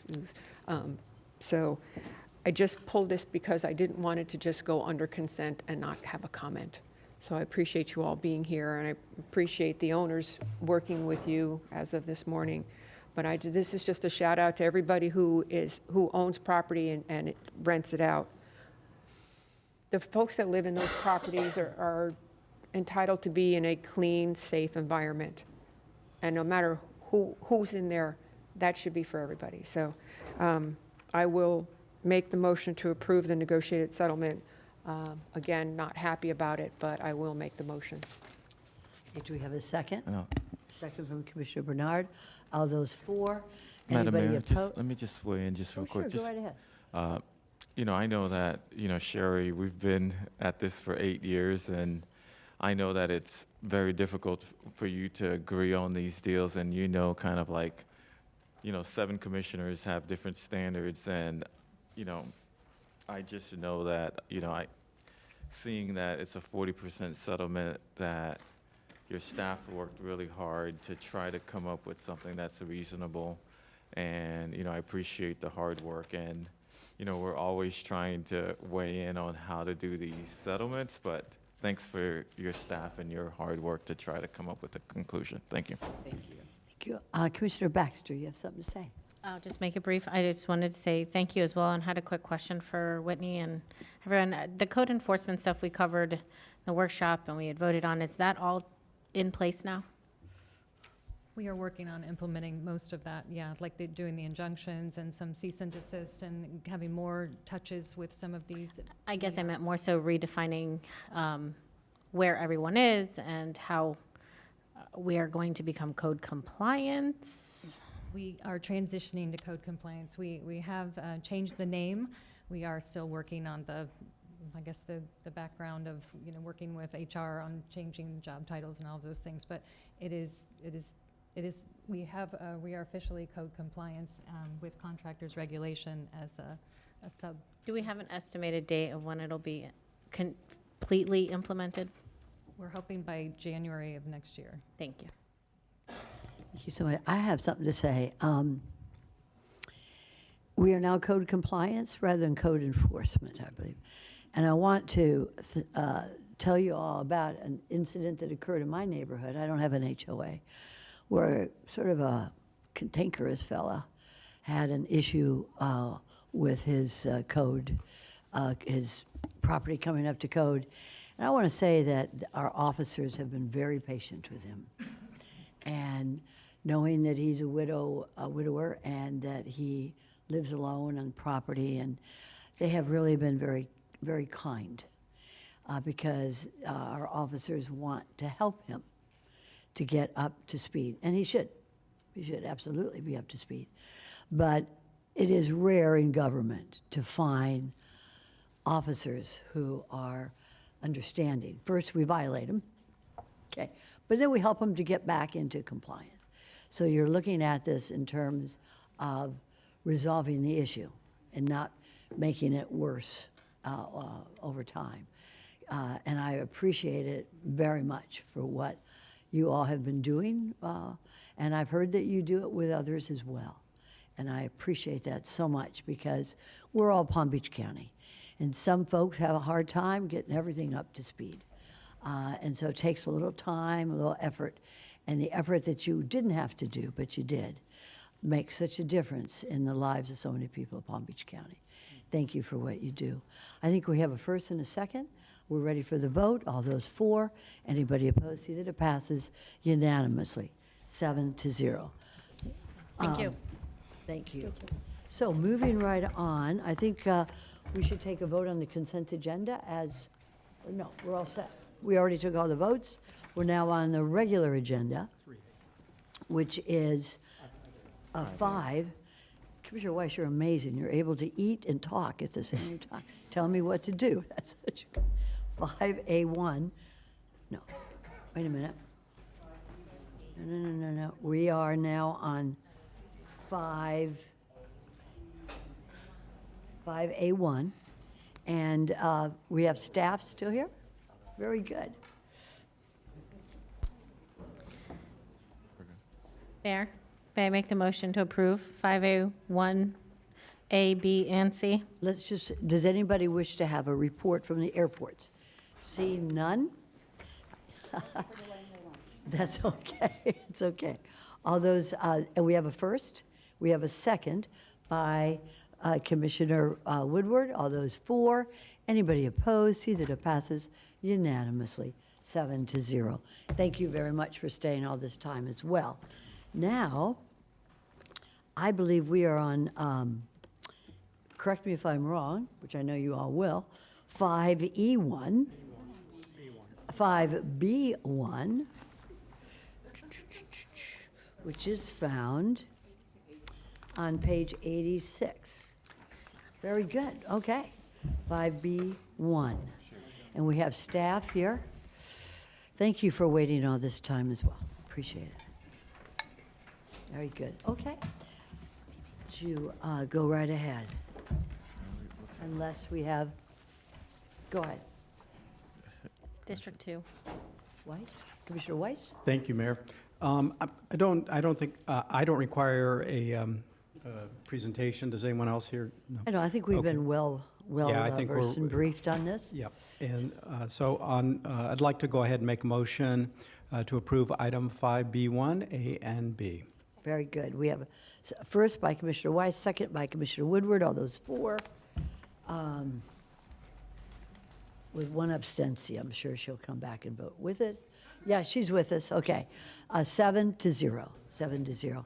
Thank you very much. She's right there. 5, we're okay? Okay, good. Okay, I guess it would be now 5B2. 5B2, and it's A, and can we do A and B, Madam County Attorney? Okay. We have 5B2A and B, and I see a first from Commissioner Weiss, the only one who's eating at this time, let the record reflect. And I have a second from Commissioner Baxter, a little levity here, a little levity. All those four, anybody opposed, see that it passes unanimously, 7-0. Okay, I think we've done 5. Now we're looking on to 5B3, and we have A, B, and C. I think do we have cards? We have cards. Okay, very good.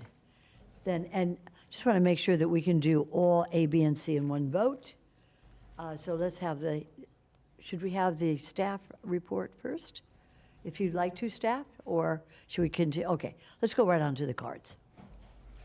All right. Dan Waleski, followed by Nathan Rich, followed by Ken Metcalf.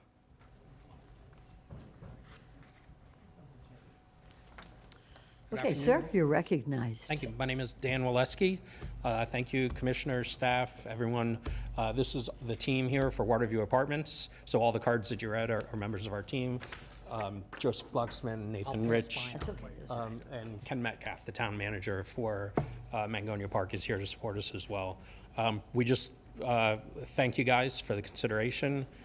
We're excited to bring this to the town of Mangonia Park in Palm Beach County, and looking forward to being a partner. Thank you. Okay. Thank you, sir. Who would like to speak next on behalf of this? Come on up, state your name. Yeah, this is Nathan Rich, president of Sun Foundation. So really just want to say thank you, everyone, board commissioners, county staff, of course, town of Mangonia Park for all the approvals, and this whole process has obviously been a lot. So thank everybody, and we're excited, and we're looking forward to delivering this to Mangonia Park. Very good. Thank you, sir. Sir? Mayor, Vice Mayor, and Commission, Ms. Baker, just want to thank staff and the commission for this. This is going to go a long way. Obviously, it's a great project, and it's going to benefit the town as well. And on a personal note, Commissioner Bernard, thank you for everything that you've done for Mangonia Park and the county. That's all. Thank you. Very good. Thank you, sir. Sir? Joe Glucksman. You filled out a card, but you haven't placed it with us yet? I have, and I could pass it up if you'd like. No, you will after you speak. Go right ahead. Give us your name. Joseph Glucksman. I'm president of McCurdy Senior Housing Corp. I do housing, affordable housing, but I couple it with supportive services. We're the owners and operators of Quiet Waters out in Belle Glade, an affordable housing community for seniors, our population that needs the assistance the greatest, in my opinion. And by the way, we're also a 50% homeless set-aside project. Good. Very good. Thank you, sir. I just want to let you know that I'm involved in this project 110%. I believe in it. I think it's a great project. It's going to provide housing for our most vulnerable population. Again, seniors, very low and moderate income. It's going to be a state-of-the-art facility. It's going to provide a wide range of supportive services designed to bring the seniors to a more independent state. Very good. And with that, I would urge you guys to approve this item. Very good. Thank you. Now you can pass it over to staff. We'll have your card. Is there anybody else? We have any other cards? All right. Any questions or comments by members of the board? Seeing Madam Mayor? none, we do have Commissioner Bernard. Thank you very much, Madam Mayor. I'll make a motion to approve item 5B3, A, B, and C. Very good. And we have a second from Commissioner Baxter. All those for. Anybody opposed? See that it passes unanimously, 7-0. As usual, you did a great job. Thank you very much. Okay, very good. Moving on now to 5 5B4, A, B, and C. All right, very good. And we have the same staff.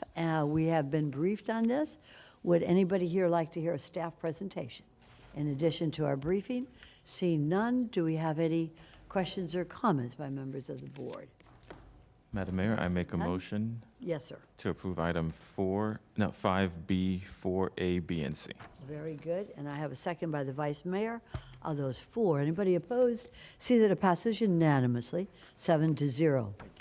Thank you. Very nice. Mayor? Yes, go right ahead. Yeah, Commissioner.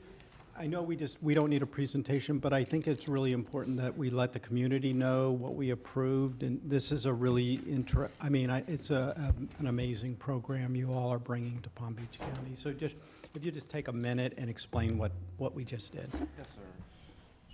Thank you, Commissioner. So the board just approved a few different things, but I'll talk about the bonds. These are the first housing bond items that you conceptually approved that have come back to the board now for final approval. So we're excited about the board's, the housing bond dollars, Commissioner Bernard, all the effort that you put into that program. We're excited to bring those items back to the board for final approval. And now we're looking for the next stage of those housing units being created. And then the last thing the board approved was an heirs property grant, so we can apply to the Federal Home Loan Bank, and potentially with that grant, we will be able to help individuals with wills and clearing property titles so we can preserve existing housing units in the county for those whose titles are clouded. And just additionally, if we are awarded the grant, we are getting ready to roll out, the community education so that everybody knows in all portions of the community. So we're working on that diligently in hopes that we're awarded. What areas of the community are you working on with that? You said you're working with all areas of the community. Are you talking about this particular spot? No, Mango- it's going to be countywide in Okay. eligible census tracts Okay. per the grant. Excellent, thank you. And we have some cities that are already interested in also securing dollars to be a part of a much larger project. Excellent, thank you, Ms. Brown. Any other questions, Commissioner Weiss? Thank you. Anybody else? Okay, very good, thank you. Okay, correct me if I'm incorrect. I think we're ready now to 5E1. 5C1. 5C1. Let me find it. Okay. Yes, there it is. Very good. 5C1. Ismi, are you alone on this one? Okay, very good, very good. All right. Mayor? Now, do we have, does anybody wish to have a presentation after we've already been briefed on this? Mayor, Yes, sir. if nobody wants a presentation, I'd like to make a motion to approve Amendment Number 4 to the Developer and Operator Agreement, R 2021-0148 Agreement with the West Palm Beach Housing Authority for the Prosperity Village Cottage Homes Project to modify the rent structure for the first 2 years of operations and extend the project schedule. Very good. Do we have a second? by Second. Commissioner Baxter. Are those for? Anybody opposed? See that it passes unanimously, 7-0. Thanks for all you've done today, Isami. Okay, now we're looking at 5C2. Mayor, since Nope, we've done that one. I'm not even going to say that. Delete that. That's off record. Moving right on to, right on, to help me out here, 5D. 5, now we're on to 5E1. Very good. And this is on the very last 2 pages. 5D, can I have a? What's that? Okay, so we are now on 5E1, and I think we should do individually, Ms. Kaufman, because these are budget transfers, or what do you suggest? On 5E1, A, B, C, D, and E. They don't have to be individual. Okay, then we'll take them all together. So I'd like to hear a little bit about this. So go right ahead, whoever's going to give us a 4-minute. 4 Go right minutes, ahead. okay. Yes, We'll ma'am. try and do this as Tammy. expeditiously as Yes. possible. Good afternoon, Mayor, Vice Mayor, and Commissioners. I'm Tammy Fields, Assistant County Administrator. Also at the table are John Hulick, Dr. James Green, and Taruna Mahaltra from Community Services Department. We do have a presentation that I believe all of the commissioners have in front of you.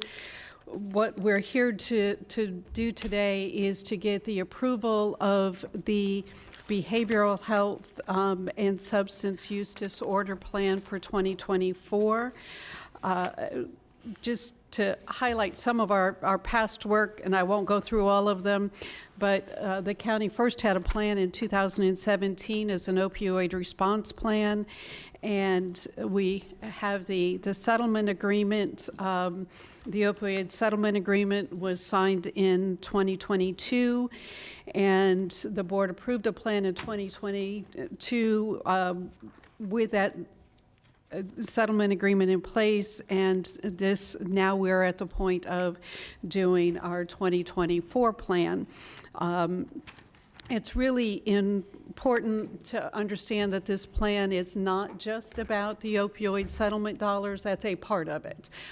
This is about the board's priorities of behavioral health and substance use disorders, and it's all included within this plan. I think, could I have a couple of questions Sure. at this time, Tammy, if you could? Is this the use of the opioid funds that we received from the government after, not from the government, Right. but from the lawsuit? Yes, it is. How much money did we receive? Over, As a county, I think it was over 13 years, 125 million? that's the approximate, over 18 years. That's. Is it 18, not 13 It's 18. years? 18 years, and how much do we get over 18 years? It's approximately 125 million. 125 million. So this is about use of those opioid funds to, and do we have you're an attorney, so I feel comfortable asking you these questions. What are the requirements for use of these funds that were awarded to the county because of the losses that people have suffered from opioid addictions? This lawsuit and the funds that Palm Beach County is receiving is a result of the losses that have been suffered Yes. by local governments in treating the opioid crisis. There is a separate lawsuit, class action lawsuit that has been filed on behalf of individuals that is still in litigation. It's been to the Supreme Court and now back down. So this is the monies that we are receiving, 125 million, is to repay governments, city and county governments, because and hospitals, I would imagine, because it's almost like the tobacco thing. Tobacco litigation, very similar to the tobacco litigation, in that there was a little more money in the tobacco that we used to help resolve these opioid addiction issues within the government and or hospitals. Is that about where it's at? Almost. And as an attorney, I have to be specific in this.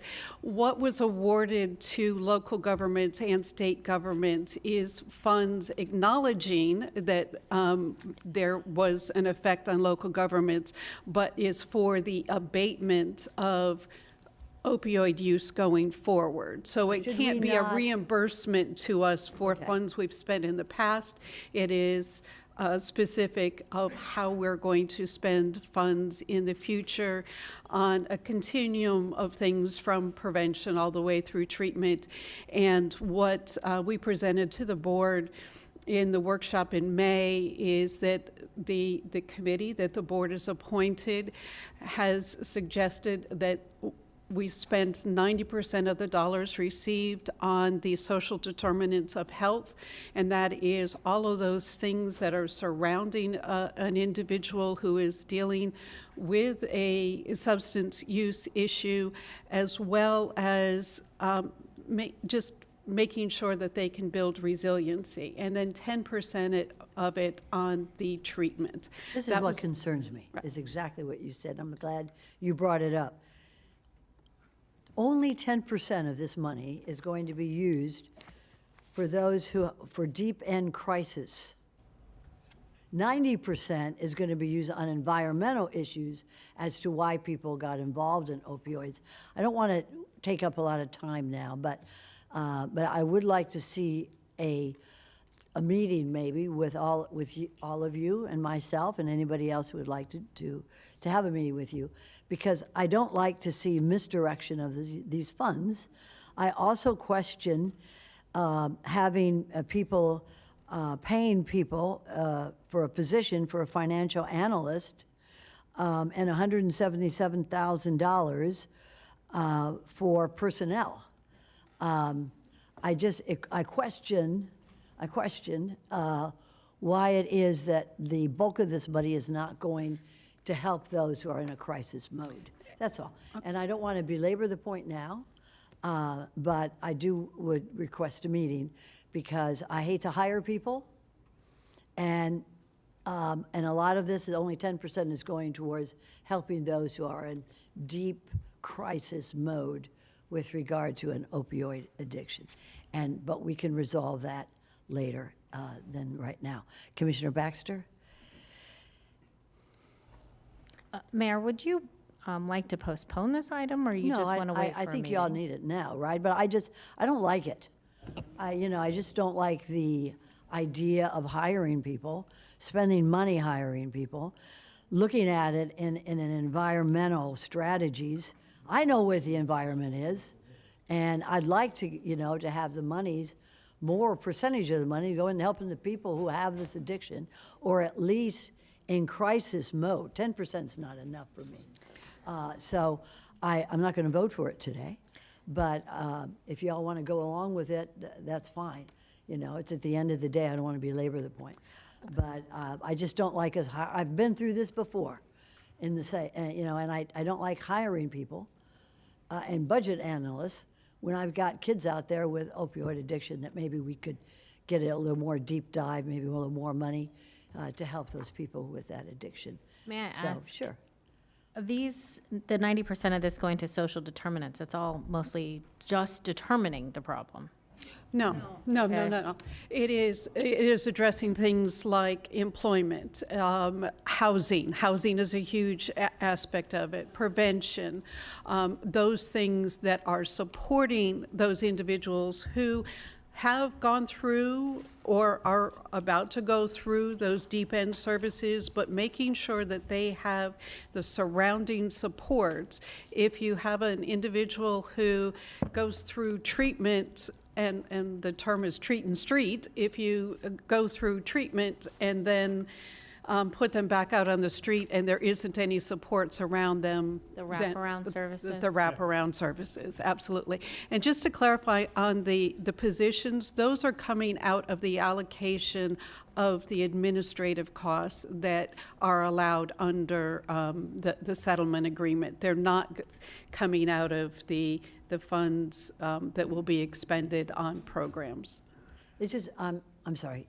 I was just going to say, maybe it could have been worded a little differently, a little more clear, because I do agree overall with the mayor that 90% just going towards what she had referenced doesn't make a lot of sense. But I do think if it is truly going to the wraparound services of the opioid and addiction problem, that is a much needed focus. So thank you. Absolutely. I want to be sure of that. When you said housing, will 90% of this money go towards providing a house with the wraparound services for those who suffer from opioid addiction? Housing would be part of that 90%. So 90% will go, and you and I are talking the same thing. I just want to make sure this will help pay for a roof over somebody's head and wraparound services for someone with an opioid addiction. Could Okay, I very point good. of Thank you. order? Ms. Baker? I'm sorry. I would like to actually have the presentation, and then we could ask, because I have questions also. Oh, okay. But I know there's a number of slides in here that I think would answer some of this, and I would appreciate the full presentation. Please. Okay. You can go.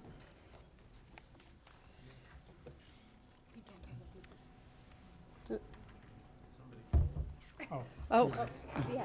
click it, okay. No, it's in the urban. All right, I already mentioned the milestones. So looking at this slide, this is actually some of the good news of the work that the Board of County Commissioners and staff has done up to this point in time. Palm Beach County was really ahead of the game as far as jumping in with the opioid plan and addressing these needs. And so if you look at the chart, you see the significant decrease in the number of opioid calls. Yeah, we did have a spike in 2020, expected with the other things that were going on in 2020, but we are definitely showing a decrease, and we're also showing a decrease in the number of suicides in our community. At the bottom, you'll see the number of calls, and this is an area where we still want to make sure we're recognizing that there are a lot of calls that are coming in seeking assistance, and so this plan will lay out some of the ways we will be planning to address those calls that are coming in and being able to connect people with services. The next slide is just how these services fall within the state priorities. And then we get right into the plan that the board addressed during the workshop. And as I mentioned, this plan goes beyond just the opioid settlement dollars. We will be discussing those in just a moment, but it is to address all of what the board has established as that priority in behavioral health and substance use disorders.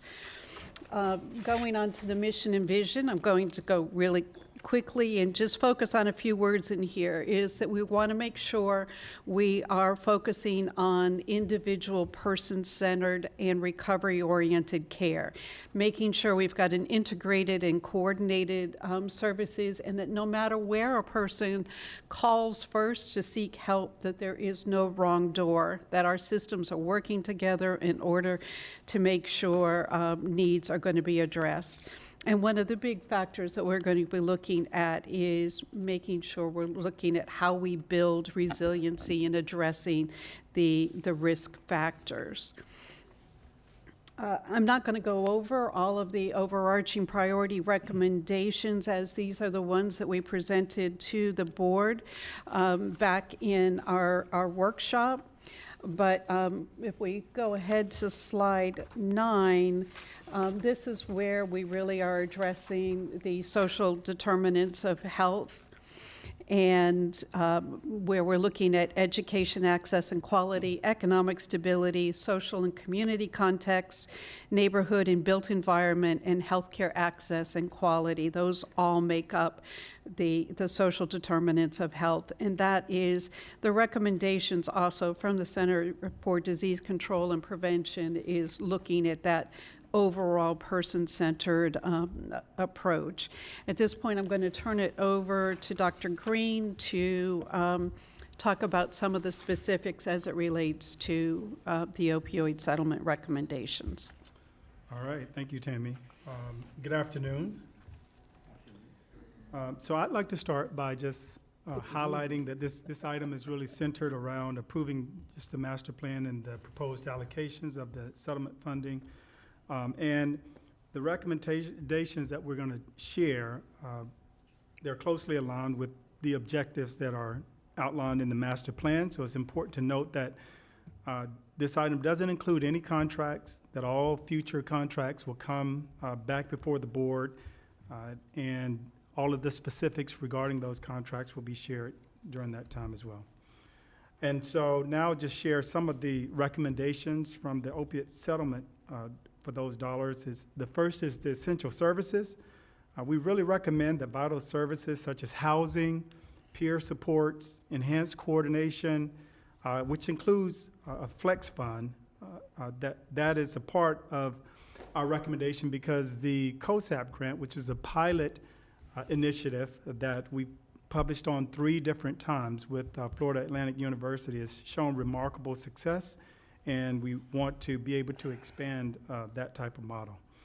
It also focuses on stable housing, and so what we'd like to do is to ensure that there's stable, permanent housing for individuals who have mental health and substance use disorders, particularly those who are in foster care or aging out, seniors with fixed income, and certainly the Housing First model is something that we want to continue to emphasize.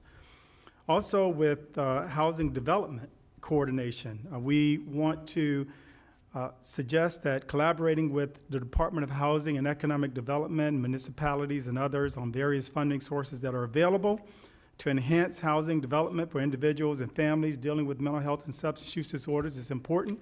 And so we want to utilize a portion of these dollars, recommend utilization to develop housing. Neutral care coordination, we recommend that establishing a neutral care coordinating entity that prioritizes client choice and provides more of a tailored treatment and recovery support system or recommendations. This enhanced coordination is expected to reduce the need for more intensive services, enabling individuals to succeed in their recovery with ongoing supports that we're hoping to develop in the community and continue to develop. Also, the syringe exchange program is one of the recommendations. So we have seen tremendous success with syringe exchange, and that is something that we are recommending that we expand. MAT treatment expansion, we propose that medication-assisted treatment for individuals with substance use or co-occurring disorders, particularly those targeting high-need populations such as pregnant and parenting women. Transportation and employment, we're recommending that enhancing transportation and employment opportunities for individuals with mental health issues, substance use disorders, and co-occurring disorders, that is something that we include.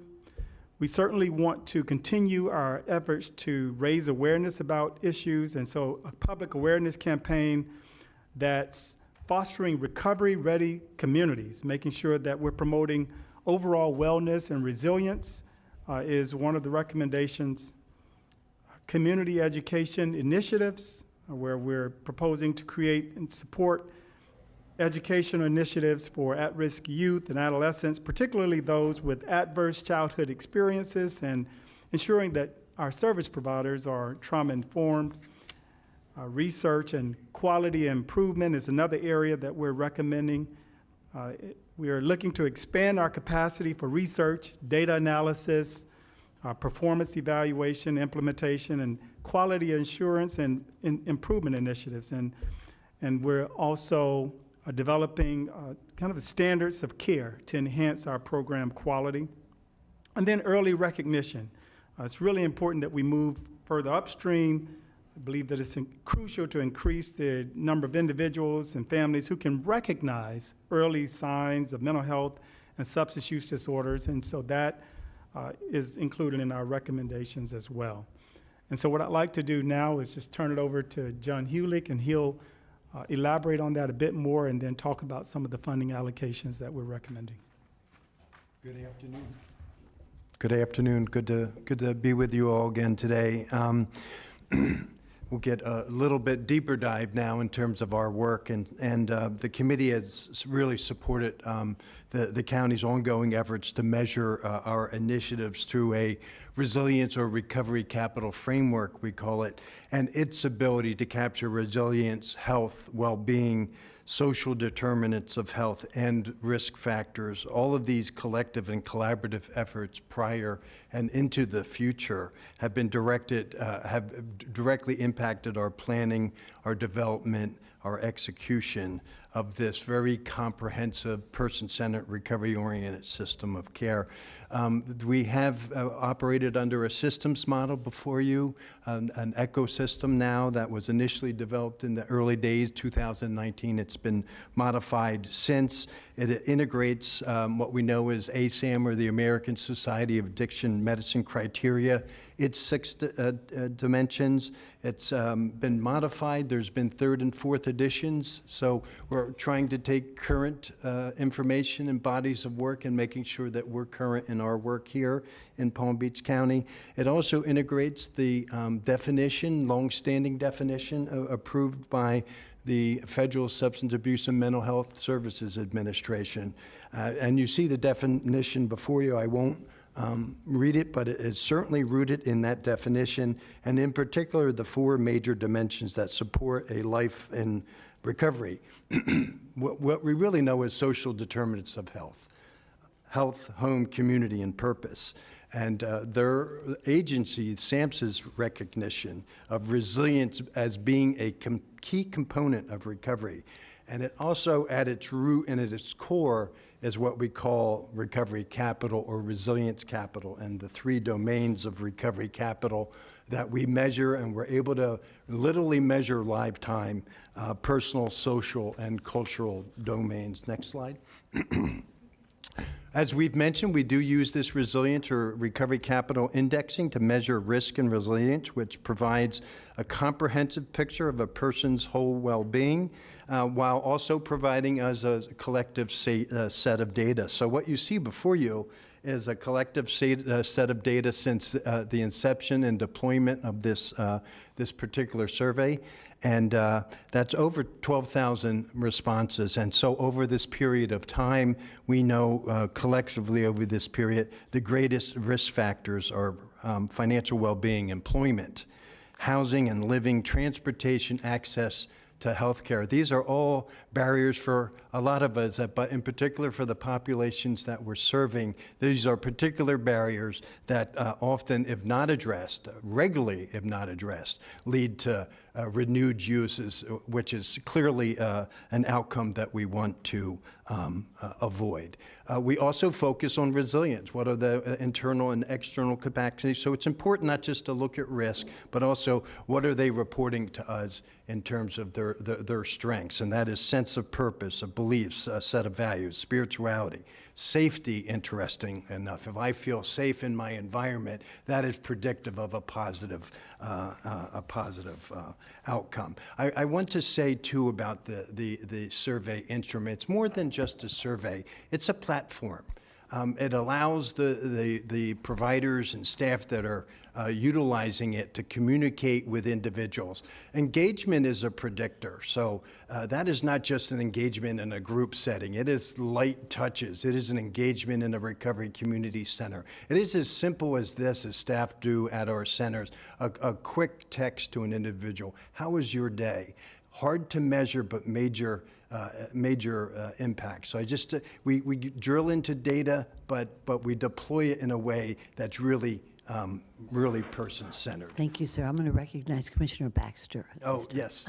Thank you, Mayor. I'm sorry. My Yeah, question is no- not for you. I just wanted to, I do need to leave, and we're only halfway through this presentation. And I have several things that I would like to cover that were under appointments and comments. Do you mind if we take this a little out of order? Because I am going to have to go. Ms. Baker, It's up to you. did you want to, let me ask you, Commissioner, we're going to vote on this. Now, did you want to, I support this, so Okay. when this is All right. done, absolutely. And I also support 5F1, which is waiving the permitting fees permitting for the mill? for the people who are I don't think we affected can by the take your tornado. votes now, but I appreciate that you're giving us your support. Please. Your opinion on these things, and you're certainly excused when you need to be. I appreciate that. Would you mind if I reappoint Mary Lou Bedford? Oh, is that to- for the very end? Yes, I had a. Is that, I mean, I had a few things I was hoping we would get to before I left today, but unfortunately, it doesn't Right. seem okay. that's going to be the case. All right, does anybody have, well, you know what?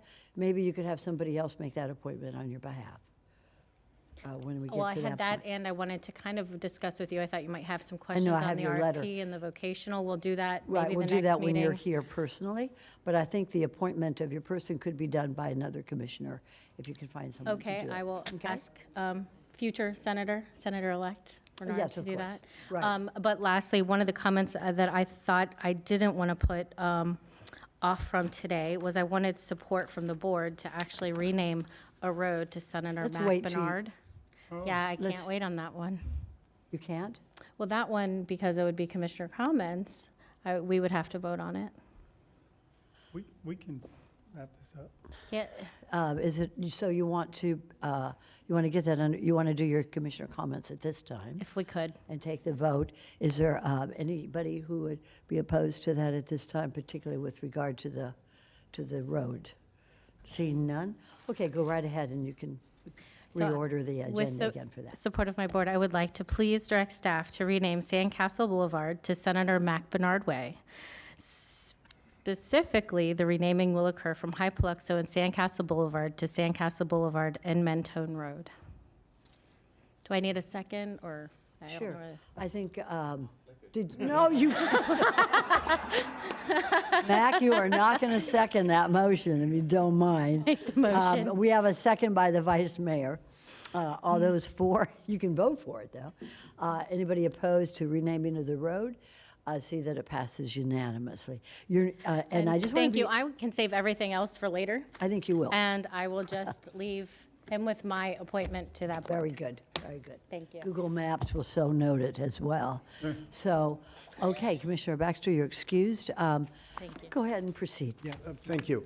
And again, we can look at the data from a variety of different perspectives, not just from a resilience capital perspective, but also now through the lens of social determinants of health. So what you see here are the ability to create values through the social determinant of health lens. So at the top are the what we call the social determinant of health elements, but then what we call indicators that are directly associated with the specific social determinant element.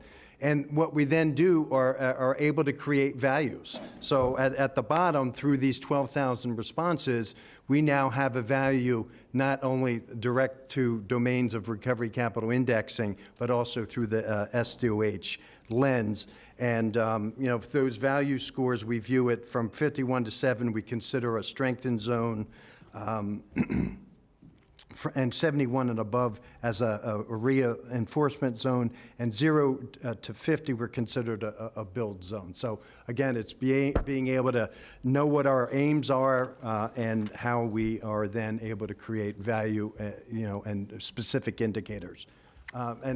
This last slide that we have here is, of course, September is Recovery Month. I know many of you likely participated in some of these events. We had 26 local community events. I believe nearly or more than 1,200 participants, very diverse groups, very diverse initiatives throughout the month. So it was an incredible month. And then I think it is James that you're going to take next steps, or? I can. So our next steps, we're going to continue to work together to look at our outcomes and measures and start working on the release of our notice of funding opportunity and start looking at how we want to do our contracts and monitoring and make sure that we're working with the advisory committee in doing so. And then on the final page, what I'd like to do is to show you the opiate settlement fund expense plan. And what we've done is we've taken the total amount and we've annualized this. And so you'll see the annual program appropriation total is $7.7 million, and then, or 7.8, and then we also have some interest that is accrued to about 1.6, bringing the overall total to about 9.3 million. And the expenditure categories that you see there, NutriCare, 1.5 or 1.6 million, housing, transportation, employment, all those social determinants of health at 1.9, syringe service expansion at 500,000, community education and training at 3 million, and then our DPEN, which is at 10% for women, pregnant women, women with children. These are prioritized groups, but it's not exclusive to those groups at 775,000, bringing the subtotal of 7.7 or 7.8 million, and taking the interest from this and transferring that to the Department of Housing and Economic Development so that we can use that to continue to build housing for individuals with mental health, SUD, and co-occurring disorders. I know, I appreciate that, Dr. Green, and I appreciate the fact that when you were discussing the issues that are most important to folks in trying to go through recovery, it's security. We don't know I didn't know that security was the number one issue. I thought it'd be food. As I'm sitting here eating a good pizza.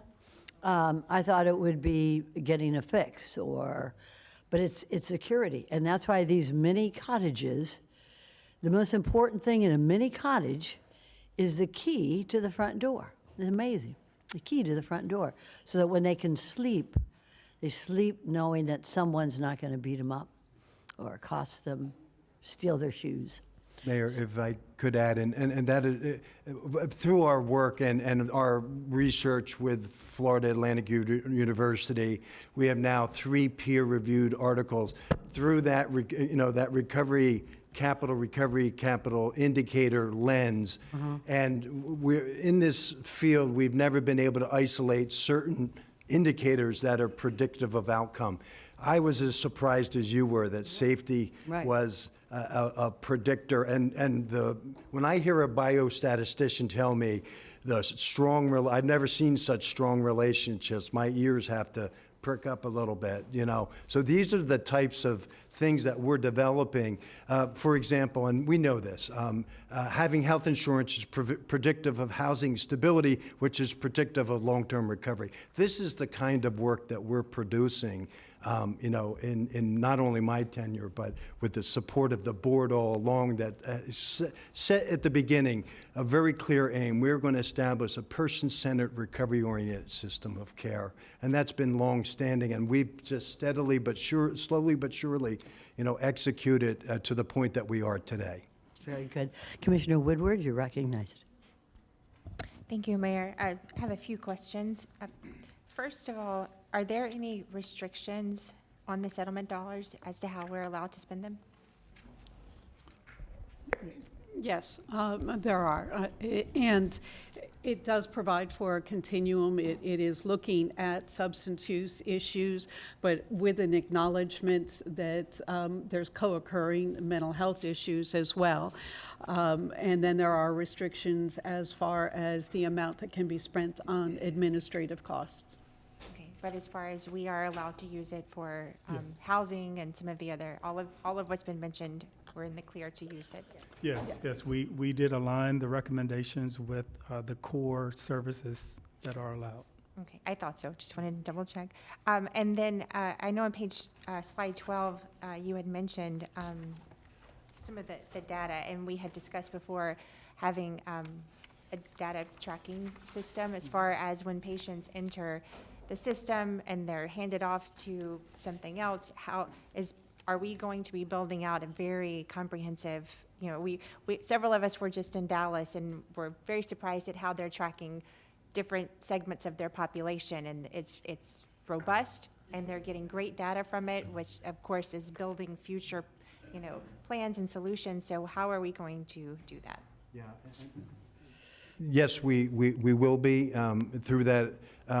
The focus is really on those 16, there was 16,000 calls annually, 8,000 of which are categorized as crises, another 5,000 of individuals asking for services. Engagement is another predictor. Typically on that call, it's more of a cold referral. We expect people to navigate their care. So that is an incredible engagement moment that we want to triage.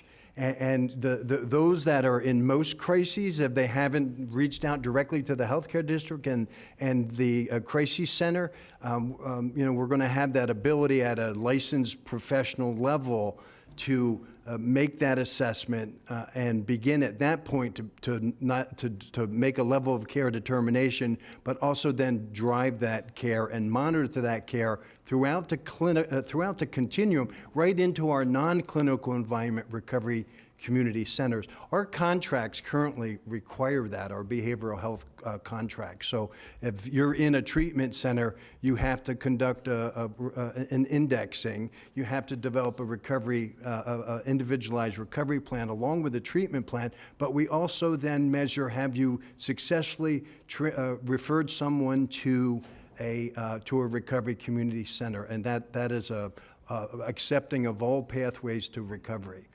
Personally, I'm in 38 years in recovery. If folks go into self-support and succeed, I'm very happy for them. But we just don't know of folks like me that contribute back to society. Here, we're going to be able to engage and assess and monitor care throughout a continuum.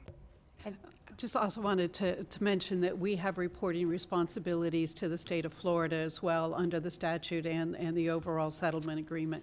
So we have quarterly reporting that we have to provide to the state. And we are required to be updating how we're doing this on a yearly basis with the board. This plan is not intended to be a static plan at all. We don't know what drug is going to be out there in 3 years. Unfortunately, we've seen a whole lot of new drugs, and there may be different approaches that need to occur along the way. But we always want to make sure that it stays that person-centered method of care. But the plan specifically allows for flexibility and repeated reporting to the board and to the state of Florida and to our community through our advisory board. And if I add, we are going to work with our managing entity, healthcare district, and our existing systems. We are not going to create a new system, just to work with our existing systems and create a data integration model so that we can share the information. Were you looking at my notes? Because I just wrote that down about what will our partnership be with the healthcare district and how, because they're planning to do a central receiving facility, and how will this system integrate with what we're doing with these dollars? We'll be bringing back the central receiving facility item to the board on the first meeting in December. But yes, there would be coordination with the healthcare district along the way, as well as Southeast Florida Behavioral Health Network. Okay, and final question. No, it's okay. Go right ahead. The housing, is it specific for those in recovery, or that, because we need certain wraparound services for them specifically and not, just other people who are in need of housing? Are these going to be units that are specific for those in recovery, or all housing? No, it's not going to be all housing. It will be specific for those who have mental health, SUD, or co-occurring disorders. And we want to focus on permanent housing, but we also recognize the need for other forms of housing as well. And so it'll be a combination. Okay, thank you. Okay, thank you so much, Commissioner. Commissioner Weiss and Vice Mayor. Thank you, Mayor. Thank you for taking the time for this presentation. It's always enlightening to hear.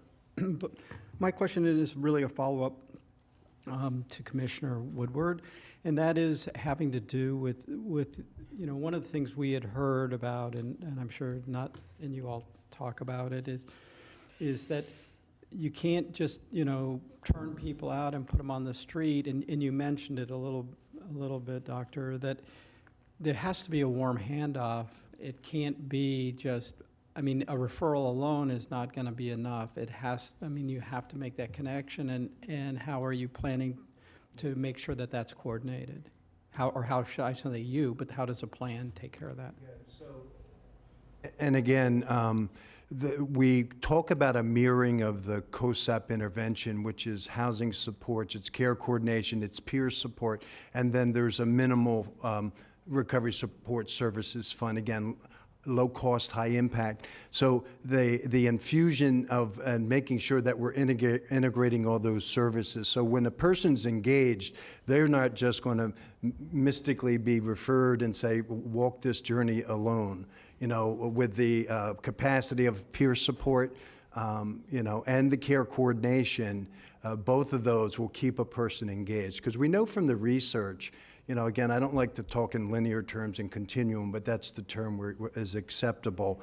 We know from the research in transition, we have a 7-day window. If we lose someone in that 7 days, we lose them. And again, for us, losing them to use, you all have testified in your own personal stories what the consequence of that is. So these initiatives are very intentional, Commissioner, to make sure that we're keeping people engaged. We're not, getting past these certain windows.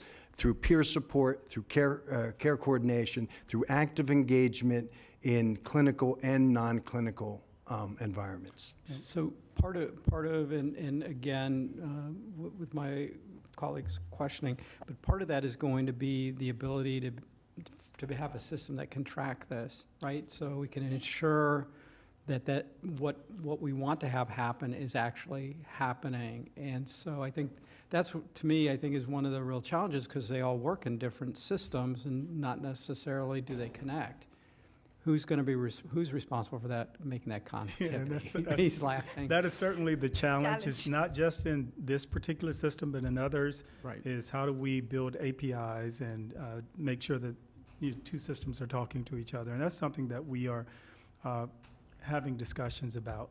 And certainly we've made some progress in that area, and we'll continue to move.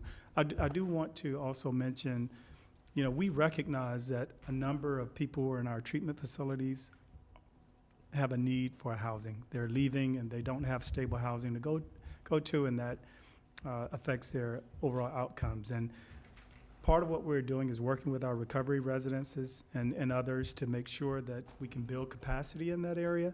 But we also want to make sure that there's a coordinated effort to, like as John mentioned, have community recovery centers available for them to continue to engage, have peer support, and people there to help them navigate the challenges of finding a job, navigate the challenges of working on their jobs if they're working, because that came out in the RCI, and many other things, connecting them to social capital and other things that we know are important for them to be successful in recovery. And so that is a part of our overall coordination plan. So the last question I have for you is, unfortunately, people sometimes have challenges when they're going into recovery or when they're in recovery, and that can sometimes necessitate the need where the provider feels like they can't help them, and they put them out.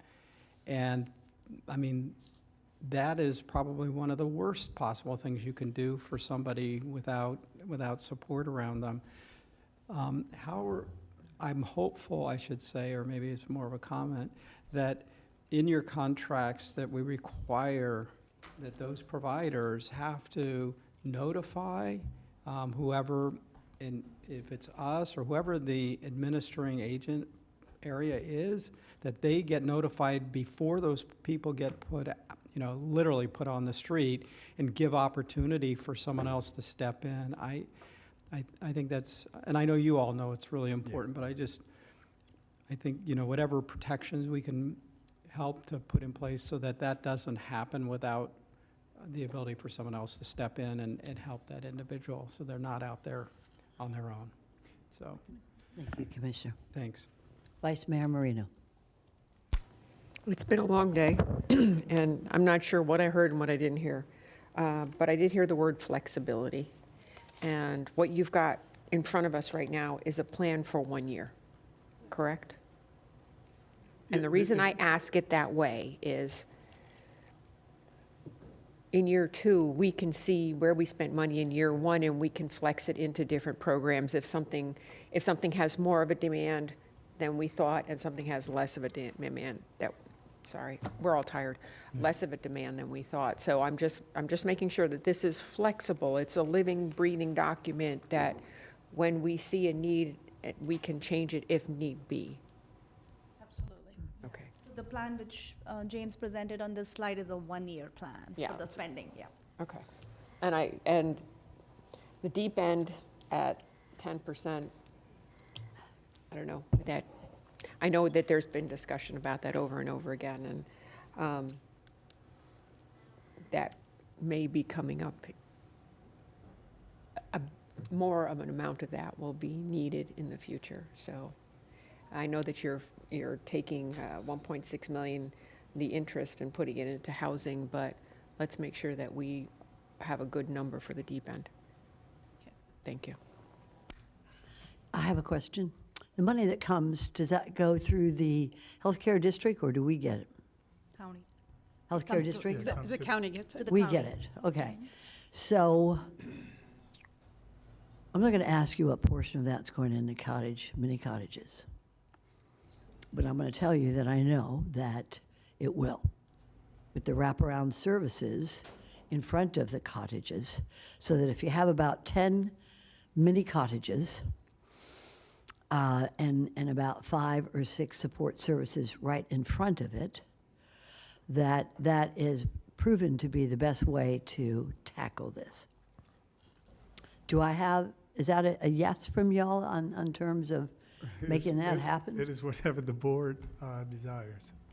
Okay, well, I this is the only way that I have read, so you all know more than I do about it, to tackle opioid addiction, is to have those wraparound services, which we have, and this is going to pay for, but not in a shelter, or not in a recovery counseling center where they come in when they're hungry and leave when they're done and go sleep in the street.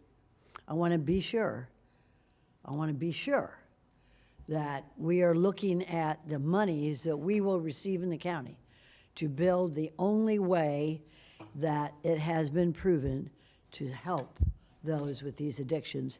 Housing first, wraparound services right there, probably surrounded by a fence. Is that what we're talking about and when we're talking about these monies being put into this program? The expenditures will all be coming back to the Board of County No, I'm Commissioners. not asking, please, Tammy. No. I'm too tired and I don't need that answer. I think it may be appropriate, but not for what I'm asking. I want to be sure that the monies that I'm going to vote on today, that is really, and this was a tough litigation. People died from this. They're dying today. And I want to make sure that the one way that research has shown, and Mr. Green, you know this yourself, you just had a conversation a little bit ago about how it's working in other counties, housing first, wraparound services right there. Yes.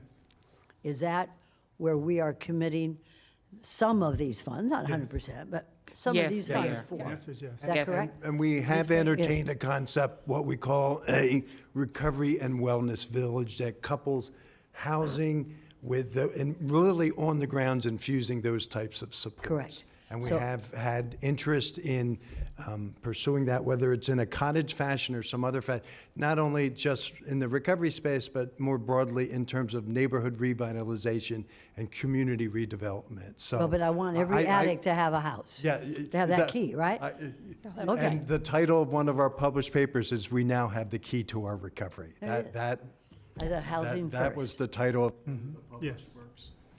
Thank you, Dr. Green. Ms. Baker? The answer is yes, we've discussed this, and we know that housing is first. Because if we give them the therapy, wrap the social services around them, and they don't have anywhere to go, they're going back to what they know. And that's the environment we don't want them to go back to. What we're going to do is invest these dollars as efficiently as possible. We always do. I know cottages and mini cottages are very important, but we have also had other discussions with the healthcare district, not only on treatment, but also on housing and stepping them up. So we're still working that avenue as well. So like there the may be healthcare a district. variety of housing types that we will do. We need to make sure that we're efficient at whatever we're doing so we can help as many individuals as possible. Baker, I know that Delray Trauma Center has doctors there to treat this issue. I am not sure that the healthcare district does. I have a lot of respect for the healthcare district. Understand. These are monies that came from litigation for people who passed away or suffering, and we took care of, the county money. And before I share it with any other agency, I want to be sure that I know about it beforehand, at least me as a county commissioner and my colleagues as well. And I want to make sure that it goes to housing first and not to treatment centers. Because what I see is the money here is I don't see any housing in here, but I have your word that it will. And it's in there. I know it says. It's in there, and we're going to do housing. We know that that's number one. Very good, okay. Thank you. All right, Ms. Baker, thank you. If there's any other questions or comments, then I think we're ready to take a vote. Oh.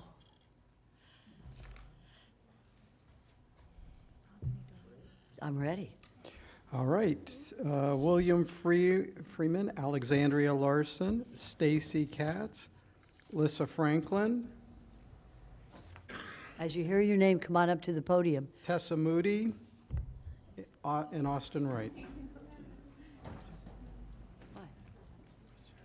Okay. Thank you, Ms. Larson. I'll get to you in a minute. There was Yes, a ma'am. gentleman they called. I thought he was first. Yeah, I saw he's gone. Whoever was there, who was the first card, Commissioner Weiss? Alexandria Larson. You're recognized, Ms. That was the Larson. most unusual 240 pages I ever read in my life. And then there was the sanctuary and Andrus, Andrus, another frightening document out of Yonkers, New York, which talked, guys, you got to read some of this stuff. Go back, I beg you, go back and read some of it. No. If you haven't read it, read it. That's all I'm asking, because I didn't hear Andrus mentioned once. I didn't hear sanctuary mentioned once. I didn't hear it. So if I don't hear it, I assume that they didn't see it or they didn't look at it, okay? That's the only thing I can do for you. But I'm looking at this because the healthcare district, we voted on that in 1988 for the working poor in Palm Beach County to have health insurance. Nothing more, nothing less. It was an issue. It's on our trim notices. It is for us, the working poor, to have insurance. We're going off into left field here with the healthcare district, and I'm very curious about how we're integrating the healthcare district into this. Because the taxpayers have one idea, and you might have another idea, so I guess we need a presentation on that also, how that works. Because when I read this, I legally don't see any way that they have a leg to stand on. We have a bond issue, we buy a product, that's the product.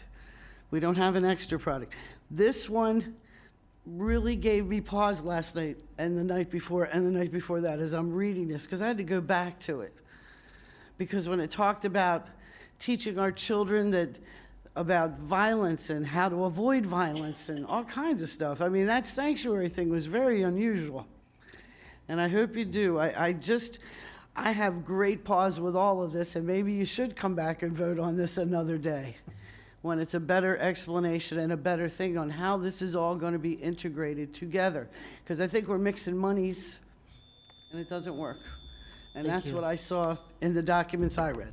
Thank you, Ms. Larson. Ma'am, you're recognized. My name is Lissa Franklin. I am the executive director of the Delray Beach Drug Task Force. I'm the vice chair of the advisory board.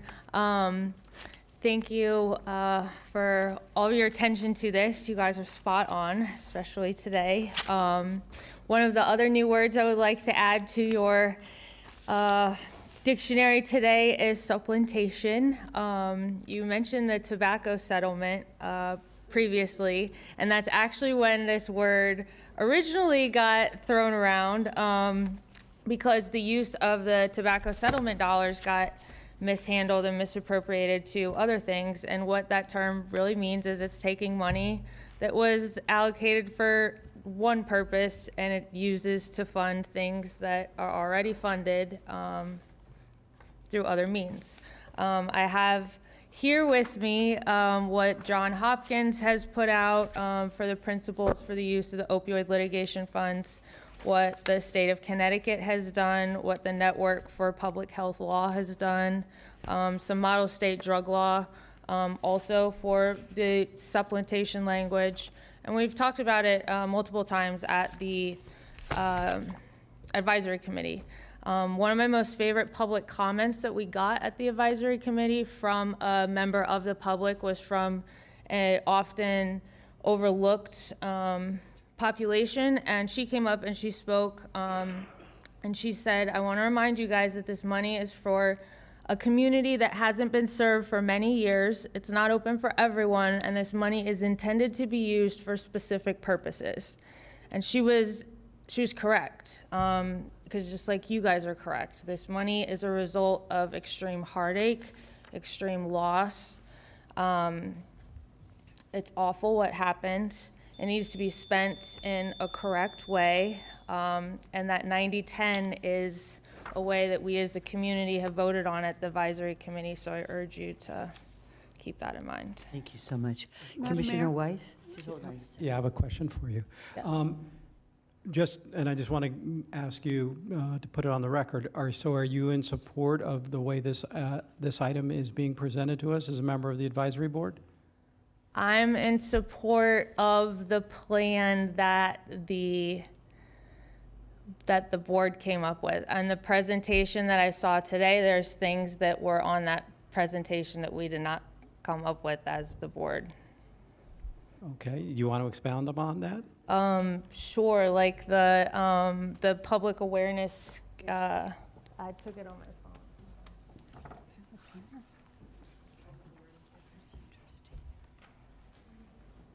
It's in the plan.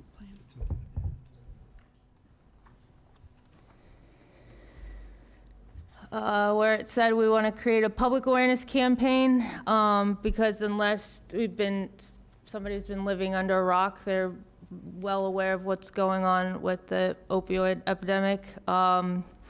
And that's, again, that would be a waste of monies. We've discussed that. And then in the bulleted slide that the housing should be focused on stable placement as well as affordability, blah, blah, blah, blah. The last part, for seniors who are under strict financial pressures and living on fixed income and youth aging out of foster care. While yes, we realize that those are, populations that might specifically need extra care, we don't feel the need to specify because there's also people of color that are then overlooked. There's people based on their sexual orientation that are overlooked. We just want to treat people like people and have it available to anybody struggling, anybody that needs access to housing with opioid use disorder trying to enter recovery. Okay, anything else? No, that's. Just a question for you, because you're in the field as well. Don't children aging out of foster care have a very high propensity, though, to suffer from either one or both of those co-occurring? Absolutely, especially because of ACEs and adverse childhood experiences, but they also have access to other services through what they have access to through, DCF, the foster care systems, et cetera. I think if they don't go to school, though, their foster care.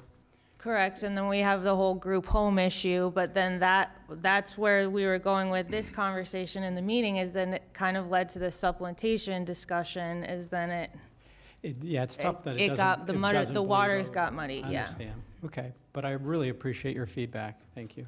Thank you, guys. Thank you for your service on the committee. Madam Mayor, if I Yes. could add, and I will take credit that we were trying to rush through the presentation, but want to draw your attention to slide 19. And there was a motion passed at the last meeting of the advisory board, and it's at the bottom of that slide, that monies from the opioid settlement fund shall be expended to expand the availability of services and supports described in the master plan and not to supplement funding otherwise available for those purposes.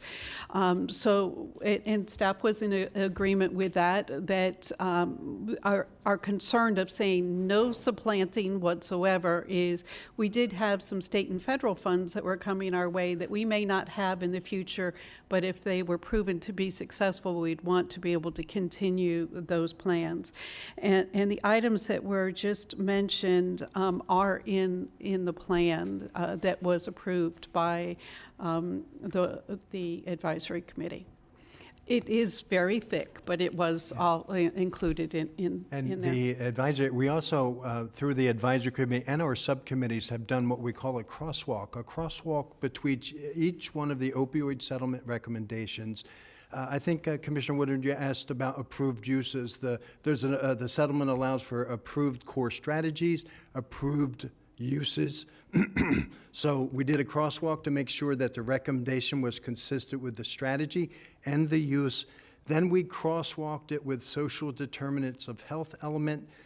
Then we crosswalked it with RCI indicators. And lastly, the last piece was for the purposes of how we are going to measure this. We have worked with our subcommittee members on, I think, 2 or now 3 separate occasions to identify what standards are we going to focus on, and how are we going to, what outcomes and how are we going to measure it. So this is, again, we don't like to flood you with paper, but I'm very proud of our staff's work to really drill down into the weeds, because we know how serious an issue this is. So this is our crosswalk document, and I'm confident that every one of our recommendations aligns, expending plan recommendations aligns with a plan recommendation. Very good, very good. Thank you, sir. All right, Commissioner Weiss? Ma'am, could you come on up and state your name? Hi, I'm Tessa Moody. Yes. All right. I'm the community education lead and cultural anthropologist at Rebel Recovery, Florida. I help Austin Wright run the syringe exchange. I want to voice my approval for the budget. Our program is pretty restricted in how we can receive funds. There are lots of programs that have a variety of avenues for receiving funding to serve our population and other populations. We are really concentrated and focused on this population, and we are heavily restricted in the way that we are funded. And so we're on the ground with folks who are in acute use, who are just out of treatment or trying to get back into treatment because they don't have somewhere to live in between. And so the money that we receive is really going directly to being with those people multiple times on a weekly basis and serving their needs and keeping them alive while they are trying to acquire the rest of what they need from the rest of the community. Just want to reiterate some of the things we were discussing about social determinants of health. It's really those other things that determine what the outcomes are going to be for someone who's experiencing a substance use disorder. So where someone can go into treatment and they leave, and based on their class or their background, they have somewhere home to go to or a family they can stay with. Other people do not. And that is what leads them back into treatment and then back being homeless again and again and again. So the 90-10 ratio of the funding is what's going to create that cushion for people so that they can feel that they've made that progress that they have made, and they're encouraged and they can continue to become productive again and feel like they're a part of our community, because they are. So thank you. Thank you. Thank you for your work in Rebel Recovery.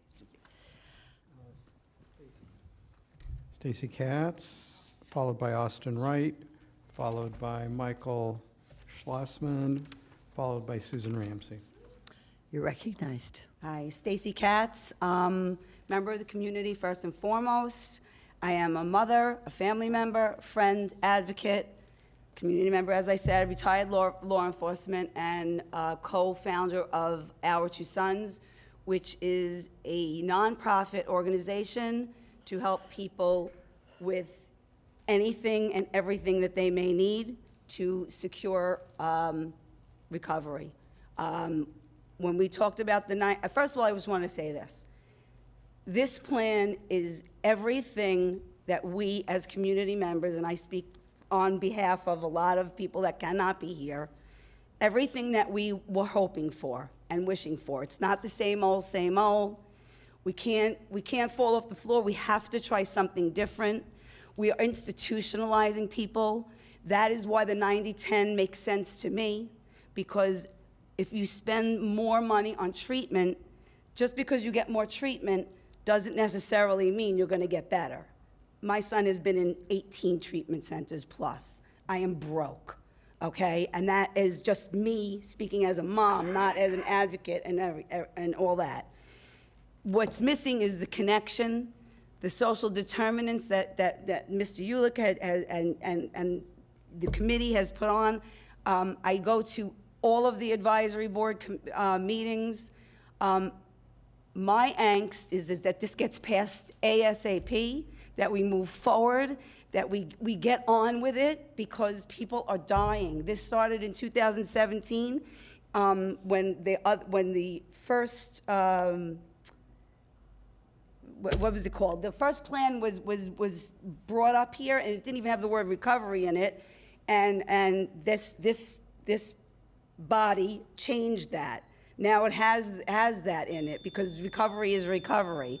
And you know, I gotta say this, 3 minutes is just not enough. I'm sorry, and you know what, I know, and I'm sorry that you didn't eat and someone brought you lunch and all that, but you know, maybe we should have this, like, this is so serious. Maybe we should have this first instead of last. I mean, maybe I have no right to make this thing, but if this has to get voted on again, perhaps, I mean, I hope we can vote on it today and. We're here. Yeah, we're here, good? you're here. Okay. We're voting on it. All right, Don't you worry. thank you all. That's Appreciate okay. it. Are there any other cards? Yes, sir. Come on up and be recognized. Hello, my name's Austin Wright. I am a person in long-term recovery, former injection drug user. I'm director of syringe and harm reduction services at Rebel Recovery. I manage the county's syringe exchange program. I'm also a member at large of the advisory board. I want to express my support of this plan, the budget that's proposed. Specifically the 90-10. I know that there's some questions on that. I just want to speak to, what the last few commenters have already spoken to, but we have data and research that supports this, but like anecdotally, it's not whether or not somebody goes to treatment that tends to be the predictor of those outcomes, whether they're positive or negative. I see people that I've engaged with for years at this point that have gone in and out of treatment and end up right back where they were. The thing that determines, I've also seen people that don't, and the thing that determines which way they go tends to be what level of support they have. There's a lot of treatment available around here. I wouldn't say that there's not room for improvement, but this funding is funding that we don't get elsewhere. There's other dollars that can and should go towards those deep end services. I think this funding should be really focused on those social determinants of health that are missing in large part. They're just not there, and for a lot of the people that we work with, it's exhausting to see them go in and out of these services that continue to get the funding, but nothing comes of it, right? We need to put this money into doing something different, and that different thing has been shown to work. I think both through data and just anecdotally and kind of logically, right? So, yeah, cool. 3 minutes of prayer. Thank you for your working too with recovery. Sir, you're recognized. Good afternoon. My name is Michael Schlossman. I am the Chief Executive Officer of the Florida Association of Recovery Residences. And thank you very much for allowing me to rise in vehement support of this plan. I'm here not only as a representative of FAR, but I'm also one of the lucky ones. I am an opioid overdose survivor. 14 years ago, last December, on the night of December 6, 2010, I swallowed 400 pills in an attempt to end the suffering and years of pain and anguish. And I was fortunate enough to survive. I was in a coma for 2.5 days. I was not expected to survive. If I did, I was expected to be a vegetable. And I'm very, very lucky. And so I'm dense, but I'm not an idiot. I realize that I was put on this earth for a purpose, and it's a real honor to be here and to talk to you about this plan. And I've been fortunate enough to be involved with this plan from the very inception. I was the original chairperson when it was called the steering committee before it was the advisory committee. And we literally created this thing from the ground up, from nothing, about 10 of us in a room trying to figure out what the heck we were going to do. And I will say this, later on I became a therapist, I became a clinical director, I've owned recovery residences, I've owned treatment centers, and I'm back to practicing law, which is the great surprise of my life. But addiction is a very, very difficult thing to explain to someone who doesn't suffer from it. And, I was taught very early on that when my family or my parents said, we don't understand, I was taught to say, it's not important that you understand, it's important that you support me.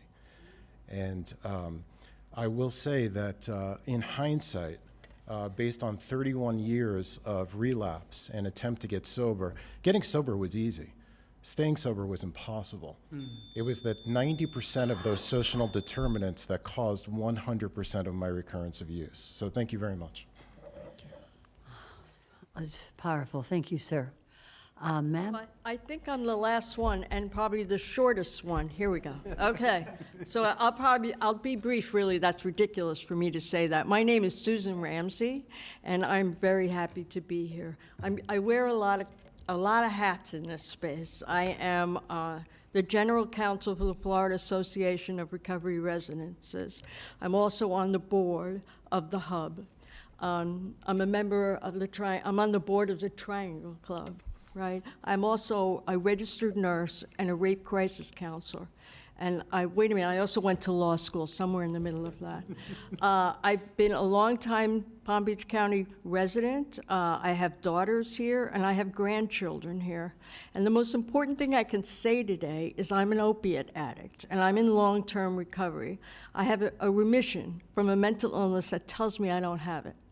And I can assure you, because I study the subject quite a lot now, you don't really want to know why, just lawsuits, that kind of stuff. But, you know, I was an opiate addict and qualified for the settlement.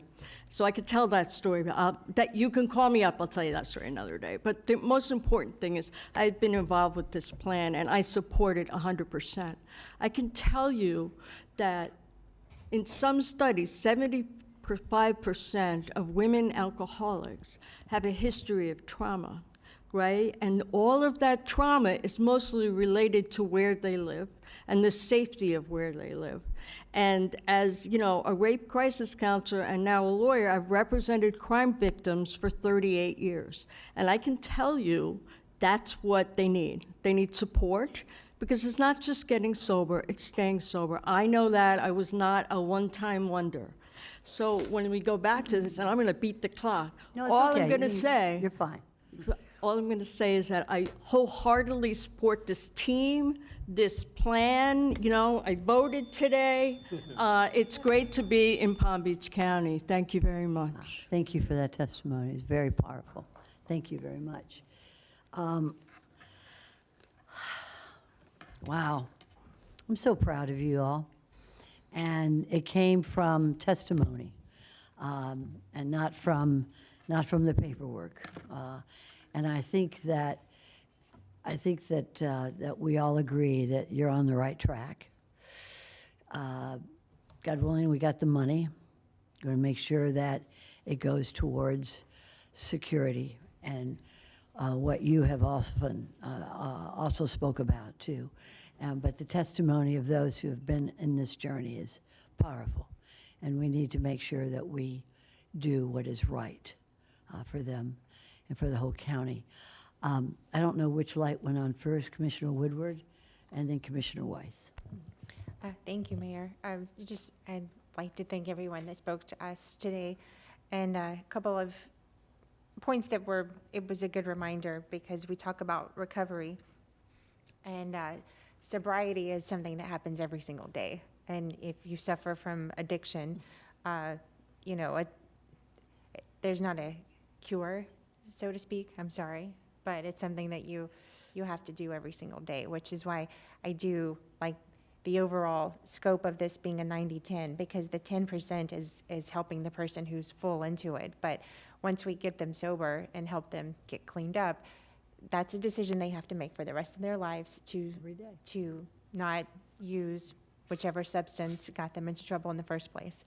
So I very much look forward to, I know this is the first year of this, and what we're funding, and with the data that's going to come from it, and us learning from this. And I know that there's a number of these settlements all across the country, and I think that what we're starting with is a really good starting place. It's not going to be where we end up, because we have the flexibility to make changes as we go. But I'm encouraged by this, and you know, the people who are in the hardcore of using right now, that's a part of it. But we do have a number of people that we want to keep them sober and clean and productive in the lives that they can live amongst us and be productive members of our society just like they want to be.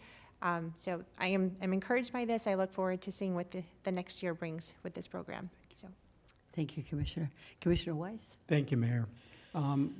To the folks that stuck around here to talk to us, you guys have been here all day like we have, and I just want you to know how important it was to have you here and to hear your voices, and so I just want to just give you my appreciation for spending the day with us. I know it's been long, but you're on a very important mission, so. And with that, Mayor, I'd like to go ahead and make a motion. Very good. I would like to move that we approve item 5E1, A, B, C, D, and E. Very good. First from Commissioner Weiss, second from the Vice Mayor. All those for.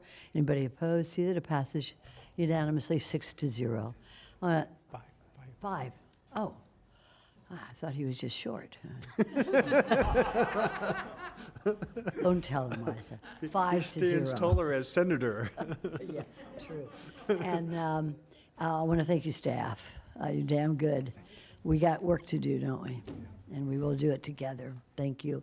Thank you to the members who are here, members on the advisory board, our recovery folks. We need you. You're very important to the people of Palm Beach County. Thank you. Thank you so much. God bless. We have.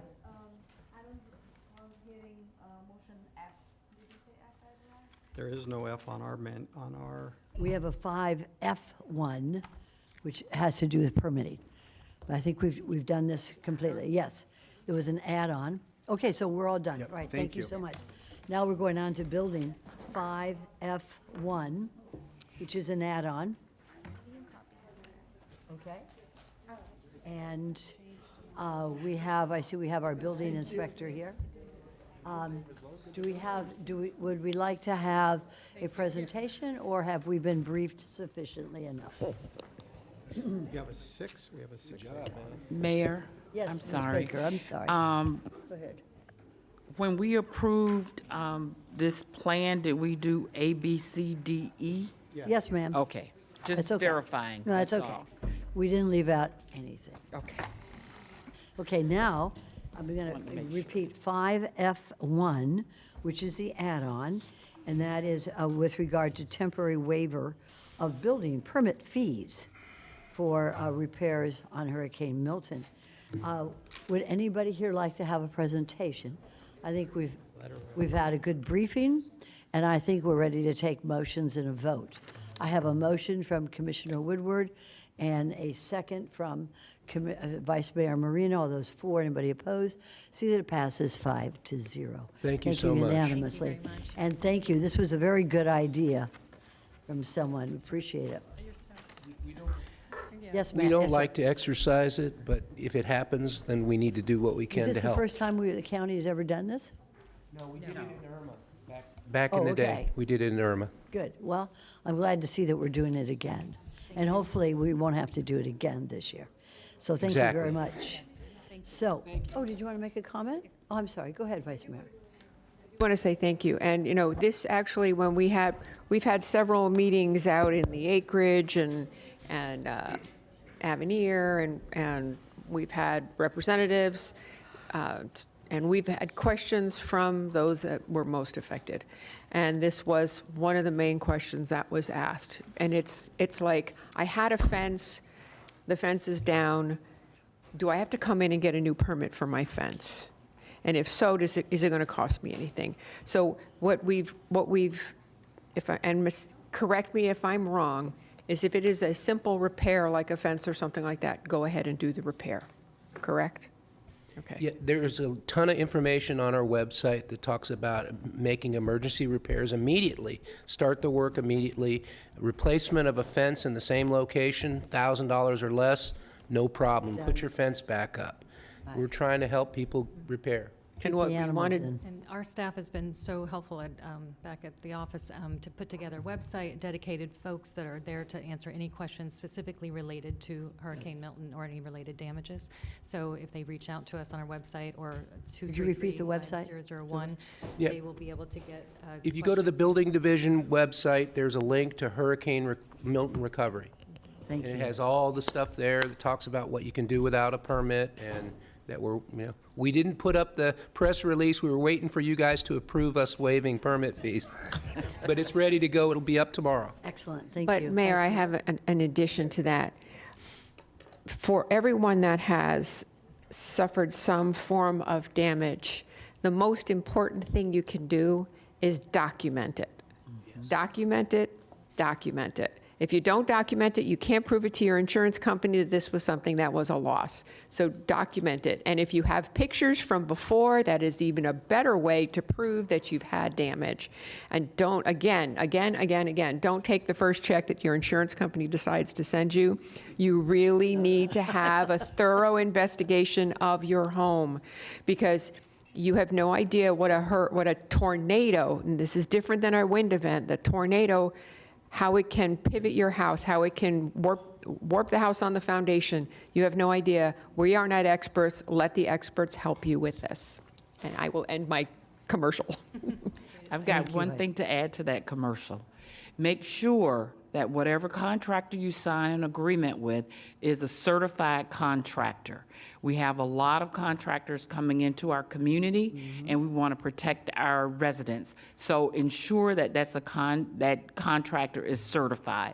And if you need assistance with that, we have a contractor certification division, and you can reach out, go to www.pbc.gov, Planning, Zoning, and Building, and there's a contractor certification link that you can go to.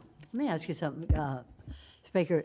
And I don't know, I've had some folks come up, does a certified construction fellow or somebody wants to repair, should he have something, does he have a paper with him? He should have that, and most of them have their license on their vehicles. Right. And we also Okay. can look them up, and we also, there's information on our website of other jurisdictions that we can allow for them to come into our So jurisdiction. if they're from and- St. Lucie or Yes. wherever? The governor's emergency order allows registered contractors from other counties to come here and work. It allows Division I contractors, building, general, or residential contractors can do other affiliated things like roofing. So they're trying to streamline it. We're trying to do our part too. Very good, and that's all on our website. It's on our website. It is. There's a If anybody has any questions, Hurricane Milton tab right on pbc.gov. They can click on there, goes to our website. We have a web form they can fill out, and we'll get back to them within 24 we hours. have a Milton box. What's Milton that? box, that's the pzb-miltoninfo@pbc.gov. See that? I learn something every day. Yeah. You can email questions. We'll respond immediately. Very good. At Good pbc.gov. building department. Thank you. That's it. Thank you for staying here. Thank you all. Good that we had this add-on, Ms. Baker. Okay, I think that we have taken care of, and help me if I'm incorrect, on the health department? Huh? We did that? No, we need to have, okay. We're going to, yes, I know that, but I was just wondering if we've already done that because she did that before she left. Okay, we're going to recess as the Board of County Commissioners, and we're going to now convene as the Environmental Control Board. And we have 6A1. Did Commissioner Baxter ask somebody to do this for her? No, okay, so this is somebody else. Okay, very good. All right, does anybody wish to take this on? I'm trying to. Commissioner Weiss? Yeah, I'm going to move that we move item 6A1, recommending the approval appointment of one member to the Environmental Control Hearing Board for a term of 3 years, beginning November 19th, 2024 to November 18th, 2027, and that nominee is Larry M. Bush, MD. I'll second. Okay, we have a second. All those for, anybody opposed? See that it passes unanimously 5-0.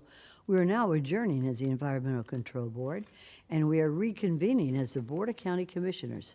And we're moving right on to 7A, just commission district appointments. Does anybody have any commission district appointments? Seeing none. Yes? Vice Mayor, go right ahead. Okay, for Commissioner Baxter, I would like to ask that Mary Lou Bedford be reappointed, I believe she said, to the Discover the Palm Beaches Board. And it does not need a second or approval. Very good. It's- Okay. Thank you very much. Anybody else? Yes, I have one myself. Oh, okay. Oh, my goodness. Go ahead. And I would like to appoint Ms. Pamela Cantor to the Emergency Medical Advisory Council. Very good. Any other commissioners at this time? Seeing none, we're going to move right on to staff comments, administration comments. Just like to thank staff for all the hard work on a number of pressing issues today, and their day-to-day work, but especially the Vanderbilt and then the community service item on the opioid settlement. Thank you so much. Okay, we have a question from Vice Mayor to you, Ms. Baker. Ms. Baker, last week when we had or the week before, when you were doing your board directives and you were talking about the salaries and the positions and that each office was contacted, my office was not contacted, nor did anyone contact me and say, is this person in this position? Is this person in this position? Is this person in this position? When you said what you said, was that supposed to occur? Yes, that was supposed to occur.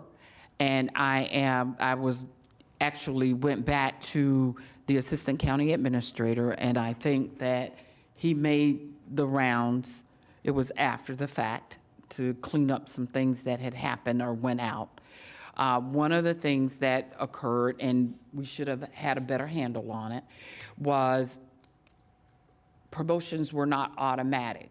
The commissioners, any promotion must be, the commissioner must assign that promotion. And that is where we missed the boat.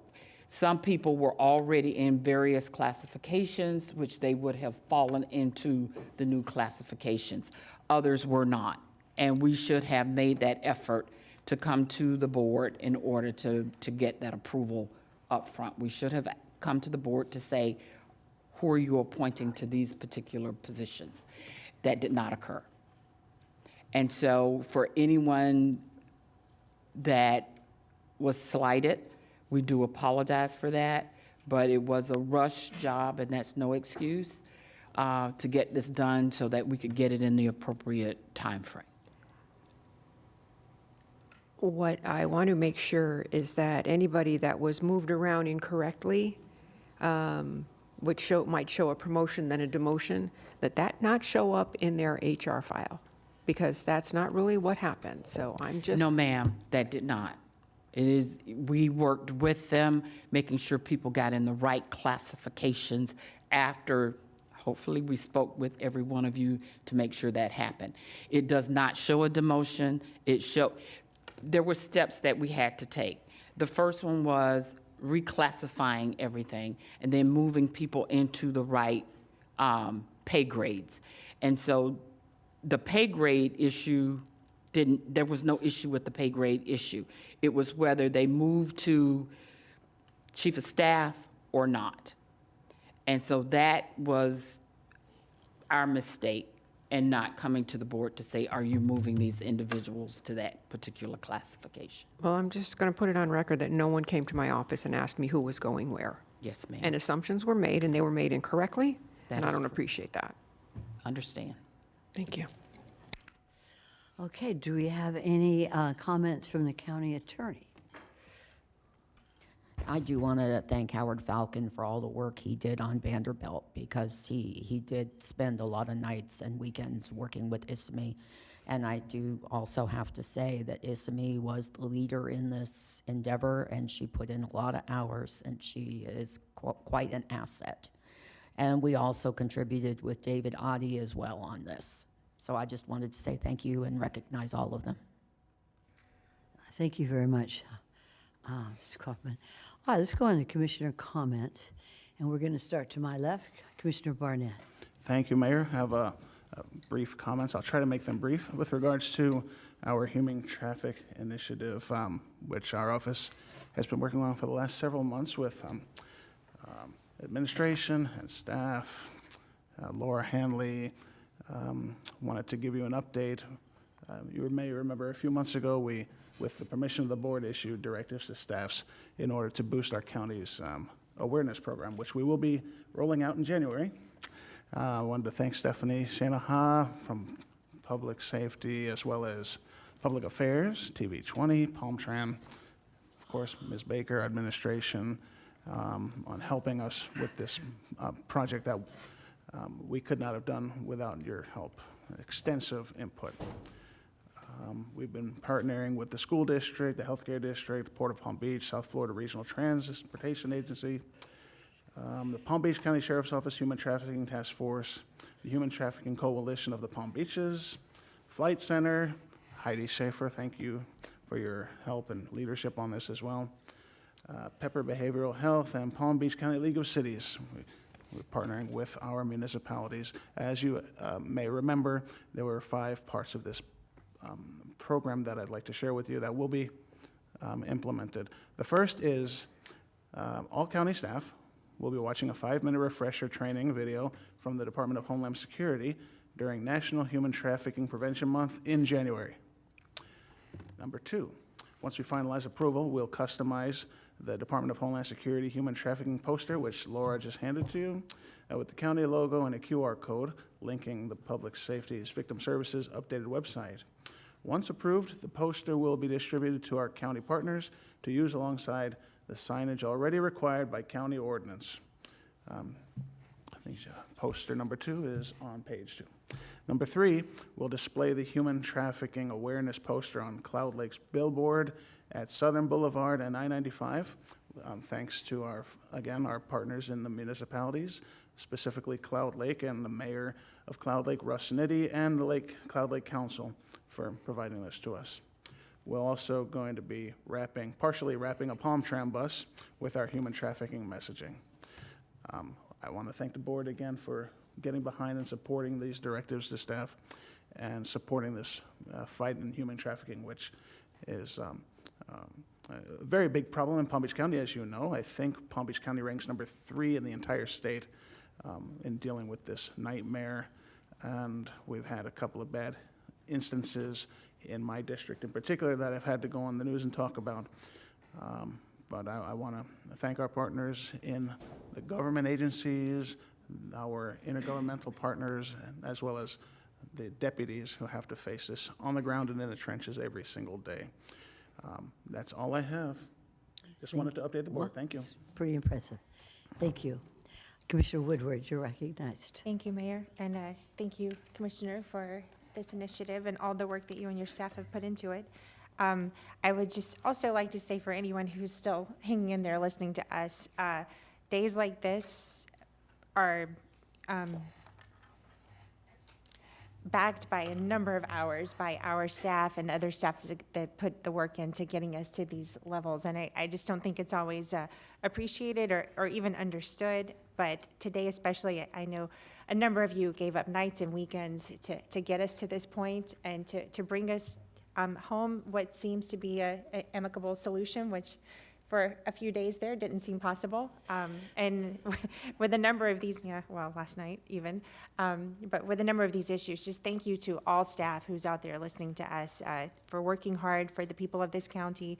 I, for one, very much appreciate you and want everyone else who's listening to know how hard you all work. Thank you. Thank you, Commissioner. Commissioner Weiss? Thank you. I wrote that down. Early voting started yesterday for everyone, and it's just a reminder for you can vote at any of our early voting locations, but if you do choose to vote on Election Day, make sure that you know your polling place because you have to vote at your precinct on Election Day. But for the next week, 2 weeks in? It's 2 weeks away. Wow. All right, so 2 weeks, you have a number, I think 20 locations around the county. Is just take your ID and you can vote anywhere in the county. We have canvassing board people that can say that a lot better, but I did write it down. Thank you for reminding me. I also got the situation. All right. Couple things. Actually, I have 3 things that I'd like to do. Let's take I think the easiest one first, and that is, I've had this conversation with our engineering department, but I'm asking for the board to allow me to direct staff to have electronic signage put in place, allowing the public to be informed in regards to closures on Southern Boulevard, across the bridge. Folks, unfortunately, have not had pre-warning. They get off, or they're coming that direction, and then they find themselves down somewhere and sort of stuck. So want to make sure we have signage on the way off ramps on 90, so it'd be east of 95 on Southern. Also ask that we work with our partners on FDOT to put signage up when there's a closure going on, both north and south on 95, so north of Palm Beach Lakes, and then it would be south of Southern Boulevard, so folks know that that road is for all intent and purposes, closed. So that's number one. So anybody have an objection to that? Thank you. Next is, I want to take a moment to acknowledge the passing of Marty Perry. Marty, as we all know, was a land use attorney here in Palm Beach County, spent more than almost 60 years helping with the development and all sorts of other committees in Palm Beach County. And his knowledge, his history of the county will be sorely missed, I'm sure, by my colleagues as well. But I wanted to make sure we acknowledged his passing from the Board of County Commissioners once we find out more about what the family plans to do and so forth. I'm sure that information will be shared as well. And then the last thing, and this sort of works out well, hopefully he's not watching on TV, I'd like to request that we name Gramercy Park in the name of our colleague, Mac Bernard. He spent the better part of his time on this board getting that park done. The park, well, we did the groundbreaking for the park a few months ago. It's not going to be finished before he leaves us, but it was a major undertaking to get that to come to fruition, and I think it would be a great honor to have his name Second on that that if park. it's necessary. Is it, can we take a vote on that now? Do we need a second? I'd like to second that for Commissioner Bernard. I don't know if I can I? Well, we'll let the Vice Mayor Okay, say. I just did. All right. All those for, anybody opposed? See that it passes unanimously, 5-0. And that's all I have. Oh, very good. Thank you very much. Vice Mayor? Thank you. Just a couple of shout outs. There were a lot of us that traveled to Dallas last week with a lot of thinkers in our community, and it was a great exchange, and it helps to show us where we're succeeding and where we're failing. I did find that the comparison to Dallas was interesting, and that we as a county are very successful. That's what my takeaway from Dallas. Now, there's always room for improvement, and there's always room to listen to other folks to make recommendations. But as a whole, I think we've been very good stewards of the land that we have, the budget that we have, and the folks that surround us. I do want to say thank you to staff. It has been a yeoman's job trying to get Vanderbilt so quickly done. Something like this needs time, and when I had Harvey in my office yesterday, I said, I am the tortoise. I'm the one that wants to go slow and make sure everything's, every I is dotted and every T is crossed. And, this is a legacy that we will all leave to the county, so thank you for all of that. If you don't see Greg and I on the next Monday, Wednesday, and Friday for the next 2.5 weeks, 3 weeks, 4 weeks, we will be at canvassing. If you want to complain, make sure you go and vote, because if you don't vote, you have no right to complain. And with that, thank you, Mayor. Thank you, Vice Mayor. I'm going to add something to our, many folks don't know that we have a side room where we have some snacks. And these snacks are pretty darn good. They keep us going. And I'd like to add some fruits, such as bananas or tangerines. And if there is any objection to that, I'm sorry. That's just what we're going to do. I think it's nutritious, it's good, and I think that it's probably the wave of the future now to have all these. If y'all want to add vegetables, I'm going to leave that up to Commissioner Woodward. I'm not a big vegetable fan, but I do like the fruits. Tomatoes a vegetable? No, tomato is I think tomatoes are fruit. Tomatoes are fruit. I don't think we need to take a vote on it, really. So I'm just going to move forward. I want to thank my colleagues on the board. You're really strong, hard workers to go through the issues today with I think we had a 15-minute break from 9:30 on with some really tough issues. And wow, I've been on a number of boards, but this is the hardest working group I've ever served on. And I know that having a top-notch university want to come to Palm Beach County involves so many legal issues with land and parking. My goodness, I never thought parking was so important, but it became important. And I think that we have our lawyers and Ms. Baker and her team to thank for working on this. Let me name names, Kaufman and Isami, Falcone, Mr. Oddie, all the attorneys worked on this tirelessly through the night to get these issues done. And Ms. Baker, you were a lead on this, because if you did not like it, it would not have happened. I know, because you are a leader and our advocate on this, and I appreciate that. So it was incredible. And then all the community services that we went through today, monies are coming in, monies are going out. We've got a lot of challenges. That comes with success. This county is a success. We're going to have challenges ahead of us, and I think we got the best damn county commission ever had to meet these challenges head on. So with that, if there's nothing else before the board, I'm going to adjourn for the day at 4:30 p.m. on a long day. Thank you for your service. Thank you, staff. Thank you.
It's having a catch in the backyard.